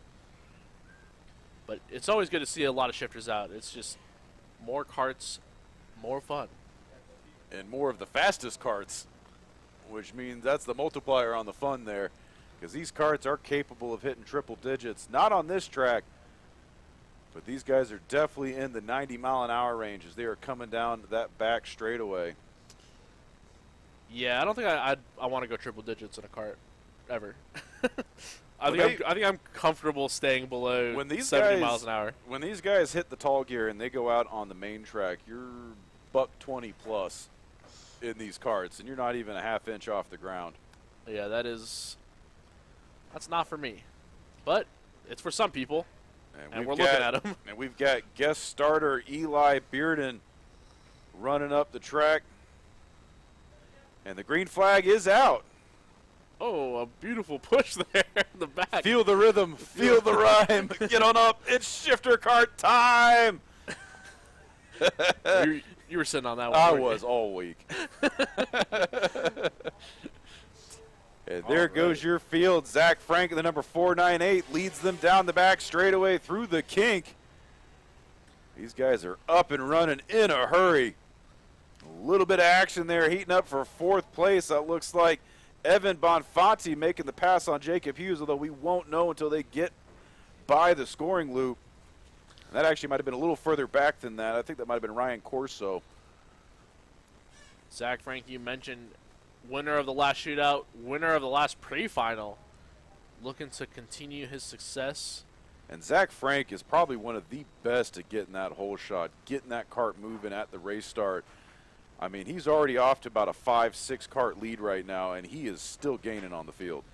We talk about using the shifter carts as a training to prepare yourself for open wheel racing and just racing at higher levels in general. And that one of those skills you can develop is those standing starts. It's a lot different than those rolling starts. It's a completely different set of skills. Like you said, Zach Frank, quite the master at it, just able to get the cart going faster than others. And right now we're watching the battle for second place. Jake Fetter trying to hold off Oz Cheek as they make their way through 14. Oh, getting a little squirrely there. I don't think they have enough heat yet in those tires. You can't go full send through 14 just yet. That is such a wild off-camber turn as they are cresting that hill. You got to make sure that cart is planted or else you're in for a wild ride. I don't know if I'd ever have the confidence to go full send even after 40 laps. I just don't trust tires like that. But these drivers make it work. And look at these lap times. These guys are already in the 49 seconds. I mean, to put that in perspective, that's 3 seconds faster than the next fastest group out here. These guys are just absolutely shredding it on track. Through the S's they go. I mean, blink and you'll miss it. Already 3 laps down. It's incredible how much faster these carts look and just feel on track. I mean, it just looks like someone's speeding the video up. But it's real time, folks. They are moving that fast. And your leader goes by as second, third, and fourth place. We're all still fair. Well, second, third, and fourth are more of a contest right now. Zach Frank is just leaving the group. Yeah. He said, sorry, guys, I got a hot date tonight. I'm gone. Zach Frank, yeah, looking to be packed up and in the trailer by the time the rest of the field comes around to take the checkered. But battle back there, so that's the 77, that's Oz, Cheek, and Jacob Hughes. Yeah, Jacob Hughes there in that black cart there towards the back. He's your fourth place runner. Or no, Jacob Hughes in the pink cart, The pink cart, yeah. So Jake Fetter, he's ahead of Oz Cheek there. That's where the battle is for second and third. And we are already 1/3 of the way through this race as they tick off lap number 4. Yeah, Zach Frank with a handsome lead. He's going to leave the rest of the racers to just fight for the scraps. Fight for second and third. And guys, this drone is moving at 80 miles an hour, and these guys are pulling on it. That should give you a sense of speed right now. Yeah, not I mean, pulling at it like at a comically fast rate. Like you said, like the video's being sped up. It doesn't look real. These things are the apex predators in karting, and big shout out to Body Symmetry, Eyes Up Racing for really revitalizing this shifter card series. They are really pulling top talent, getting folks to come in, sign up, and race with us. And guys, it's fun to watch, fun to call, exciting to be here. If you don't race, you should just come out here. We got our next race is in 2 weeks. Yeah, we'll be out here again May 6th. If you're a motorsports enthusiast, you owe it to yourself to come up here and visit. Even if you don't have a cart to race or know anyone that has a cart, just come up and tour the facility. Just check out the track. And a lot of these guys would be happy to talk to you. If you come up on a Thursday, Friday before race day, they're out here prepping, they're out here wrenching, getting their carts ready. They'll happily answer any questions you got. It's such a fun environment, such a communal environment. Definitely. Everybody supports everybody, and it doesn't get any better in racing, in my opinion. It doesn't, yeah. If you're looking to get into kart like racing, yeah, come up on a race day and talk to these guys. They are happy to share their experiences, their tips, the tricks, how to get in to the scene. No gatekeeping here at AMP. No, we are welcome to all. And right now we are still watching that battle for second place. Oz Cheek leads Jake Fetter right now. Jacob Hughes, not to be forgotten, hot on their heels. So any mistakes that are made, it can be capitalized on, as we've seen plenty of times today. It doesn't take much. And it's quite the close battle here in this second, third, and fourth position. These guys haven't really moved much. This gap has stayed fairly consistent, so these guys are running real tight times. I mean, look at this as they cross the line. 50.1, 50.1, 49.8. They are all within 0.3 of a second of each other. And these are probably the most difficult karts to operate with the highest skill cap. And they're still that tight. Yeah, and if you're one of those drivers, you know, 2nd through 4th, you're kind of treating this like it's its own race. Because Zach Frank is so far ahead. He's alien status at this point. So yeah, they're fighting for points right now. They're fighting for points, but really, if you can finish 2nd in this race, then you know you're pretty solid. You're the 2nd best shifter driver, and that means a lot. So 7 laps done. This will be the 8th lap complete when they cross the line. So already, just zooming through this session, as Ozcheek crosses, he's in 2nd. Jake Federer in 3rd. Jacob Hughes right behind him there. Back up the hill. No problem. That's almost comical how quickly they zoom up that hill. No problem getting up that hill. They just drop a gear and go. It is, yeah, it's easy. Easy mode for sure. And you don't have to worry about keeping up your momentum as much. But the flip side, though, is while these guys are shifting and while they are on and off the gas, you got to be careful with your position on track. Because if you're mid-turn, if you're in a spot where you kick that gear, you get that power bump, it could spin that back end out. And so, yeah, you get that wheel hop, and that's part of the racecraft. That's part of having to learn how to pilot these monster machines. Because this is the apex predators of kart racing. These are the fastest karts on grid, and they are duking it out right now. But, you know, it's no different than, you know, driving an open wheel car or a sports car. They're twitchy. And if you want to be fast, you have to set them up loose. And, yeah, shifting at the wrong point, getting your car in the wrong position, any extra power going to those wheels, it's going to send it around. So you're right. It really teaches the drivers they got to pay attention to what they're doing. You can't just rely on the fact that you can shift. You have to do it at the right time in the right place. And on top of all of that, these guys also have front brakes, which all the other classes don't have. You kind of need them. They go a little fast, so you need to be able to stop like suddenly. And it looks like Jacob Hughes having a little bit of an issue there. I think he might have gotten around Jake Federer there for a second. It wasn't scored that way. But he got passed again there coming into that final turn. So Zach Frank, he's checked out. He checked out a long time ago. He's probably on his way home at this point. Now, it looks like Ozcheek is kind of leaving that pack as well. So really the battle right now is for 3rd place. 3rd place, but that's a podium spot. So Jake Federer, Jacob Hughes, that's where the battle is. Battle of the Jakes. We'll see if they can duke it out before this is over. And as they make their way through the final turn, the white flag is out. 1 lap to determine this race. Jake Federer, Jacob Hughes, bumper to bumper. This is for a podium spot. This is for valuable points in the shootout. We'll see where they finish. You know, I mentioned it's a 4-race shootout, so every point matters here. You don't know who's going to be able to show up to the later races. You need to get every point that you can. See if you can win that grand prize. And there is Zach Frank already parking it on his trailer, half a lap ahead of everybody else. Zach Frank has left the county. He's already he's on his way back to Atlanta. Yeah, he's on the interstate. That dude was gone. And there goes 2nd, 3rd, and 4th place around turns 14. Zach Frank taking the checkered flag. A round of applause from the crowd down there. Ozcheek. Oh, and look at that. Jacob Hughes. Jacob Hughes with the pass on Jake Federer. So Jacob Hughes unofficially 3rd place. He'll get a podium spot. So and I know his grandpa is going to be happy because I used to do some radio interviews with him. Bud Hughes, Bud's Garage on WDUN. Saturdays at noon, although not to be competition. I'd rather you be watching our broadcast.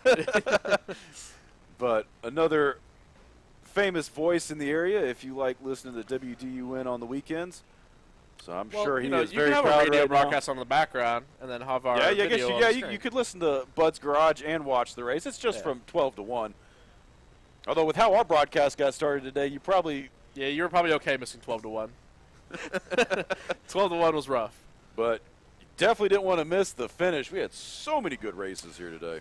Yeah, I mean, the pre-finals were chock full of good races, but really, once we switched over to the finals, the points-paying races, money on the line, that's when the stars came out. That's when that's also when all the drama came out. Yeah. But, you know. I mean, we saw 4 wide. We saw drivers upside down. Yeah, flipped around, inside we saw out. suplexes on the hood. I mean, Yeah, it was. If you took everything we have seen over the past 3 seasons doing these broadcasts and put it all into one day, that's what we had here.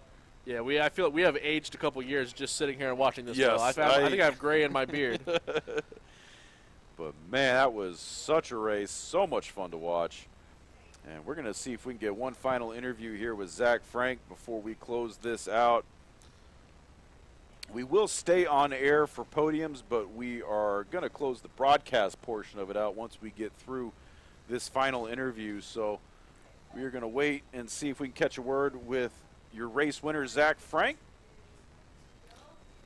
All right, and I think they are ready, so we are going to send it down. Trevor, take us away one more time. Here with our final race winner of the day, Zach Frank. Zach, how are you feeling? Look good out there. Really good. Just absolute pleasure to be here. How did you feel out there? You kind of got a good start out there and kept building the lead. What was going through your head? I knew that, we made a little change from the pre-final to the finals. I wasn't quite sure how it was going to play out, but it looks like it worked out in my favor. After that, the go-kart was just perfect, just on rails, so I just put in consistent laps. How'd you feel? I was going to say, how'd you feel about your overall performance from this race to the last one? Perfect. Qualified P1, race one's P1, pre-final, or final is P1 as well, so can't get much better than that. You look great out there. Thanks so much, Zach. Congratulations. Thank you, sir. Back to you guys. Thank you, Trevor, with the interviews all day. And I think that's going to do it for us, Will. Yeah, it's going to wrap it up for us here in the tower. Folks, we appreciate you hanging out with us here today. I know we had a little bit of trouble here at the beginning, but hope we made up for it with that exciting racing action.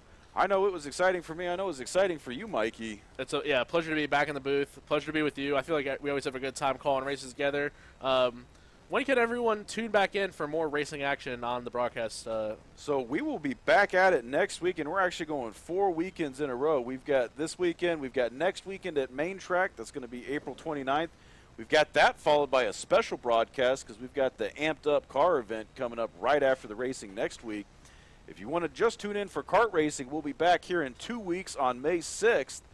And then we will follow up May 6th with another car race the following week on May 13th. So we've got racing every Saturday for the next 3 weekends, folks. You definitely don't want to go anywhere. You definitely want to be locked into AMP Kart Racing or AMP or Atlanta Motorsports Park on Facebook. You can also find us on YouTube. Check your email. We send out newsletters weekly giving updates on all the action we've got going on. But from us up here in the booth, that's pretty much just what we got for today. So it's not good at wrapping these things up. Yeah, I'm sure there's a better way to wrap this up. We're just not there yet. Well, we have to think of a good signing off phrase. So from everyone here at the studio, see you later. So long, everybody. Long.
right, everybody, start making your way towards the podium. About 5 minutes, we're going to get this podium ceremony underway.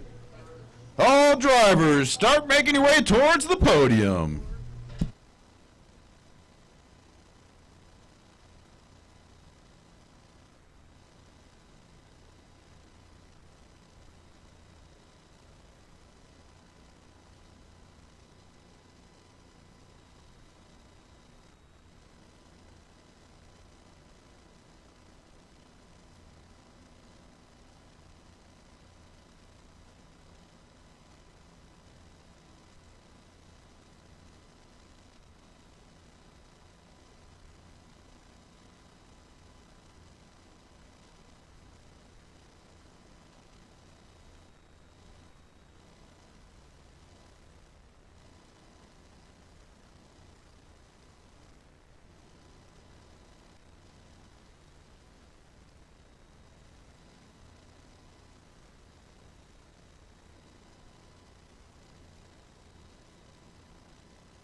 All right, all drivers, attention. If you have not turned in your transponder yet, please do so. We have a lot of IDs up here in race control, and we would like to give them back to you. got the drone working.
All right. How about that race in the day, folks? That was some good action. Thank you to everybody for coming out here today. We appreciate y'all. Thank you for sticking it out with us. And we're going to go ahead and jump right into this podium ceremony. We're going to get started with Comer Kid Kart. Comer Kid Kart. In second place, Matthias Sandblum.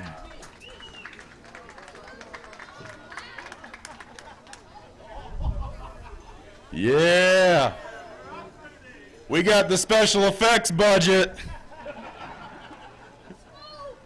And your winner in Comer Kid Kart, Arlo Stowers.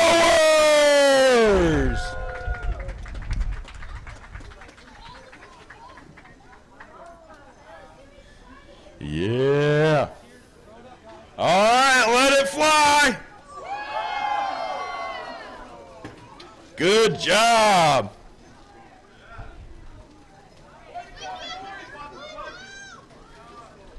We spared no expense. Good job, good job. All right, up next, Lo206 Kid Kart. Lo206 Kid Kart. In second place, Tyson Burkett.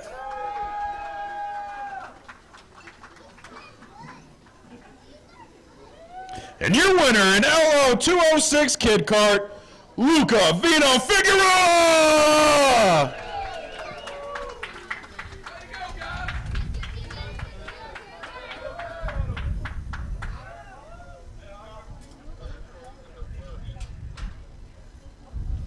Yeah. All right, y'all know what to do. Shake it up. Woo!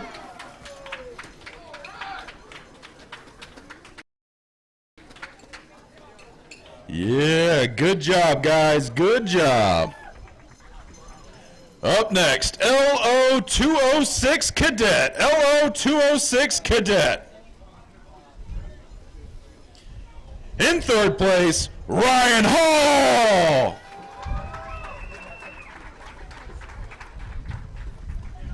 In second place, Kai Mars.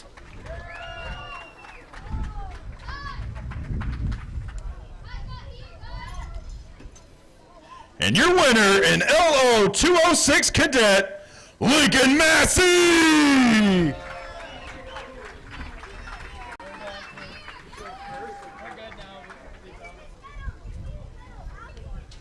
And I think first and second are still out there racing. Yeah.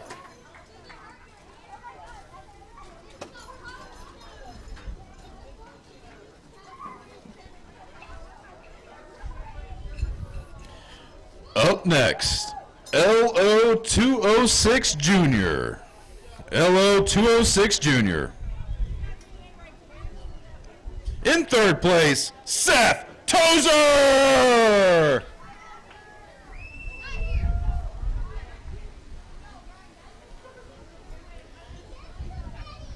In second place, Scotty Arnold.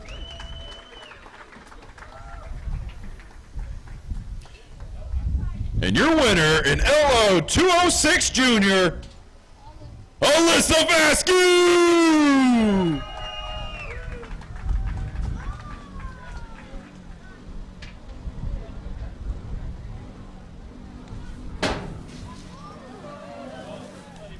Yeah. Good job, good job. Up next, Lo206 Senior. Lo206 Senior. In third place, Ryan Carton.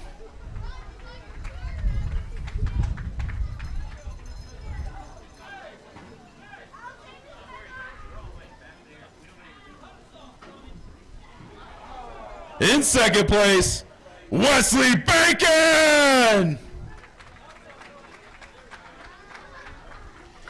And your winner in Lo206 Senior, Michael Gay.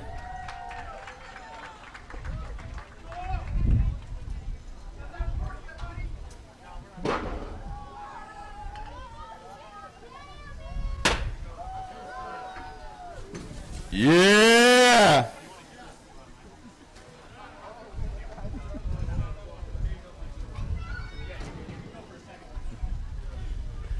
Up next, Lo206 Master. Lo206 Master.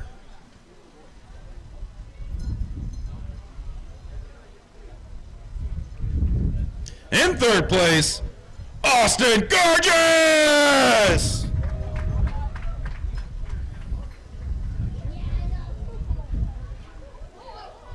In second place, Matt Lassiter.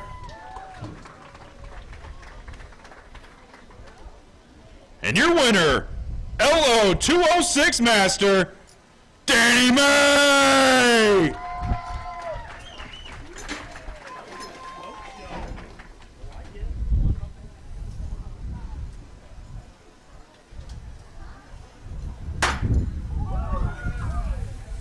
Yeah.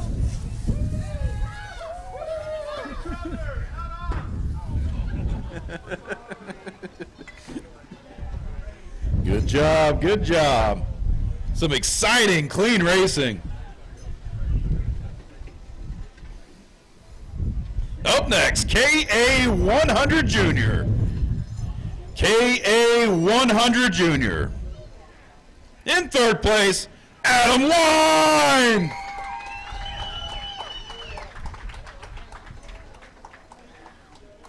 In second place, Talon Laney. And your winner in KA100 Junior, Oliver Natchbert.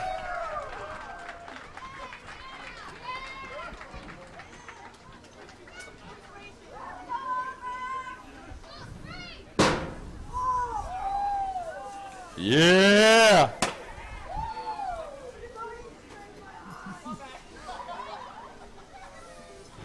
Good job, good job. Our next podium, KA100 Senior. KA100 Senior. In third place, Kellen Spears.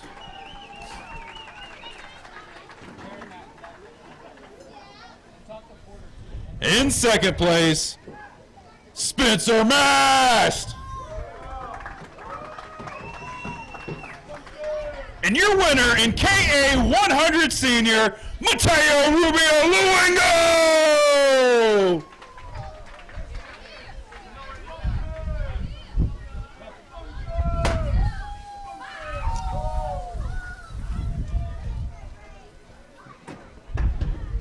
All right, good job, guys. Good job.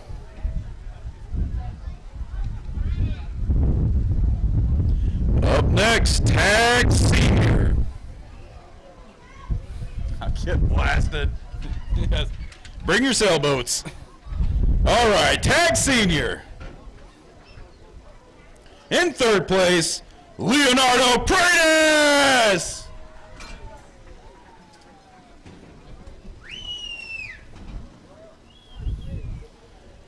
In second place, Mateo Rubio Luengo.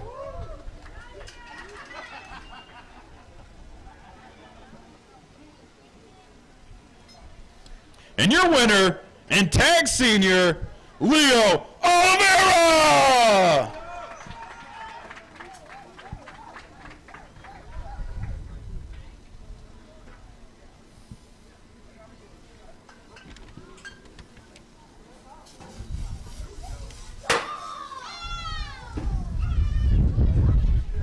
You have fun blowing the track off.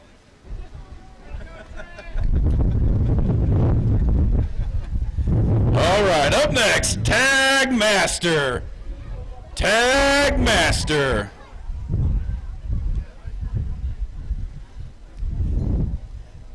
In third place, Lon Washburn. In second place, Craig Foster. And your winner in Tag Master, Eugene Panenko.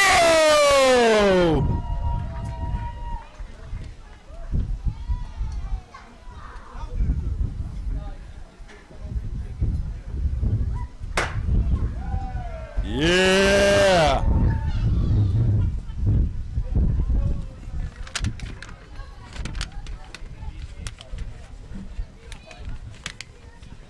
All right, up next, Tag Rookie. Tag Rookie. In third place, Arthur Nahapedian.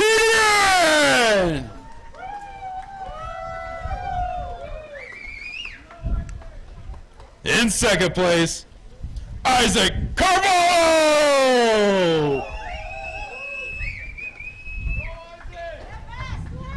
And your winner and Tag Rookie, Francisco Puerta.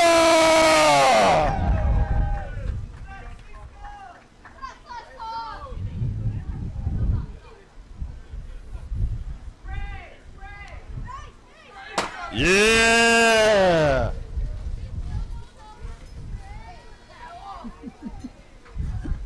Good job, guys. Good job.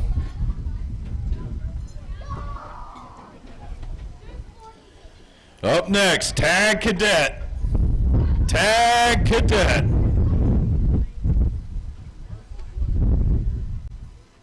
And we had some DQs here, so this is not how it finished in race order. So, in third place, Callan Berghofer.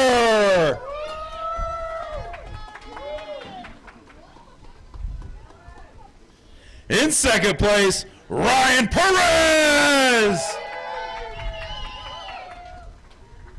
And your winner in Tag Cadet, Gabriel Lopez Velarde.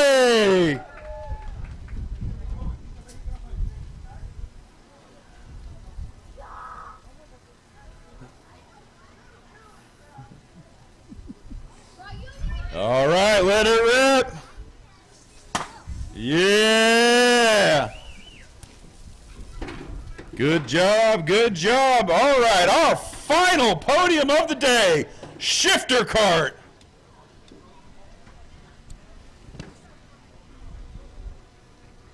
In third place, Jake Fetter.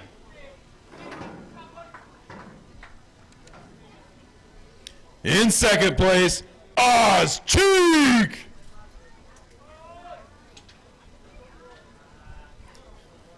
And your winner in shifter kart, Zach Frank.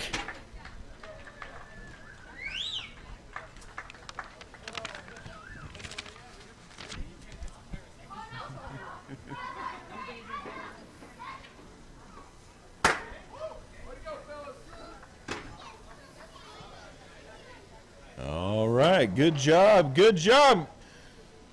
Congratulations to all the competitors, the winners. Thank you, the fans, the racers, for coming out here today. We appreciate each and every one of you. We will be back at it in 2 weeks on May 6th. So have a safe trip home, and we will see everybody then. So long.